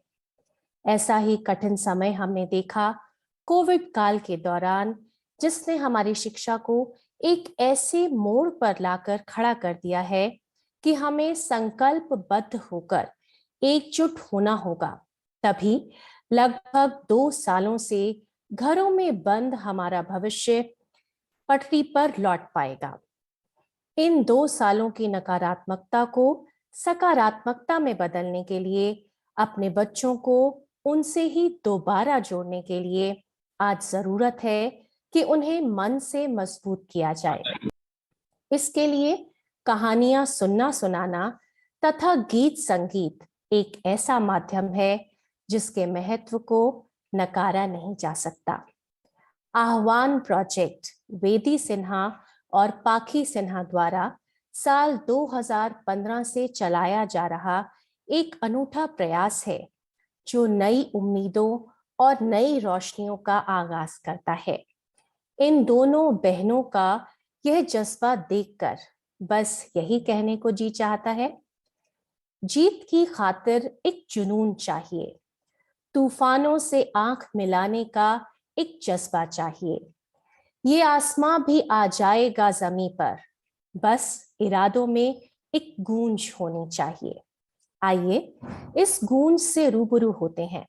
पेश है वेदी सिन्हा और पाखी सिन्हा की अनूठी कला की एक झलक। तीसरे सत्र bridging the gap between art and academics to joyful learning का आगाज करने के लिए मॉडरेटर के रूप में हमारे साथ हैं माननीय वाइस चेयरपर्सन NPSC तथा दिल्ली पब्लिक स्कूल गुरुग्राम की प्रधानाचार्य मिस अदिति मिश्रा जी, और कोऑर्डिनेटर के रूप में हमारे साथ हैं माननीय जॉइंट सेक्रेटरी NPSC तथा ST public school Patel Nagar नई दिल्ली की प्रधानाचार्य डॉक्टर मीनाक्षी गुप्ता। मंच की कमान संभालने के लिए हम सादर आमंत्रित करते हैं माननीय अदिति मिश्रा जी को। महोदया, आपका स्वागत है। Namaskar, Komal.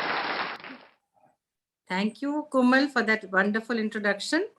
Vedi and Pakisina, it is my privilege to welcome both of you to this post-lunch session, a lunch session which didn't really happen because there was so much to discuss and we were so busy bridging the gap in so many ways that I think we all forgot about lunch.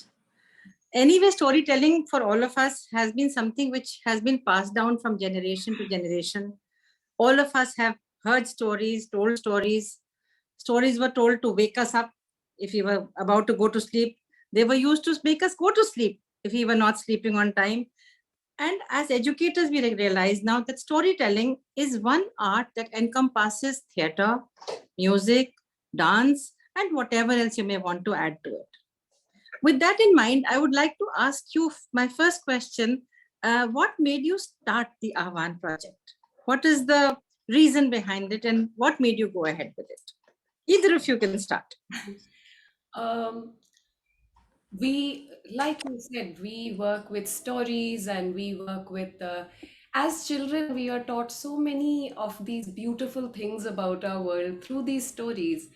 We also learned about the beauties in the world. And then from the closed, safe space of school, as we stepped out and saw the real world, experienced the real world, a little bit of our hearts broke. Because all the love that we've spoken about, that we've heard about, seems to be getting lost. And what made us work with stories, though, then, is that I think that's what we connected to the most as children. As we started a journey, a quest to learn a little bit more about love, I think that process was only possible with stories. If I may add, I think we start lives very hopeful, very sheltered. And then there comes a time when you realize that a lot of it may not work out in the real world. A lot of it may not be the truth. It may only be a moral lesson that one needs to hold on to for as long as one can. And that broke a lot. It kind of shattered a lot, actually, so to say, which is what kind of pushed us back into exploring what that love, what that harmony, whatever we learned, how would that play out in real life, and to kind of go back to it, bring it back to also as many people as we could. And which is also why I think Vedi has chosen a format which is so conversational, which is so I don't know, it's so relatable. It is in your stories of different animals, you find your own life. And I think, yeah, and that people can relate to it motivates us to do more of it. Yeah. Wow. I mean, that's such a beautiful story in itself, because I think, again, as educators, we look for ways to make our teaching learning as fun-filled and fulfilling. And as a teacher, I know that my stories reach out to so many more, and my stories never have a single ending. It could have multiple endings given by the students. It could be a happy ending, a tragic ending, a funny ending. And I think that's what makes the class really joyous. So I think we are all very eager in this session to hear you perform, to see that what you do, and to in some ways learn from that pedagogy. Thank you so much. We're all on a journey. And so we fall, we fail, we falter, but we get back up. And so today we bring to you a little story. कहानी एक नन्ही सी चिड़िया की जो अपने रास्ते पे चल पड़ी है।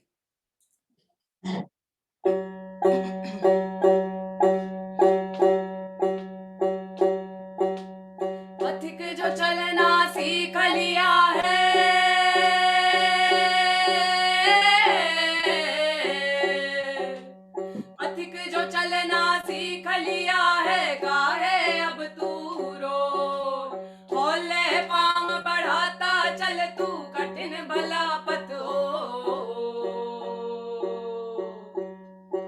अरे चल मुसाफिर होले होले बड़ मुसाफिर होले अरे चल मुसाफिर होले होले बड़ मुसाफिर होले अरे चल मुसाफिर होले होले बड़ मुसाफिर होले अरे चल मुसाफिर होले होले बड़ मुसाफिर होले राह में रोड़ी राह में बजड़ी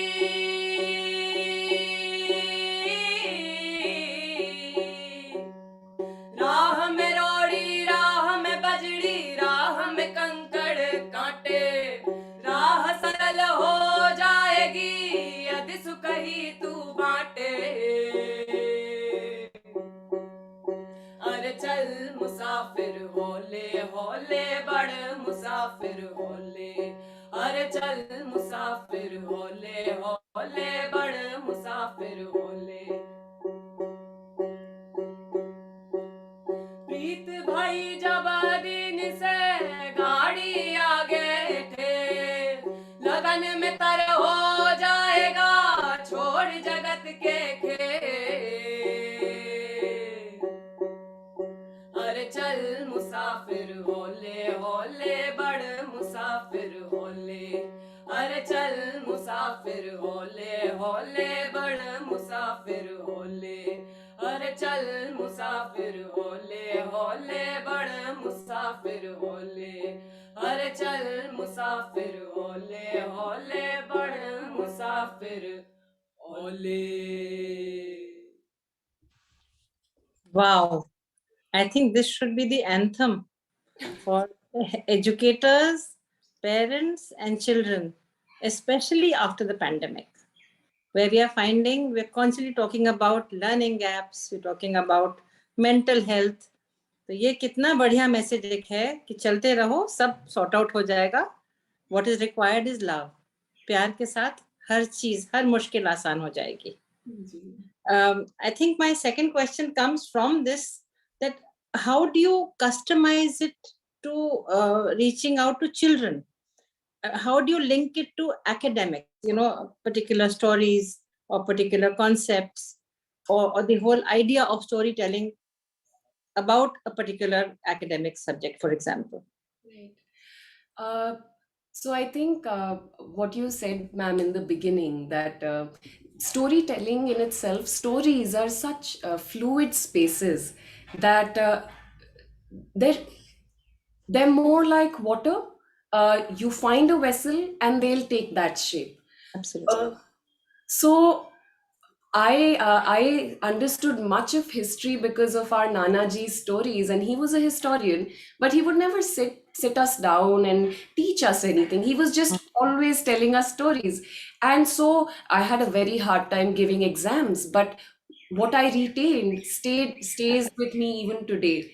So we try to research any theme before we start writing, and once the those practical, more structured bits are done, then we get into ideating, finding everyday stories from that context or that theme. But I think what is always paramount is to keep in check that it's relatable to the children, to the context of the children at that time, and that it relates to some extent with their emotions and how they're feeling. Right. I think that should be the bottom line, actually, because if it doesn't appeal to children, then I think the story is lost somewhere. So I think you have one more presentation, I think, for us, which is going to again resonate with all the educators, because I think all of us are now rediscovering this joy of art, this joy of storytelling, and trying to demystify concepts by making them into stories. This is so true, and so I think this is why today, even though we are a lot of adults and people, but we are ultimately working with children. So today's story is a little bit of a mix.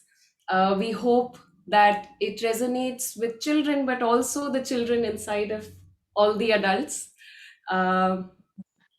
तो देर न करते हुए शुरू करते हैं कहानी झुमकी की. तो जी एक दफा का जिक्र है। एक जंगल में एक नन्ही सी चिड़िया रहती थी, झुमकी। झुमकी का बचपन नाना की कहानियों के साथ बीता। कहानियों में ऊंचे ऊंचे पहाड़ होते, घने जंगल होते, बहती नदियां होती।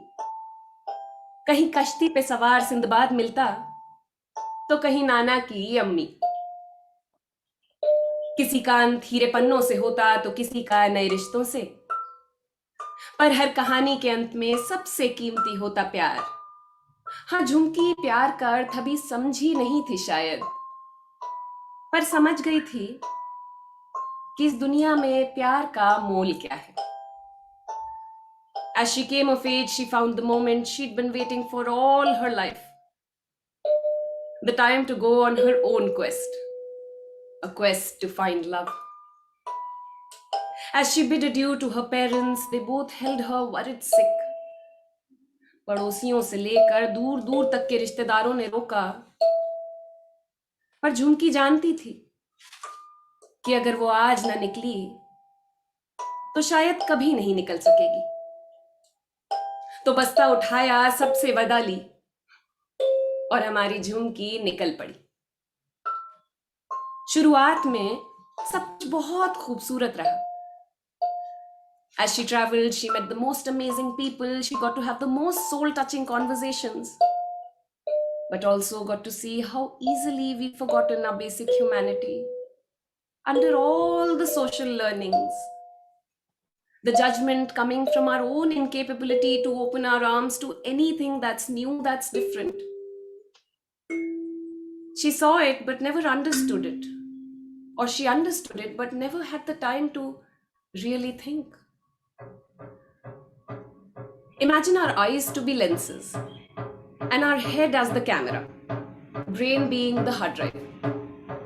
As we grow up, we record years and years of footage, but we never even learn that we can edit, let alone actually sitting to edit.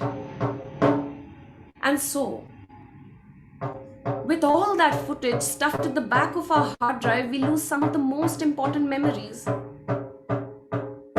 And as we grow up, we still feel the emotion, but we don't have an answer for it. On this journey, she sat to revisit this footage.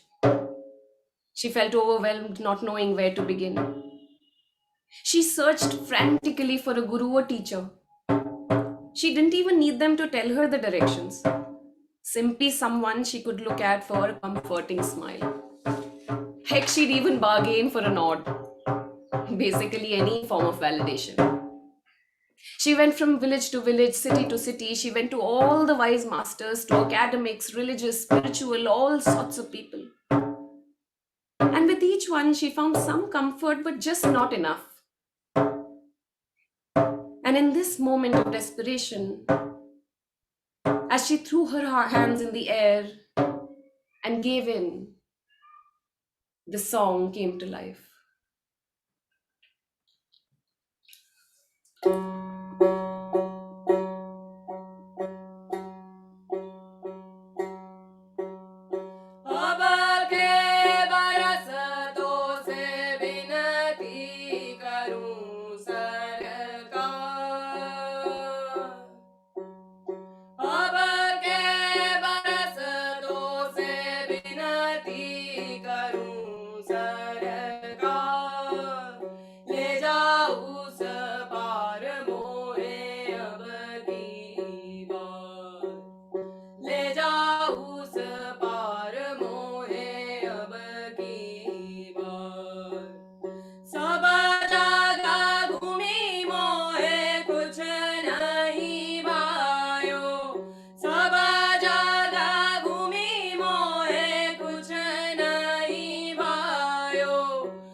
झुमकी की आह सुनकर आसपास का जंगल शांत पड़ गया।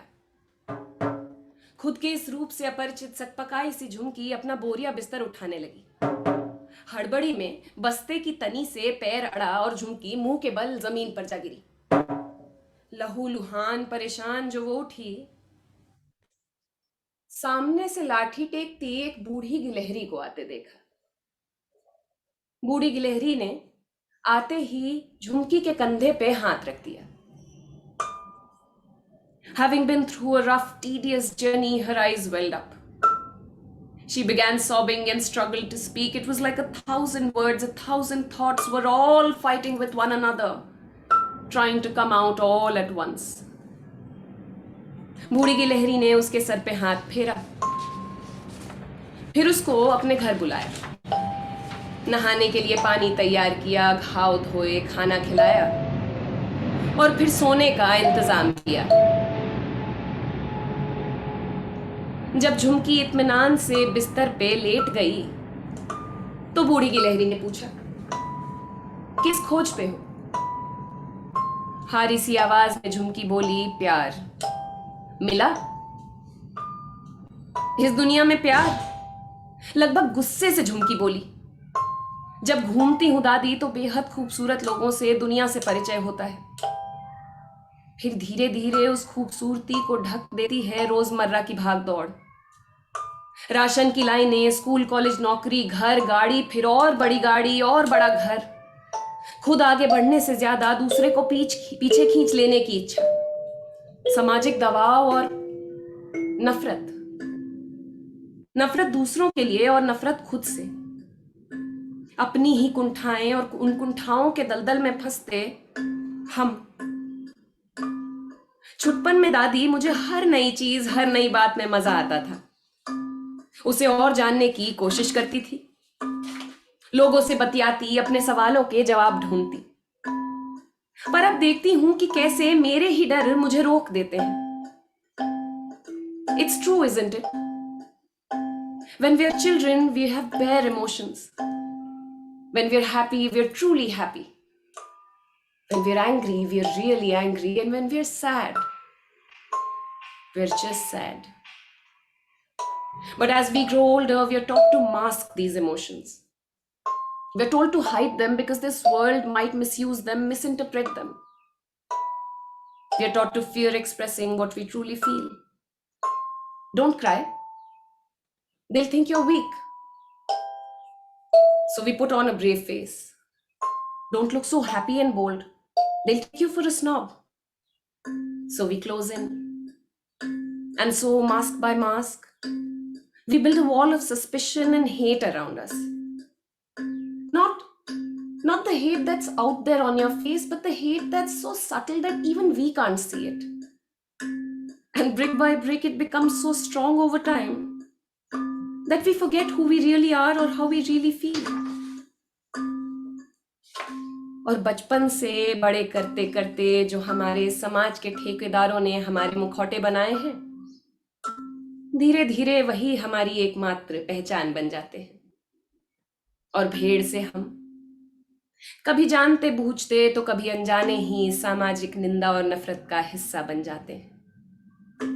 पिछले कुछ समय से देखती हूं कितने अक्षम्य सहनशील हैं हम एक दूसरे के प्रति।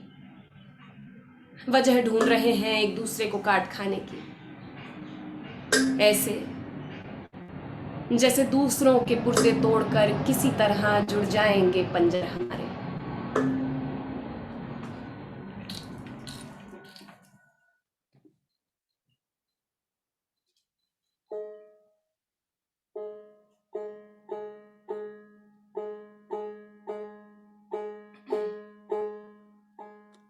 देखा विधाता तेरा नाम, देखा विधाता तेरा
जात भी ना भाए दूजी बात भी ना भाए मैं मेरा करते करते आप घर जलाए अपना आप घर जलाए जात भी ना भाए दूजी बात भी ना भाए मैं मेरा करते करते आप घर जलाए अपना आप घर जलाए देख विधाता तेरा नाम लेके करे काम कैसे कैसे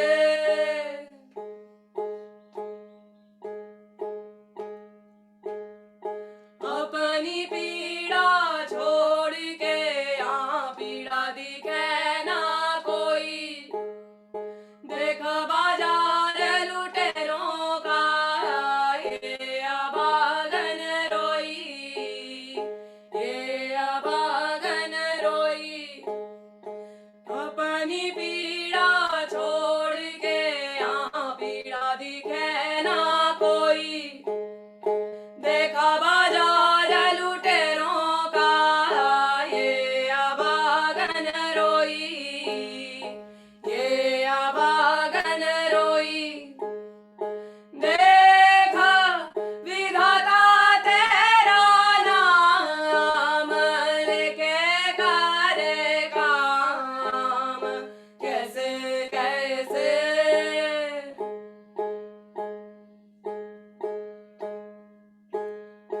देखा विधाता तेरा नाम लेके करे काम कैसे कैसे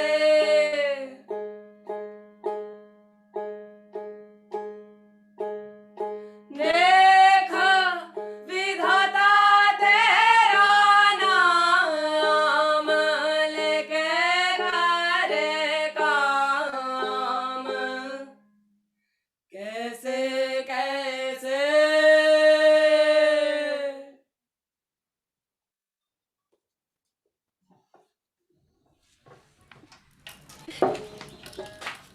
सुबह उठी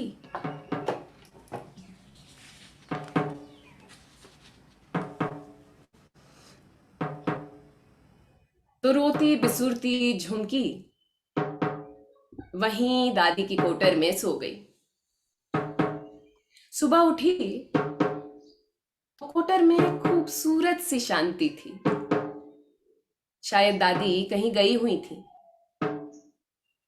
झुमकी कोटर से निकली तो एक नन्हा सा बंदर दादी की चारपाई खोले दे रहा था। अरे अरे, ये क्या कर रहे हो? बंदर काम करते करते पलटा। अच्छा, तुम झुमकी होगी। दादी जरा पास के गांव गई हैं। मुझे तुम्हारे सफर की जरूरतों का इंतजाम करने कहा था। मैंने सोचा तुम सोई हो, तब तक दादी का ये पुराना खाट ठीक कर देता हूं। खैर, ये पूरा दिन झुमकी का इस नए दोस्त के साथ बीता। ये जान के बड़ी हैरानी हुई कि ये नया दोस्त भी कुछ महीने पहले तक एक यात्री था। तो फिर यहां कैसे? धीरे धीरे जब कहानी खुली तो पता चला ये बंदर ही क्यों, दादी भी एक जमाने में यात्री हुआ करती थी। और हां, इन दोनों को भी बड़ी रोड़ियां मिली। कई बार मुंह के बल गिरे, दांत फूटे, लहूलुहान हुए, लेकिन कुछ अच्छे लोग भी मिले। तो जब इनके सफर का अंत हुआ, इन्होंने सोचा क्यों ना आगे आने वाले यात्रियों का ख्याल किया जाए। उसने दादी, नन्हे बंदर, उनकी यात्रा और उस जंगल के बारे में बहुत कुछ जाना, और साथ ही साथ जाना और महसूस किया प्यार, एक यात्री का दूसरे यात्री के लिए। Not an exchange, not ownership, just ever changing, ever flowing love. तो अगली सुबह जब झुमकी अपने सफर के लिए तैयार हुई, she felt happy and confident. She felt thankful for all that this world had given her, all the beautiful people she'd met. और दादी से विदा ले बस्ता उठाए झुमकी फिर चल पड़ी. सूरज की भीनी भीनी किरणें, हवा का तापमान, आसपास चिड़ियों की बातें, सब झुमकी को खुश कर रहे थे. गाते झूमते कई घंटे निकल गए. फिर शाम ढलने लगी और झुमकी की रफ्तार भी कम होते होते बेहद धीमी होने लगी. रफ्तार धीमी होती गई और दिन चढ़ते गए. कुछ दिन बीते तो खाने की पोटली भी लगभग खाली हो गई. आखिर एक दिन एक पेड़ के नीचे एक जड़ के पास जाकर बैठ गई. अभी अपनी पोटली खोलकर खाना शुरू किया ही था कि न जाने कहां से एक मोटा चूहा निकल के आया और झुमकी को खदेड़ने लगा. झुमकी उठकर हड़बड़ाती हुई दूसरे पत्थर की तरफ चली. उस पत्थर तक पहुंचकर जब अपना सामान देखा तो खाने की पोटली गायब थी. पलट के देखा तो खाने की पोटली गिरी हुई थी जमीन पे और बचा हुआ सारा खाना बिखर चुका था. हड़बड़ी में खाने की पोटली गिरी और पोटली के गिरते ही झुमकी की आंखों से आंसू. गुस्से में झनक के उठी, पोटली बांधी और तेज कदमों से आगे बढ़ने लगी. पर कुछ देर बाद उसकी गति फिर से धीमी होने लगी. चिलचिलाती हवा और मुंह पे पड़ती तेज धूप उसको परेशान कर रही थी. दूर उसे एक तालाब दिखा. किसी तरह भूखी प्यासी झुमकी ढुलकती गिरती पड़ती तालाब की ओर दौड़ी और वहां जाके सीधा तालाब में मुंह डालकर पानी पीने लगी. प्यास थोड़ी बुझी तो झुमकी की नजर ऊपर गई. वहां पत्थर के पीछे एक नेवला बैठकर उसे देख रहा था. नेवलों को तो बुरा मानते हैं. झुमकी के गांव में तो नेवलों के बारे में कोई बात तक नहीं करता. क्या है? झुमकी ने डरते हुए कहा. और नेवला बिना कुछ कहे उसके पास आने लगा. झुमकी पीछे हटते हटते पत्थर ढूंढ रही थी. उसके हाथ अभी पत्थर लगा था कि नेवले ने बोला, अरे डरो मत.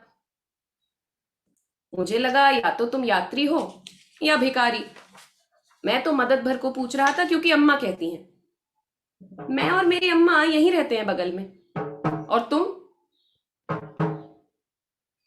झुमकी सकपकाई सी खुद का प्रतिबिंब पानी में देख रही थी.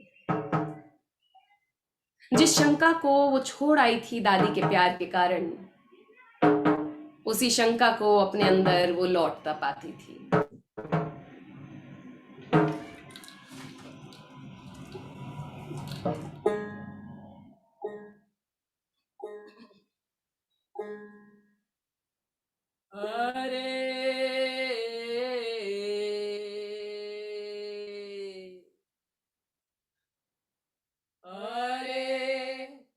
सब दियो तन मन लाड लडुली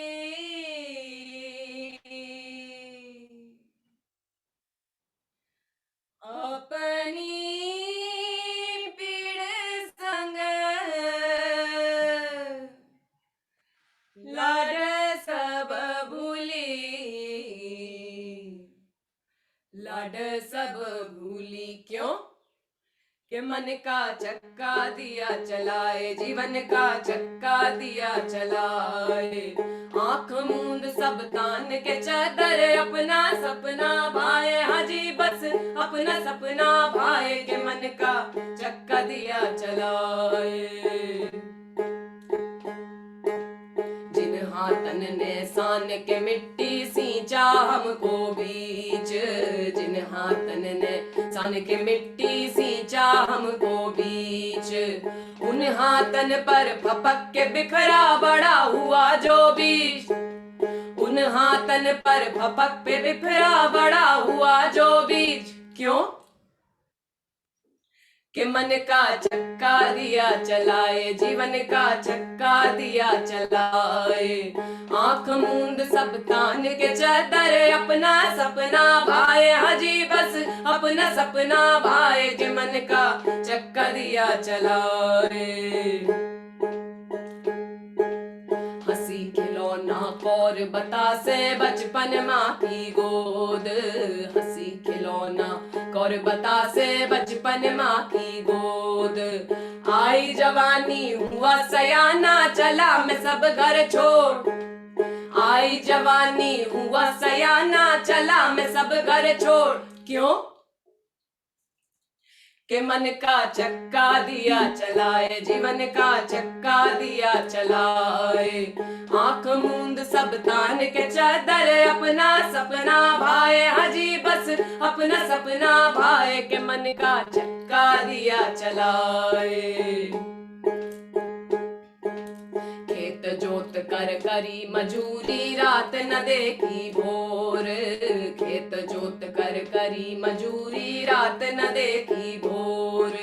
दिन दिन गिनते फसल कटी, पर ले गए कोई और, दिन दिन गिनते फसल कटी और ले गए कोई और, क्यों के मन का चक्का दिया चलाए, जीवन का चक्का दिया चलाए। आंख मूंद सब तान के चादर, अपना सपना भाए, हाजी बस अपना सपना भाए, के मन का चक्का दिया चलाए।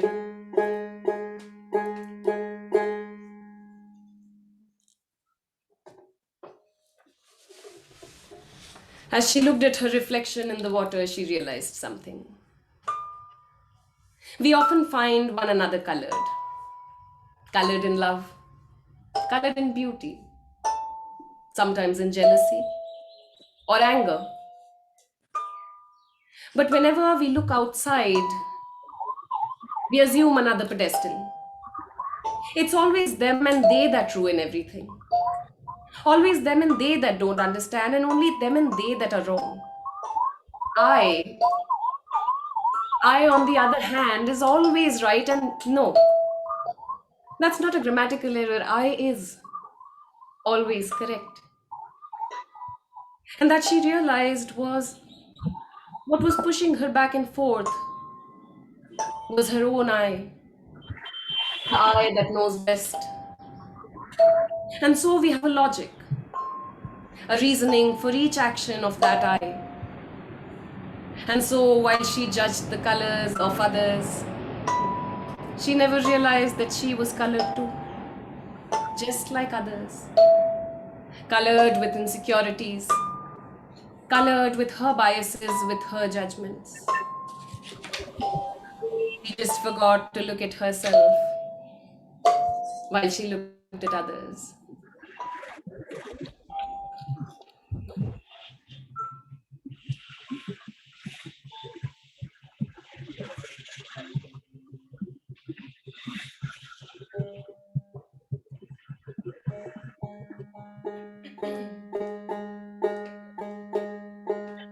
Rangadini, Rangadini, Rangadini, लाल मुँह पे फेंके गुलाल मुँह से खिले जैसा होली।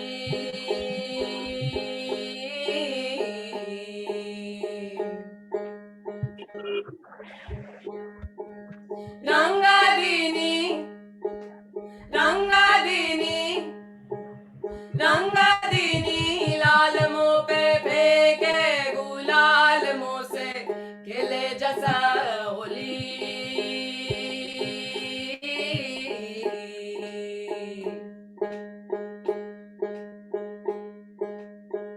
अंगिया भीगी चूनर भीगी, अंगिया भीगी चूनर भीगी, भीगी भीगी मोरी बोली।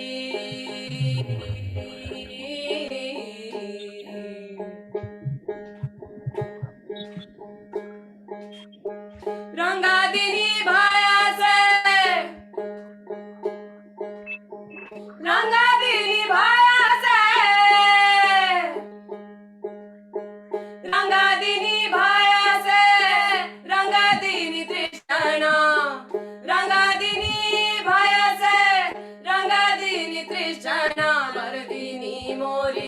जोली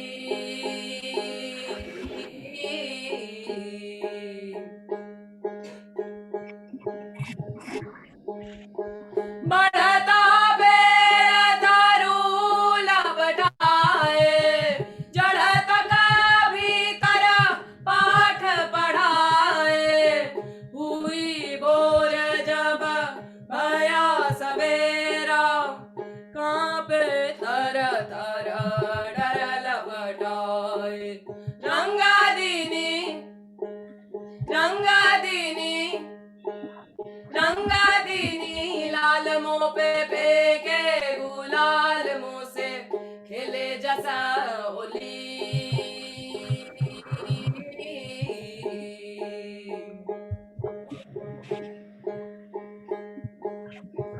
रूहा रूहा भीतर सांप लौटाए मन भई शंका मन भटकाए जगह छूटा जाए पर द्वेष न जाए रंगादिनी रंगादिनी रंगादिनी लाल मुंह पे फेंके गुलाल मुंह से गिले जैसा होली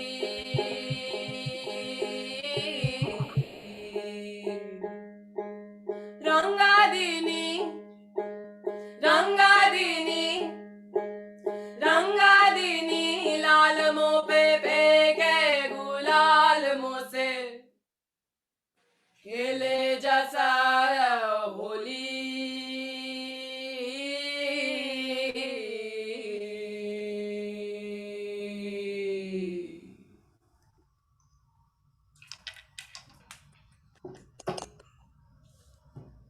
तो झुमकी अब भी अपने सफर पे है और झुमकी काफी समय तक अपने सफर पे रहेगी। कुछ अच्छे लोग मिलेंगे, कुछ शायद ध्यान न दें, पर जब तक झुमकी के पास वो खुद है, जब तक वो खुद को जानती है, वो आगे बढ़ती रहेगी। और हम भी झुमकी के पीछे पीछे सीखने की, सीखा हुआ उतार फेंकने की और फिर से सीखने की, प्यार ढूंढने की और प्यार के बारे में बात करने की, अपने रोजमर्रा के जीवन में प्यार को साक्षात देख पाने की, हर इंसान को एक समझ पाने की कोशिश करते रहेंगे। I don't have words after this, Paki and Vedi. I think I speak for the entire audience. This has left us completely speechless. And so many lessons inside this one story. What is most resounding for all of us is that we are all travelers. हम सब पंथी हैं, हमारे ही अंदर वो झुमकी है, हम ही झुमकी हैं और हमें साथ ही चलना है। और जब एक उठेगा तो सब उठेंगे। ये जो आपने बोला कि दूसरे के पंजर तोड़कर अपने पुर्जे नहीं जुड़ेंगे, कभी जुड़ ही नहीं सकते। With these words, I want to thank you profusely, and I hand over the mic to my colleague, Dr. Meenakshi Gupta, for the vote of thanks. It's a very tough job for you, Meenakshi. I know. I have no words, honestly speaking. I was so mesmerized. I'm an ardent fan of both of you because I keep on watching your videos, me and my daughter both. And my favorite one is Mera Ram Mela Kar Diyo. So I keep on listening that song as many times as I can. So it was a delight to hear both of you. And especially, I think, for all the education fraternity, when we talk about education, शिक्षा सिर्फ पढ़ाई नहीं है, शिक्षा उससे भी बहुत ऊंची चीज है। एक बच्चा जो हमारे पास आता है उसे एक अच्छा इंसान बनाना। So वो जो values हैं, I think the way in which the topic today is that how can art and academics be integrated, turning into a joyful learning.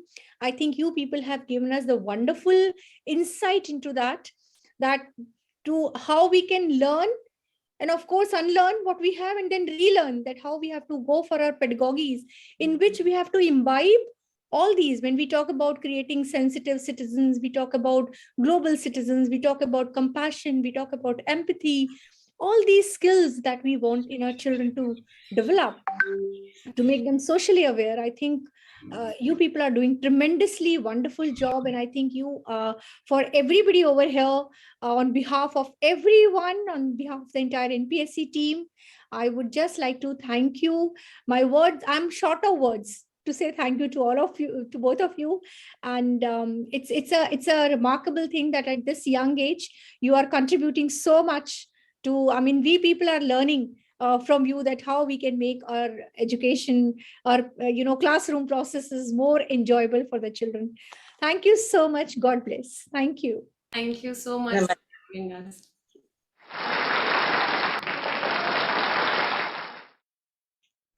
बेहद ही खूबसूरत प्रस्तुति। हम तहे दिल से शुक्रिया अदा करते हैं आह्वान प्रोजेक्ट और वेदी सिन्हा तथा पाखी सिन्हा जी का, जिन्होंने सदियों पुरानी इस अनूठी कला का ताना बाना शिक्षा के साथ जुड़ने का बेजोड़ प्रयास किया है। आपका धन्यवाद। अगले सत्र के लिए मंच पर आ रही हैं मेरी सहयोगी ऋतु। Thank you, Komal. The last 2 years have forced a transition of the established norm in many fields through work from home, e-learning, virtual exam, and so on. For any educated Indian, the next biggest challenge would be implementation of a grading system that focuses on holistic development of all students rather than honoring a select few who manage to achieve inexplicably high grades. Not only does demotivate the majority, but also creates a lopsided one-size-fits-all approach. The implementation of few changes can help overall the system and benefit all our students. Students are often put on the treadmill of entrance examination preparations, subjected to high-pressure learning of skills which are useful only for passing an entrance exam, creating a situation where the surgery is successful, but the patient is critical. Our next session is Designing Assessment for Holistic Learning.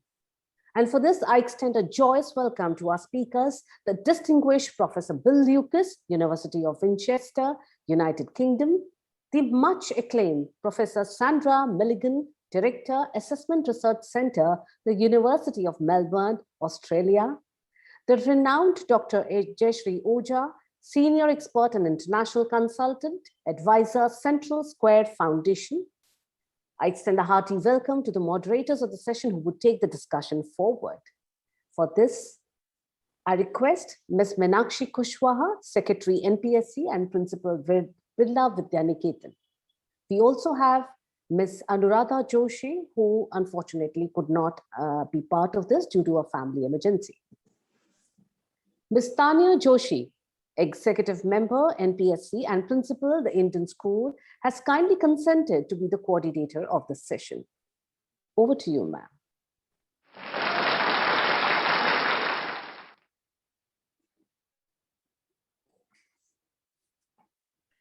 Meenakshi, you're on mute. Good afternoon from India. It is my pleasure to introduce the session on designing assessments for holistic learning. We know that assessments can be of learning, for learning, and as learning. Holistic learning would, in brief, mean learning that is for the growth of mind, body, and soul, drawn from experiences and catering to each individual child so as to promote a growth mindset. Most assessments, unfortunately, which are currently popular in schools, take their cue from standardized tests designed for school living or for college entrance. These tests more often use a ranking mechanism to place learners on a scale that is either alphabetic or numeric, comparing students of different abilities at the same level, and generate immense stress.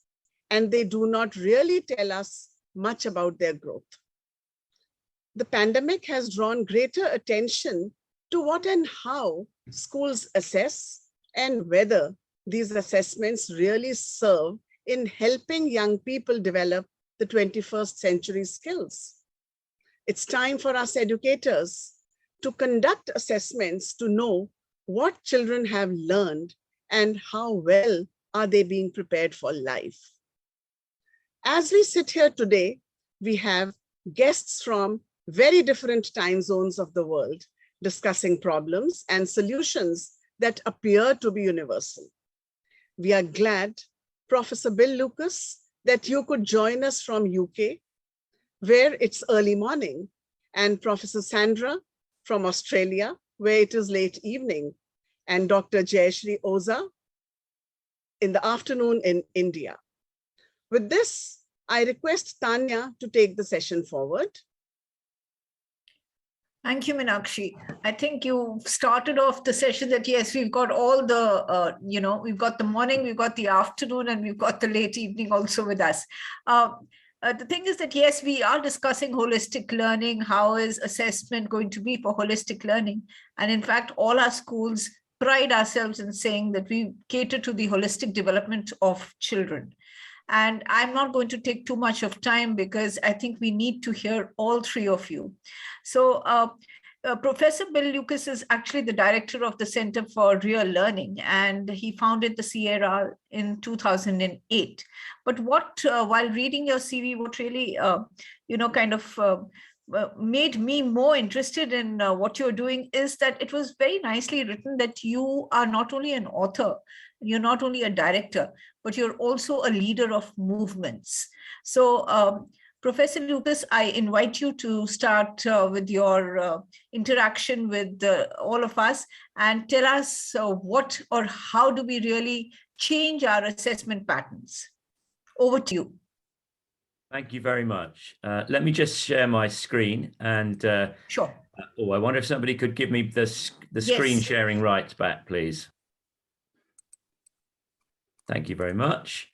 And tell me if you can see that. Yes, we can. All right, let me just get it into the right. How is that? Is that okay? Yes, that's fine.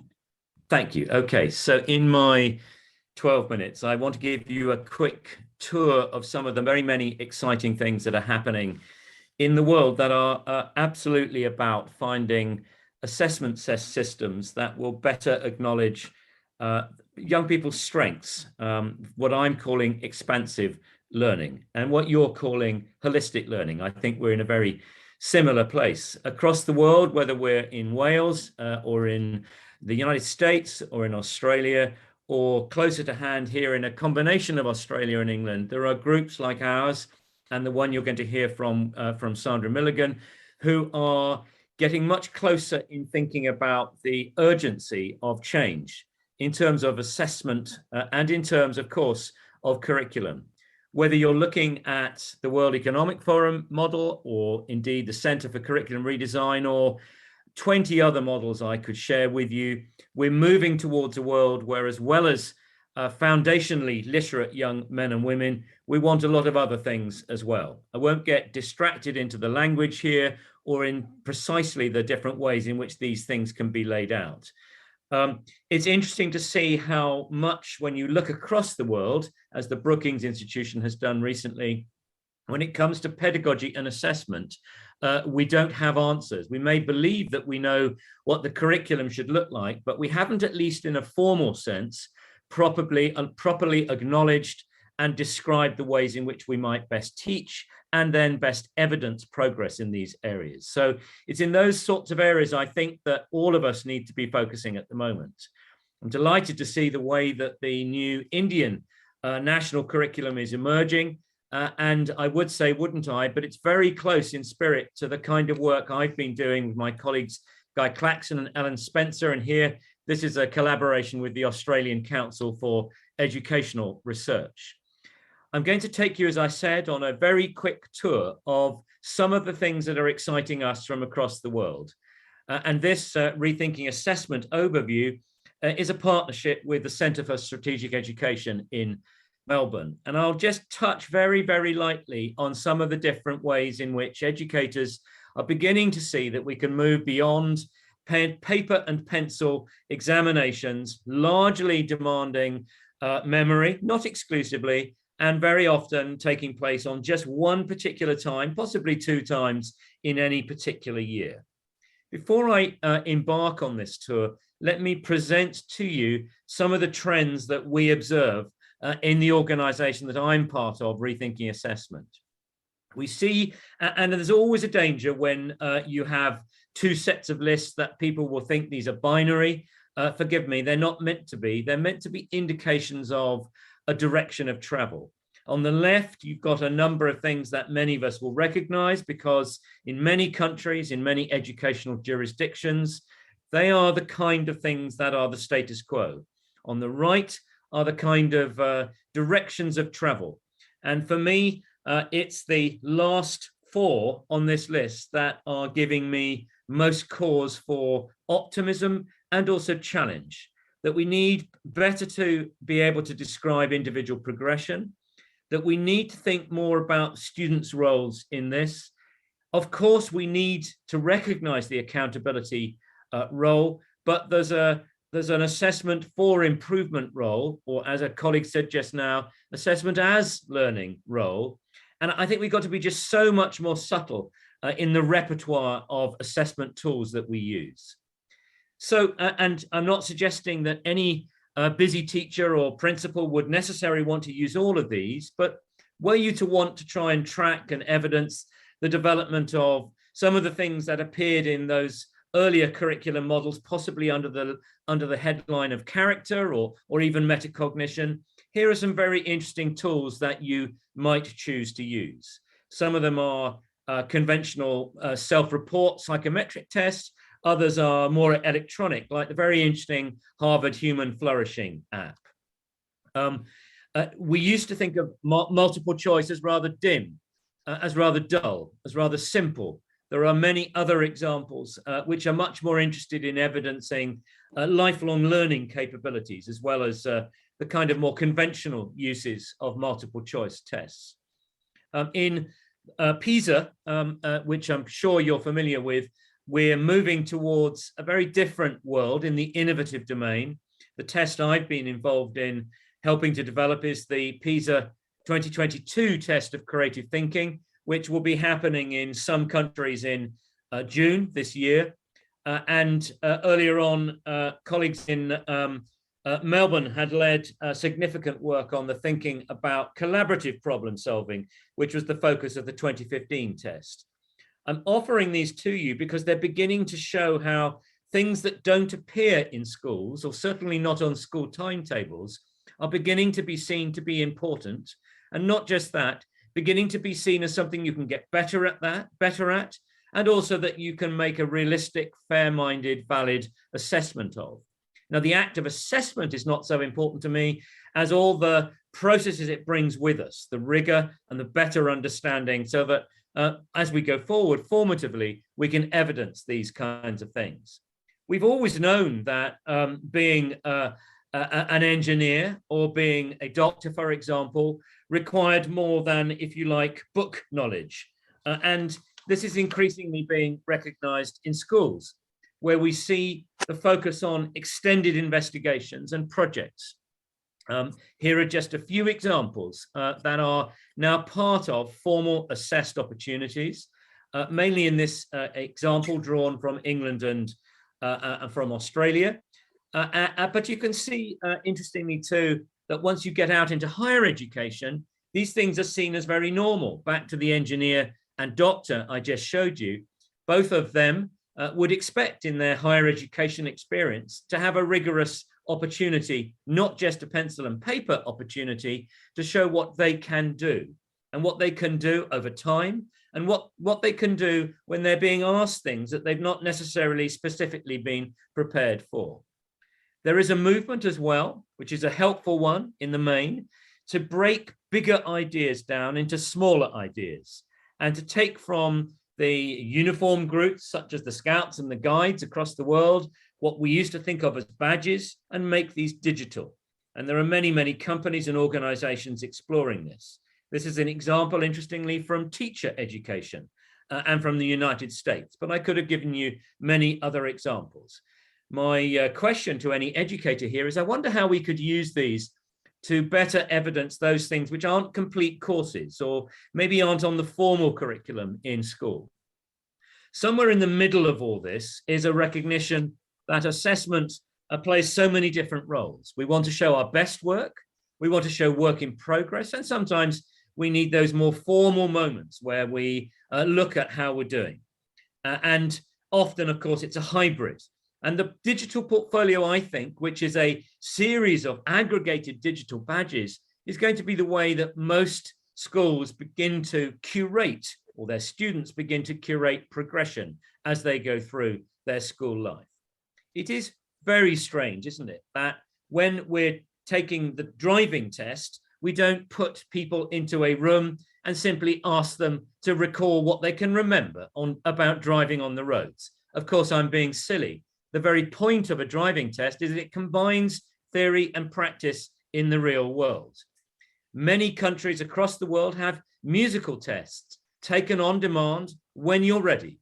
And that's a discussion between you and your music teacher. And then it's a mixture of different kinds of theory and practice. And increasingly in universities during COVID, we've had to get much clearer about the necessity of having online open book examinations. If it's good for higher education, why not for schools? I'm working closely with colleagues in an organization called Voice 21 that seems oracy, that believes oracy is an undervalued element of both curriculum and assessment practices. In many countries, we're looking at assessment as a fun activity where it can be built into a game. Here in Georgia in the States is an example of an early years or primary example. And here are two examples from the state of Victoria in Australia, which has been pioneering the use of these kind of games-based, authentic, scenario-based examples, looking at secondary critical and creative thinking. All roads, I think, lead towards bringing together what young people can do in some kind of profile as they emerge from higher secondary, so that it's no longer an ATAR score or a SAT score or a combination of A-level scores that get aggregated up for a university entrance role. Now, this is the International Baccalaureate. You may be familiar with this. And this is fine, but it's actually just a statement of intent. It's not a profile that really pulls all these things together. Sandra and her colleagues in Australia have been doing brilliant work on this. And indeed, I think Australia is leading the world here in thinking about the different ways in which we might express this. Interesting work too with our colleagues at the Mastery Transcript Consortium in the United States. Note, of course, the number that still shouts out to you from that credit profile.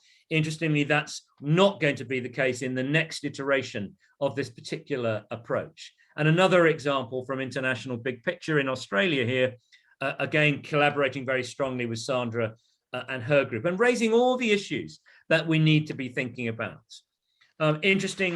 Particularly interesting that in Australia, there is such a distinct policy recommendation that you might be moving away from the end of school life ATAR score to this kind of approach. Putting all this together, I think, and this is really powerfully important for teachers, we need to build assessment literacy and competence. And that's where we're going at the Rethinking Assessment movement. We, like many, are developing a profile, and ours will have similar versions to many of the others being defined. It has a different approach to what counts. It has intermingled 3, not 4 C's. We've combined creativity and critical thinking as PISA has. And it has and this is of course not what it will look like. This is just the content. It has a heavy learner agency and an opportunity to explore beautiful work, and as a place where learners are sharing their ability to be an effective learner. Here in the UK, we're now embarked on a series of action research pilots. From my particular perspective, I'm leading one on the work that I've been most interested in, which is number 4 and 5, looking at how creativity and critical thinking can be embedded on all aspects of the school curriculum. We've just recently launched a series of action research projects, which will take place in this term and next term, and then we'll have a much more focused intervention study lasting for 1 and 2 years, beginning in September this year. We really need to understand better how this works in a curriculum in England, where, unlike in Australia, we don't have critical and creative thinking as a guiding, overarching general capability. So in this work, I've been drawing on the thinking we've been doing at the Centre for Real World Learning and our model of creativity, which was picked up by the OECD and led to the role I now have been playing for PISA in the test of creative thinking. Nearly there. There are some schools, and I here give you the example of Thomas Tallis School in London. I could equally have chosen Rooty Hill High School in Sydney, and many others in 30+ countries across the world, who are combining critical thinking and creativity and the subjects of the school curriculum and bringing these together so that this is a kind of parallel school timetable that brings to the fore the capabilities and dispositions that we think are equally valuable to subject and disciplinary learning. We know quite a lot about how to assess them, and in some cases, it's slightly different from the way that we've been assessing other kinds of learning in schools. We now have some definitions here in England, albeit not yet national policy, but we have something to work with the Durham Commission. And we're in close collaboration with our friends at ACR, who have a UK body, and we're very impressed and working with their rubrics and models and approaches for what we're calling creative thinking, which is a combination of both of those things. Recently, and it'll be launched later next week, we put together with friends in Perth a field guide to assessing creative thinking in schools. And I look forward, it's a Creative Commons publication, to sharing that very widely. And I conclude now with this, my favorite quotation from William Randolph: to solely use standardized achievement tests is like casting a net into the sea, a net that is intentionally designed to let the most interesting fish get away. Then to describe the ones that are caught strictly in terms of their weight and length is to radically reduce what we know about them. To further conclude that all the contents of the sea consist of fish like those in the net compounds the error further. We need more kinds of fish. We need to know more about those we catch. We need new nets. And I love that joyful session we've just been watching, and thought you might be interested. My most recent book with my colleague Alan Spencer is all about joy, or what we're calling zest for learning in schools. Thanks so much for listening. I'm sorry I've just gone over a couple of minutes longer than you invited me. I'll come off the screen share now. Professor Bill, not at all, because I think all of us had a very good afternoon by listening to those two young girls. But you have actually told us what assessment is all about and how we can put it into practice, because standardized assessment is something which we were all a part of till very recently, and we are trying to change that. There's one question which I would like to ask you, is if you could throw some light on the difference between learning objectives and goals while designing the assessment for holistic learning. I'm afraid we don't have 5 hours to discuss that, but I would go through at quite a simple level, and forgive me, this is oversimplifying. Okay. I think when we specify the desired outcomes of learning, we tend to use a narrow frame. We tend to focus on those things we know, which tend to be knowledge and skills. And we tend to miss out those things which are important, but not often as widely understood. If I were in Australia with my friends there, I'd be calling them capabilities. My preferred word is dispositions. So it's the capability of taking your knowledge, taking your skill, and applying it in perhaps unfamiliar contexts. And that requires disciplined practice. It requires a whole series of low stress opportunities to exercise your learning and to receive feedback in real time, and sometimes in a formative way and sometimes in a summative way. So I'm slightly dodging your question here, Tanya, but I think we need to go right back to basics and rethink the way we specify education so that you're not just got knowledge and skill, but you've also got dispositions. and then think about, so how do we teach them? And then think about holistically, and how do we evidence them? Thank you so much. And I think the buzzwords that my takeaway is going to be creativity and innovation in assessment. Thank you so much. Thank you. I hand over now to Meenakshi. Meenakshi, will you take over, please? Yes. Thank you, Tanya. And I now invite Dr. Sandra Milligan. Sandra, you are an experienced researcher, teacher, company director, publisher, and business operator. And wearing all these hats, you work in the area of education. So let's listen to your ideas on reforms to assessment systems, which will lead to holistic learning and assessments. Sandra, over to you now. Right. Thank you very much. I feel as though I've got some hard acts to follow there. And one thing that makes me very happy is that I think Bill and I think very much alike, so that the sorts of things that I say, I hope will complement what Bill's saying. I'm going to come at this from a slightly different point of view, although I think we're saying the same things, because the work that we do at the University of Melbourne depends very much on the fact that my centre is not funded by the university, it's funded by our research partners and our industry partners, who are mostly schools. So what that means is that we have to do a good job. We have to be practical. We have to actually be useful to our research partners. And the work that we've focused on over the last 5 to 10 years goes entirely, Tanya, to the question you asked, which was about objectives and goals and so forth. And what I found over the years is, if you talk to any principal about what they want their graduates to be like, hardly any of them say things like, I want them to know the periodic table. What they talk about are broader things like citizenship, ethics, being able to collaborate, knowing how to learn, because we all know that the actual knowledge is changing. Those are the things that principals talk about to their parents.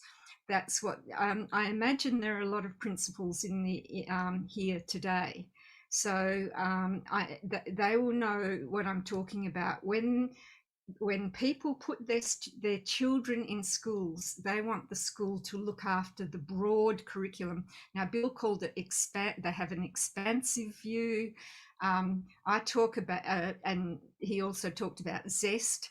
In our work, we talk about thrive. Everyone wants the students to have the attitudes, values, beliefs, knowledge, and know-how that mean they will thrive. Now, the reason people, I think that's fairly universal.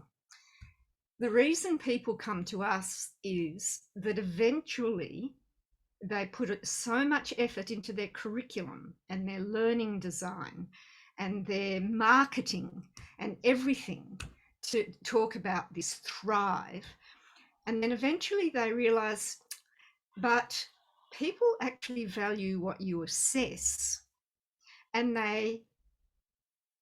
And if you don't assess these kinds of things, they become devalued, and people focus only on the things that you assess, periodic tables and things like that. And that's all very well. So then people say, well, we definitely want to assess those kinds of things. I might just share, have I got sharing rights? Let me see. No, I haven't got sharing rights. That's okay. I'll just keep going. Oh, have I got sharing rights now? Yes, I have.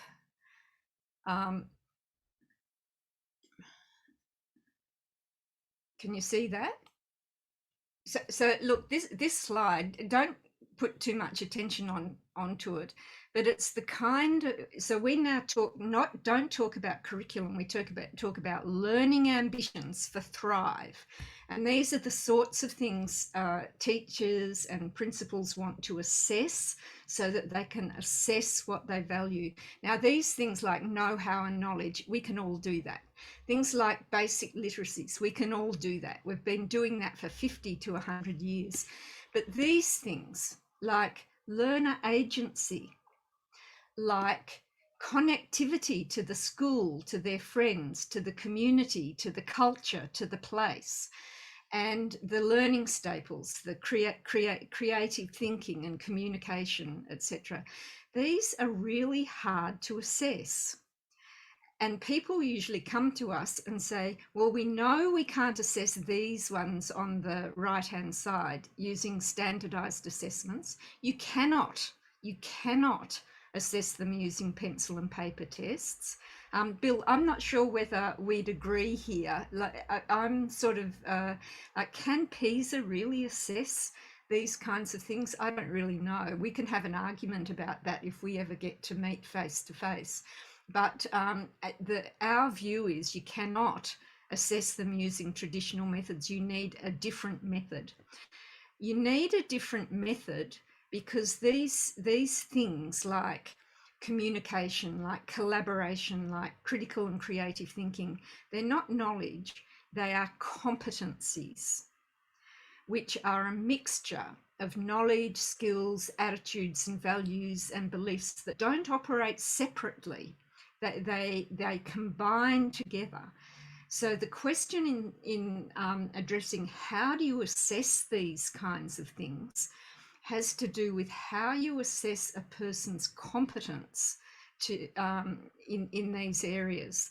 And the key to that, in our view, is that you don't treat them like you treat assessment in science or mathematics or literacy or whatever. What you're actually looking for is leaps or jumps, not very many, qualitative jumps in competence that students go through in these areas as they become more and more competent as citizens or as ethical operators. And the trick in the assessment is to make sure that teachers and other assessors can actually identify the behaviours of students that are attached to each of these qualitative shifts. This is where progressions come in, learning progressions, if you like, or competence progressions, as I like to think.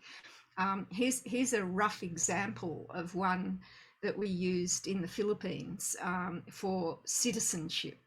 And at the bottom of the progression, you've got a young person or even an adult, really. This works from kindergarten right through, who is not an active citizen. They're directed. They do as they're told. They obey laws and so forth. And there are only sort of 4 or 5 leaps before you get right up to an active citizen who is a leader, who really embodies good social practice.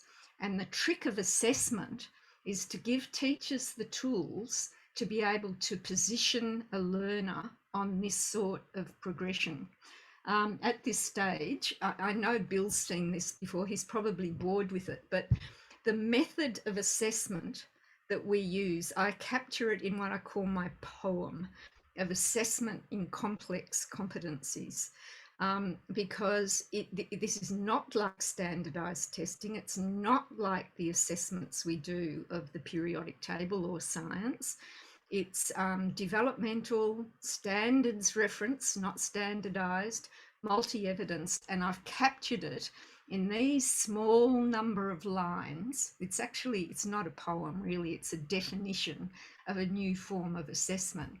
But it is a process, it's not an event, of gathering evidence, very wide types of evidence about what learners do and say and make and write to support a judgment about their position on the scale of competence. That is the progression from less expert to more expert, showing what they know and what they need to do next, with a degree of confidence that everyone trusts what's happening.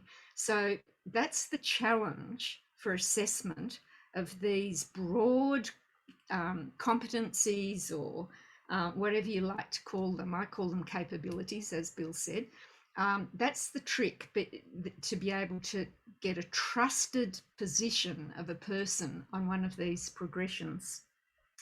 With our schools at the moment, we have we're developing what we're calling a universal suite of assessments, so that any school in Australia, and we've used some internationally as well, can produce assessments that they can trust, that position a learner on these progressions so that they can show what the learner knows, what they need to do next, and that is sufficiently trusted that you can use it for various purposes, which I'll come to in a minute.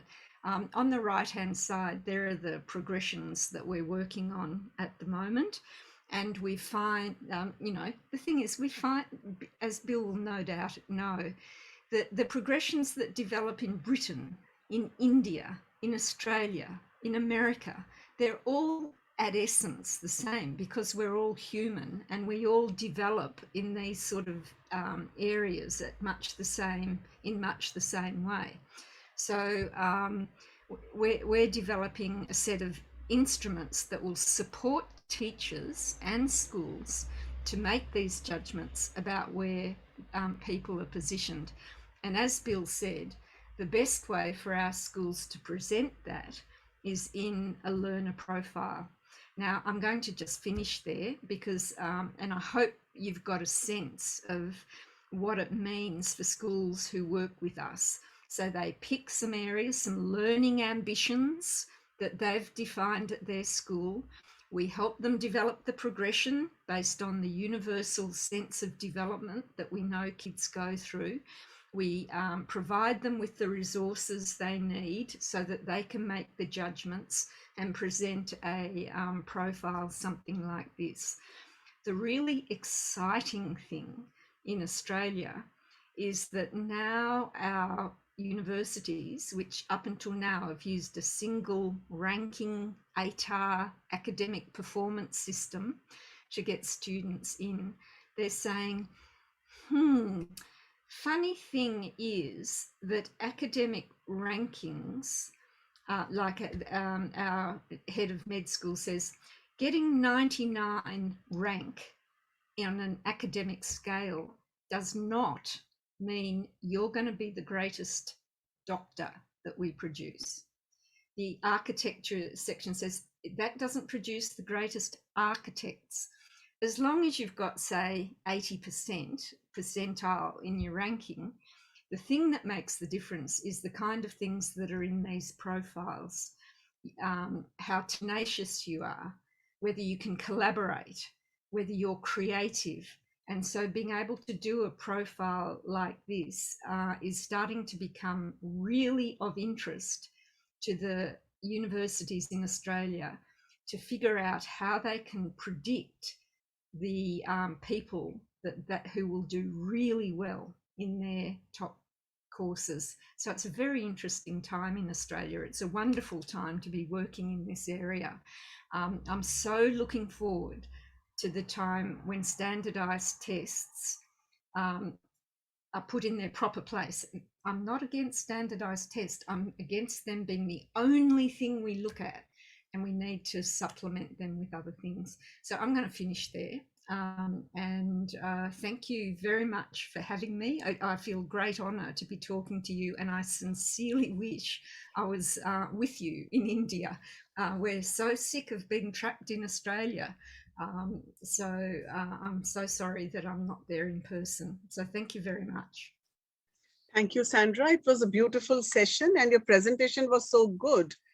And you said that you have to arrange funds to kind of run your center in the university. Now, this is such a powerful statement. And, in India, we are also starting the same culture by which we are teaching entrepreneurship to our children, that they have to learn to arrange funds and become entrepreneurs and job creators. So you are a wonderful example of entrepreneurship in education, I would say. And it is so nice to hear that all these 21st century skills like critical thinking, all these things did exist. They've existed always into the system, but the assessment was faulty. And of course, with whatever you have said and Professor Lucas has said, I'm sure we'll be able to develop better assessment systems which will make teaching learning process more interesting and more meaningful. So thank you so much, Sandra. It was a beautiful session we had with you. And going next to our next speaker is Ms. Jayashri Oza. Now, Ms. Oza has tremendous experience in Indian educational government bodies like NCERT and all other institutions which are of great, huge value. So, Dr. Jayashri, could I invite you to address us on your ideas of assessments? Thank you so much. Am I audible and clear? Yes, yes, you are. First and foremost, I want to thank the chairperson and the management committee of NPSC and all my fellow educators that to have this privilege to be with you. It seems like almost I'm the last speaker, and not necessarily a best thing to do. However, it has been a great day, a lot of learning. I also see in terms of challenge, this morning session when we talk about early childhood and primary classes, and from there to this absolutely phenomenally brilliant space that we are talking towards in terms of how, firstly, how do we develop our students to be creative, to be, I mean, a variety of all of the skills and competencies and that Professor Lucas and Professor Milligan talked about. Also, I'm looking at what is the real context in which our examination system is today, as you yourself mentioned, and how do we traverse the journey in terms of being able to make that happen and make it more real for our school system in that sense. Very interestingly, I would like to start by saying that, when we talk about this, the holistic, because the theme is assessment for holistic learning. We talk about holistic, and of course, that's been termed in different ways. We talk about cognitive, psychosocial development and physical and others. And with that, bringing out all of the specifics that we talk about. What is important, what actually, in the biggest exam of his life today, if I look at the Ukrainian president, who is by profession a comedian, which means he's intelligent. He's a great dancer, actually proficient dancer, because he's won a lot of those, competitions. And in response to United Nations call for his support to his evacuation, his response was, I need more weapons, not a ride. I think it tells so much about his social responsibility. And most importantly, his character in terms of being able to lead his country in face of such an adversity. I think it just sums up the kind of people that we need to have in this world. And to me, can we assess this? I think here is the biggest exam of his life, and he's obviously making headways towards it. So while we talk about holistic assessment, I want to also more focus on word learning. Learning is a continuous process, and we have more structured, like whether we call it curriculum, whether we call it content, whether we call it the ambitions that we would like to learn, processes of teaching and learning, but processes of all kinds of methods by which children absorb and learn, and assessment. These are three integral to each other. Now, to say that is our education system.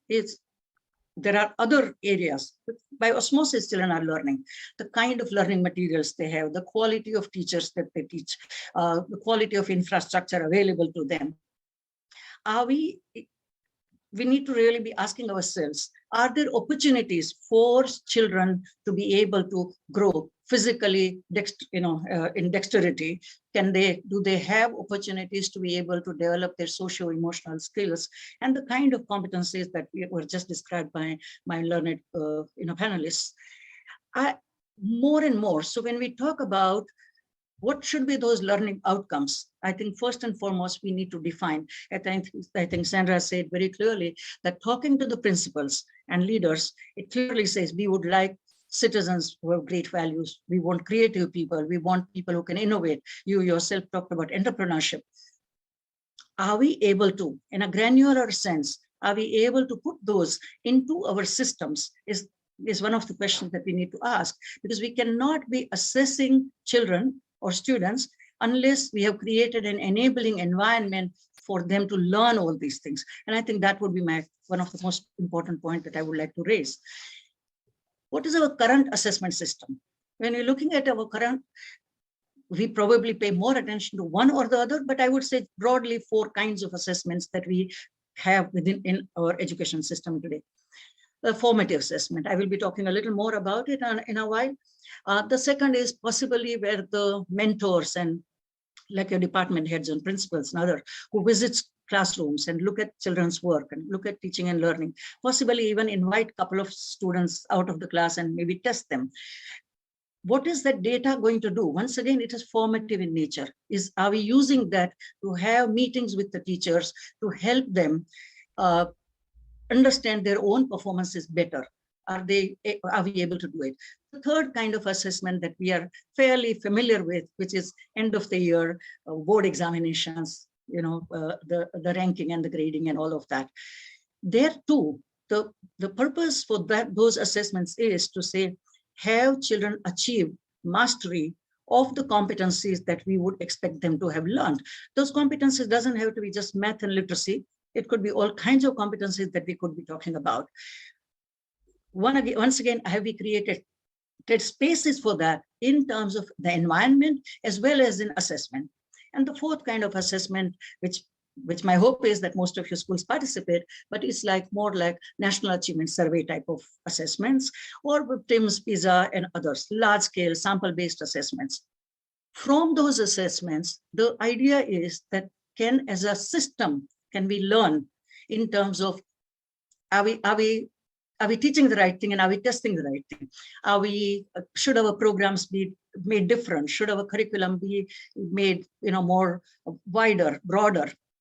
Or any new program when we initiate to create a baseline? Those are the purposes for which we are using these 4 assessments.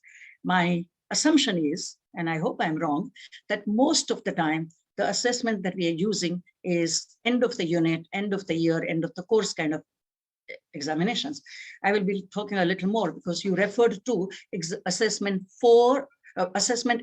of learning, which I think we are, I'm not saying we necessarily do the best job of it, but we are fully familiar with it. But assessment for learning and assessment as learning is a terminology which has come into, maybe intuitively we did it, but in terms of our vocabulary has come in recent past. And I'm not entirely sure we have developed all those methods to imbibe that or put it as part of the school or education culture. What is the difference? The formative assessment essentially it's a more continuous, it's a low stake for children and for the schools and for the teachers. It is to look at what are my students' needs, what do they know in terms of its own progression towards those outcomes that we desire, and be able to support that by the teacher, by the environment. What can we do to do that? Whereas in terms of summative assessments, I think it's important to understand that we are really looking at, do children know? What do they need to know? And what is the criterion for judging it? And that is one thing I'm not too sure that we are, and this is not universal for all our schools. I am talking from my experience and working with the schools in public private schools like yours, as well as in the larger system of government, that we possibly do not articulate it well enough for our students to know what are those criteria. You rightly mentioned, I want my students to be creative. The student doesn't know, how are you going to assess me? And that is important. And how do we develop that vocabulary for them and be able to explicitly be able to share with them? I will let's talk about, and this is somewhere I would say for primary and particularly early age, new education policy has a second chapter, first and the second chapter on early literacy and numeracy, foundational learning. There is a mission which has been started by the Central Ministry, Nipun Bharat, and that is where it is defining what children should have learned at the end of it. I do believe personally that literacy and numeracy at that early age is critical. It's a gateway to all the other learning. So if a child is unable to read, as we heard this morning, that even in grade 5 and 6, maybe they're struggling how to read and then be able to comprehend. I think Rukmani talked about that she read, but necessarily didn't comprehend.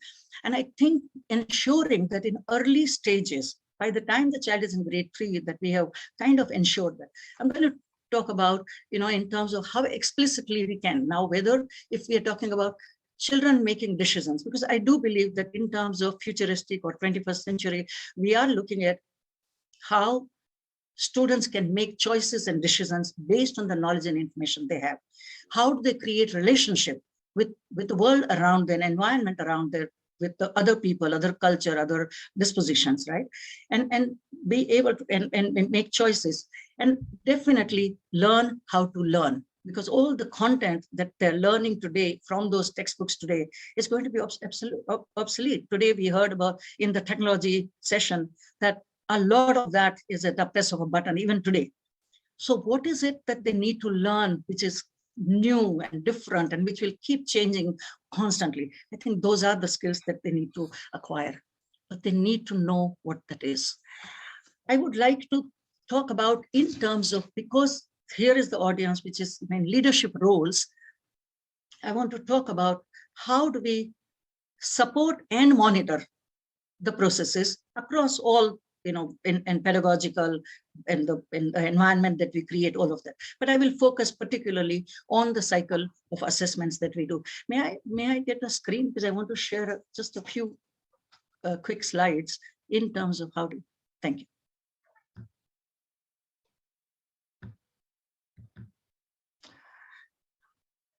I talked about the monitoring is, let me just increase that monitoring and support is critical for students, but most importantly, even for our teachers, particularly.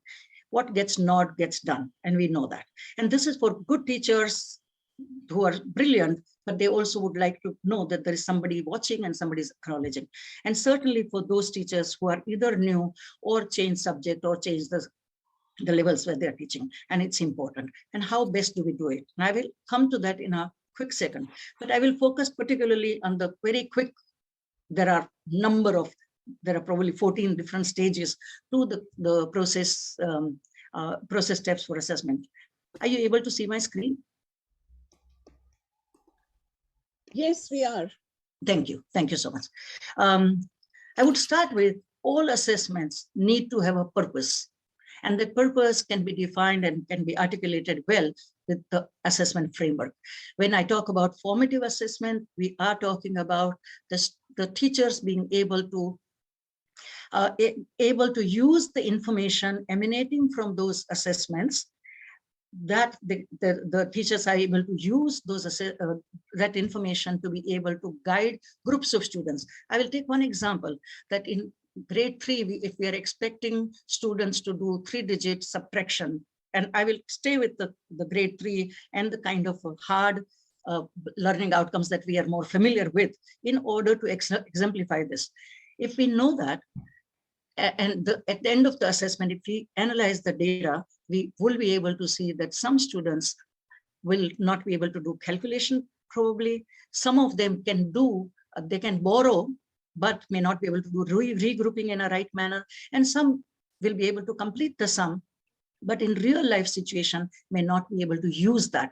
And all these three groups of students, and I'm only saying three, there could be more, but all these three groups of students need more support in terms of how do we help them go forward. It could be for a grade 8 student, particularly, and looking at to say, how does he or she make choices and decisions? And we'll talk a little more to that in terms of what is directly impacting the child.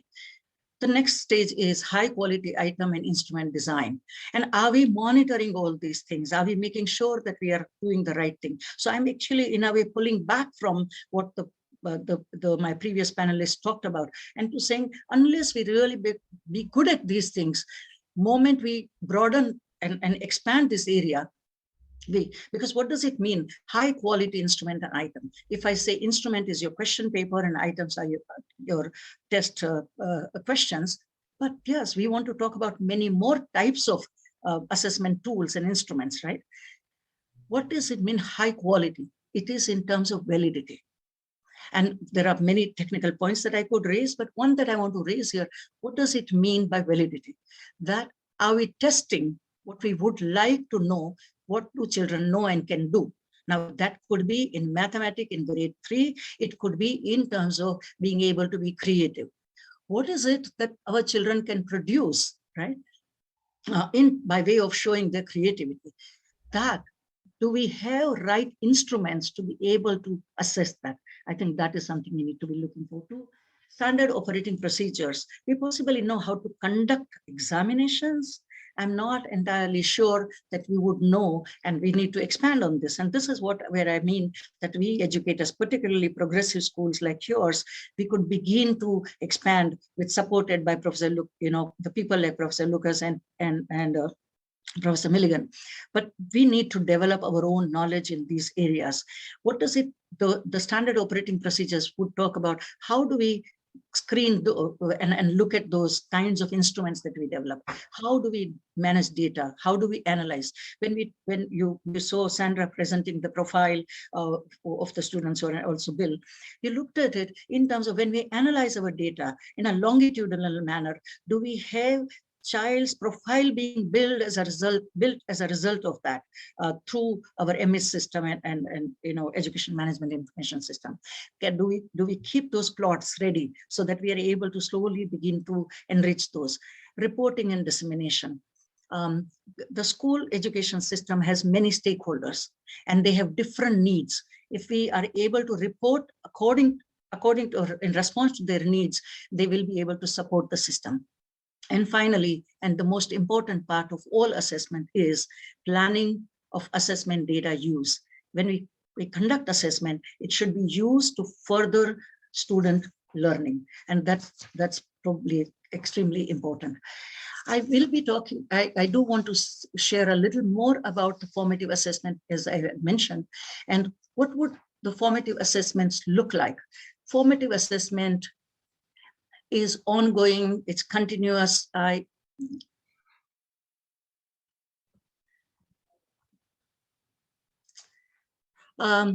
These are at the classroom level. The primary focus is student learning, and it is supported by teachers, parents, and self-study by the students, surely. These assessments look at movement towards and learning outcomes.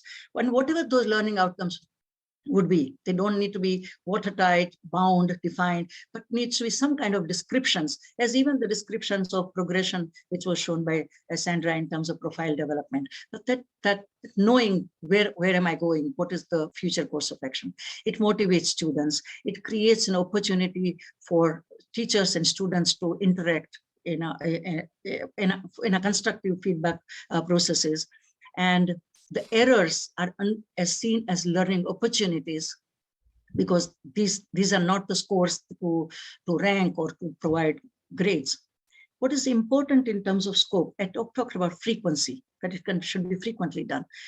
Could be done through demonstration, written or oral test, teacher-made quizzes, test. But even this, whatever I've mentioned here, even we can go way beyond that, the kind of projects, kind of the other opportunities that we can provide.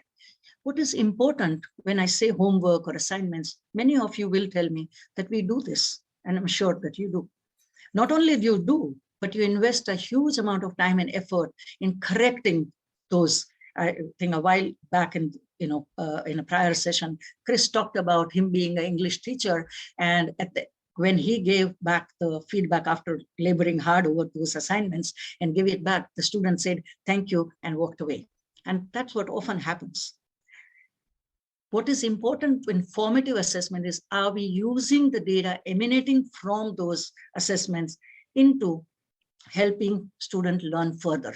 And this is where I would raise two simple examples. One simple example is we spend hours and a lot of effort in correcting student assignments. And in the 4th month of the academic session, do we look at it, stop and ask ourselves, whatever corrections are made in the spelling or in calculation for this children or this child, is it recurring in the months till now? If it is, then we did not use the data emanating from that. If we were investing time in helping students correct those mistakes, then we will never have to look back. That is corrected and made correct forever. And I think that is important. Also equally important is this, as I already mentioned, that the students know what are the criterion for success. I did say that I want to talk about the monitoring and support that we can provide as leaders in the school. And while I talked about the formative assessment data need not go upwards, it is for the teacher. Nonetheless, teachers must maintain such data in terms of, and I want to go back to the very basic in terms of at a grade 1 level, for example, or grade 2 level. If we look at the literacy, the competency that we would like students to have in terms of whether it's letter identification, familiar word, oral fluency, etc. on one axis, and another axis students, be able to then plot to say, are children at a mastery level, near mastery level, or at remediation? Now, the same kind of plotting could be done for grade 7 or 8 or 9 child on a different metric altogether. The idea is that we need to know where our students are going and moving. And the same chart could be through formative assessment can be followed through to say in the first 2 competencies, in the first formative assessment, we may find that the percentage of students who are at 45 or 50 degrees or 50% of students are at a mastery level or a proficient level, we will find that if the progression is going on in the right direction, then by the time the formative assessment 3 takes place, we will find that the percentage of students at a mastery level or a proficient level have increased to about 75%. And we are adding the other competencies for them to become more proficient at literacy. What is the next level in terms of, so this is at a teacher level that we maintain that, and that remains with the teacher. At the end of your summative assessment, which is your half yearly and yearly and end of the year, for the departmental heads, may be really important to be able to see that against the learning, once again, it's a framework that you create in terms of learning outcomes. What percentage of students are at a proficiency level, are they in middle and the learning, and those who require support and mediation. I think important for the departmental heads and leadership roles to be able to support teachers and be able to help in terms of materials and other resources that can be provided to the teachers. So assessment can be used for developing and ensuring that, now in this particular instance, we are talking about literacy or numeracy, but it could be on any other skill and competency we would like them to be growing with. But using of this data, firstly, having that and using it is really important. Similarly, for principal level, what is it that you would like to know? There are overall goals in terms of for literacy, numeracy, for creativity, on this different metric and different competencies that we would like the students to develop. At each grade level, he or she should be able to see in a particular subject, in a particular discipline, where are our students and how many are in the process of learning and how many have achieved better a competency. I think that kind of record keeping is important longitudinally to also be able to help our teachers and guide them.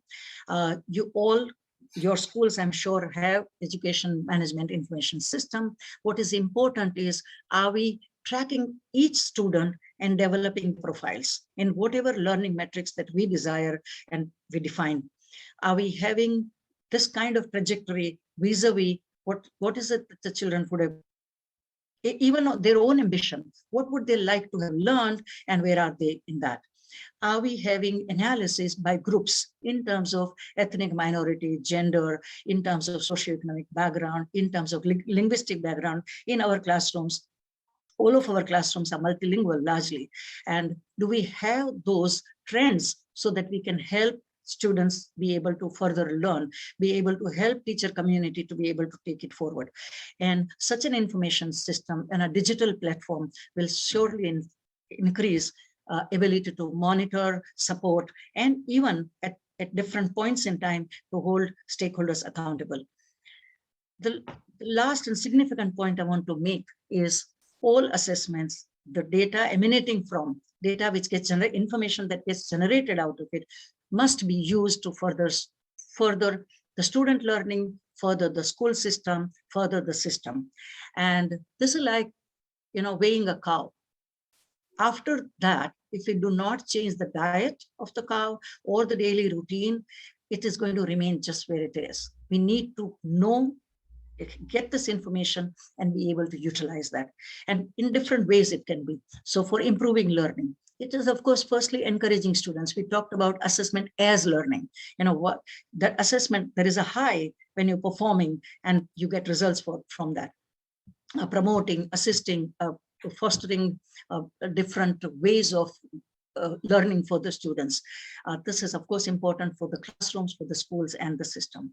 For reporting outcomes for different stakeholders that I had mentioned earlier, including parents, students, teachers, heads of the departments, school authorities, ministries, but also for those who maintain records of certification, selection, qualification in perpetuity, and modifying programs. In India, we know because of the wide variety and plurality in terms of our student body, from rural to urban, from very marginalized to privileged schools like your schools, that in that we do need to have interventions of different kind to help student bodies at different levels to be able to improve in their learning and progression. And by doing large-scale assessment like achievement surveys and all, what can we ensure that we are able to give information which will help modify the program in terms of curriculum, in terms of teacher training, and strategies for individual teachers to support individual teachers, to system and the schools and the larger system. With this, I would like to stop this presentation and essentially say, let's ensure that we're using the information emanating out of assessment, no matter what our metrics in terms of learning that we have.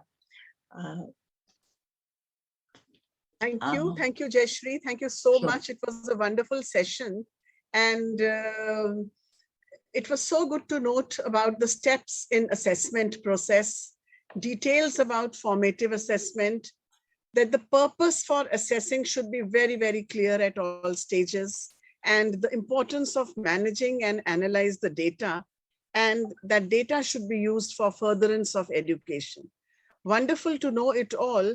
It's just one question that often, not only often, but always, the college level entrance exams don't match up with all this. And hence, the schools are always in a fix that should they teach this way or the college admission way? Because most of the students come for college admissions, not for education per se, and not to develop the skills, etc. So what do you have to say for that? Absolutely. As a matter of fact, I think we are now talking about three different spectrums. One is the higher education, the school, as college admissions. In the school, what are we doing today? And the spectrum that we talked about, what is our ambition? What is our wish? We want our children to be creative, innovative, all that. When we go back to the college entrance test, it's different. And that's why we have a lot of those coaching classes and that culture prevalent. I do want to say, education must be for the life. So of course, it should lead you to higher education. It must provide opportunities for obviously for future professions and the life choices that you make. But it also must be for how well you can lead your life, right? And in some ways, I think the responsibility, much more of the responsibility has come to the schools today. We see most recent cases in newspaper and others to say for well-being of the students, not only academic, particularly emotional and social. We have seen most recent past from Faridabad school that also has become a responsibility not only of course of the teachers and as a result of the principals. So are we then doing good job of ensuring that we are able to fulfill that role? In terms of college admissions, my hope is that more and more, because those admissions, and particularly professional colleges, will have to directly match up with the market requirement, which schools may not be as touched at the moment, but we need to make sure that we are moving in that direction. And for that, I think what Sandra said it explicitly, and I absolutely agree with that, is beyond the marks, what is going to count is, can you problem solve? Are you empathic? Can you relate to other people who are disadvantaged, people who are advantaged? Even from your schools, very often I think about it, they will be in leadership roles. They may become doctors, engineers, run industries, but the people whom they will be working with, a large number of that population may come from schools which are not that advantaged. They will need to learn how to relate to those people, right? More and more, but they're hungry, right? We find well-known organizations like Wipro and others, high-level cutting-edge technology institutes are looking from students who have come from B class townships and cities, because they know their hunger. They know that they will train them for 6 months in their own companies and put them on job because they're so hungry and they want to do it. Are we able to create that hunger, that desire that I want to achieve? And I think those are the important parts that I would like to say. Yes, they must very know right. Basic literacy, numeracy, science, they must know all that, because that is what is the foundation. But beyond that, I think we need to develop that whole human being. Very right. So I think besides assessments, we should also develop that hunger for knowledge, for that application, etc., etc. So thank you so much, Jayashree, and I would now request Tanya to propose a formal vote of thanks. Thank you, Meenakshi. I think we've had a wonderful session. And, before the session, I was wondering how would we be able to have three such eminent speakers. But, there is something called Trilogy of Gods. So I would label you as Trilogy of Gods for assessment. Thank you so very much, because I would call upon, Sudha to please, maybe again, we should have a session with all of them, because this is something which, as has been, we've been saying it since the morning, to learn, then unlearn and relearn. Because we've heard terms like expansive education, thrive for education, zest for education, and Professor Milligan's poem on assessment. Thank you so much. Thank you, all of you, for being here. Thank you, Meenakshi, for moderating the session. And thank you, Dr. Sudha Acharya. Thank you so much. If I may come in, Sandra, I have shared your poem with everybody in India. Yes. We have It's a beautiful. group of principals, so I was so impressed. I have given there. And both of your, Professor Bill, Lucas, and your presentation, slide by slide, it is coming there. Oh, we learned this much, we learned that much. So they are all very, very highly impressed. And Jayashree ma'am, I have heard you so many times, and it was a pleasure to have you here. And if you can share your presentation, everybody is asking, can we have their presentation? We learn a lot. So then I can mail them. I mean, there are, I think, 5,000 principals, they would be benefited by this. So it was a brilliant, brilliant session. So I think we will call them again, Sandra and Professor Lucas and Jayashree ma'am, we'll call you again for an extensive session on assessment. And Sandra, if I can ask you a little bit, here in India, we are talking about 360-degree multidisciplinary assessment like parent feedback, teacher feedback, student self-assessment. What is your perspective? What is going on at that point of your side? What is happening there? Yeah. I think if you look at my poem, you'll see that inherent in that is that the idea that for these complex competencies, you must have 360 degree assessments from a variety of people, because it's the judgment that's important, because machines can't make the judgment that humans can. But to make judgments reliable, you need a large number of them. So the 360 is really terrific, including self-assessment, because one of the themes that we're finding is that we're producing as many assessment materials for students as we are for teachers.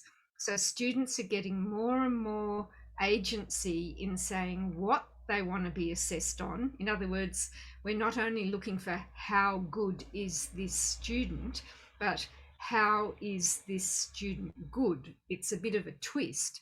And the students know what they're good at, so they can pick what they want to be assessed on to a certain degree, and who knows them well enough to assess them, and they can interpret it.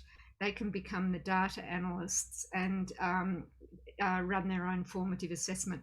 So I'm sorry, I probably should have been briefer, but it's a passion of mine, this whole area. So yes, I think 360, to be brief, is very important. Thank you. We are here shifting from report card, which has a negative connotation. We are moving towards holistic progress card. And yes, trying to create a learner's profile. I mean, when the child is coming in kindergarten and passing out high school, so we try to create a learner's profile through the progress throughout the years. So instead of reporting the progress, we are progressing the holistic progress, how the child is moving over the years. So that's the change in new education policy in India. So I'm sure we will call you again, invite you again for 1 hour session in NPSC, because a lot more to know from your perspective and what is happening at the other part of the world. And we can share what is happening here in India. So Meenakshi, over to you. Yeah, thank you so much. And surely we would call them and learn more. And I think the session is over, because the next in line, the other people in line are waiting. So thank you so much. Thank you. Thank you, panelists, for this wonderful session. A very insightful quote by Lao Tzu. Find a teacher who is an integral being, a beacon who extends his light and virtue with equal ease to those who appreciate him and those who don't. Shape yourself in his mold, bathe in his nourishing radiance, and reflect it out to the rest of the world. On this positive note, we end day 1 of this insightful session. We are very grateful to all the panelists, the dignitaries, for their efforts towards today's anchoring. The elegance of their thoughts and interpretation of insights need a deep sense of appreciation. Your thoughts have enlightened our mind and shown us a new path. Thank you all once again to all the speakers, our panelists, ideating principal, our facilitators. We wish you a wonderful evening ahead, only to join back tomorrow with refreshed thoughts. Thank you.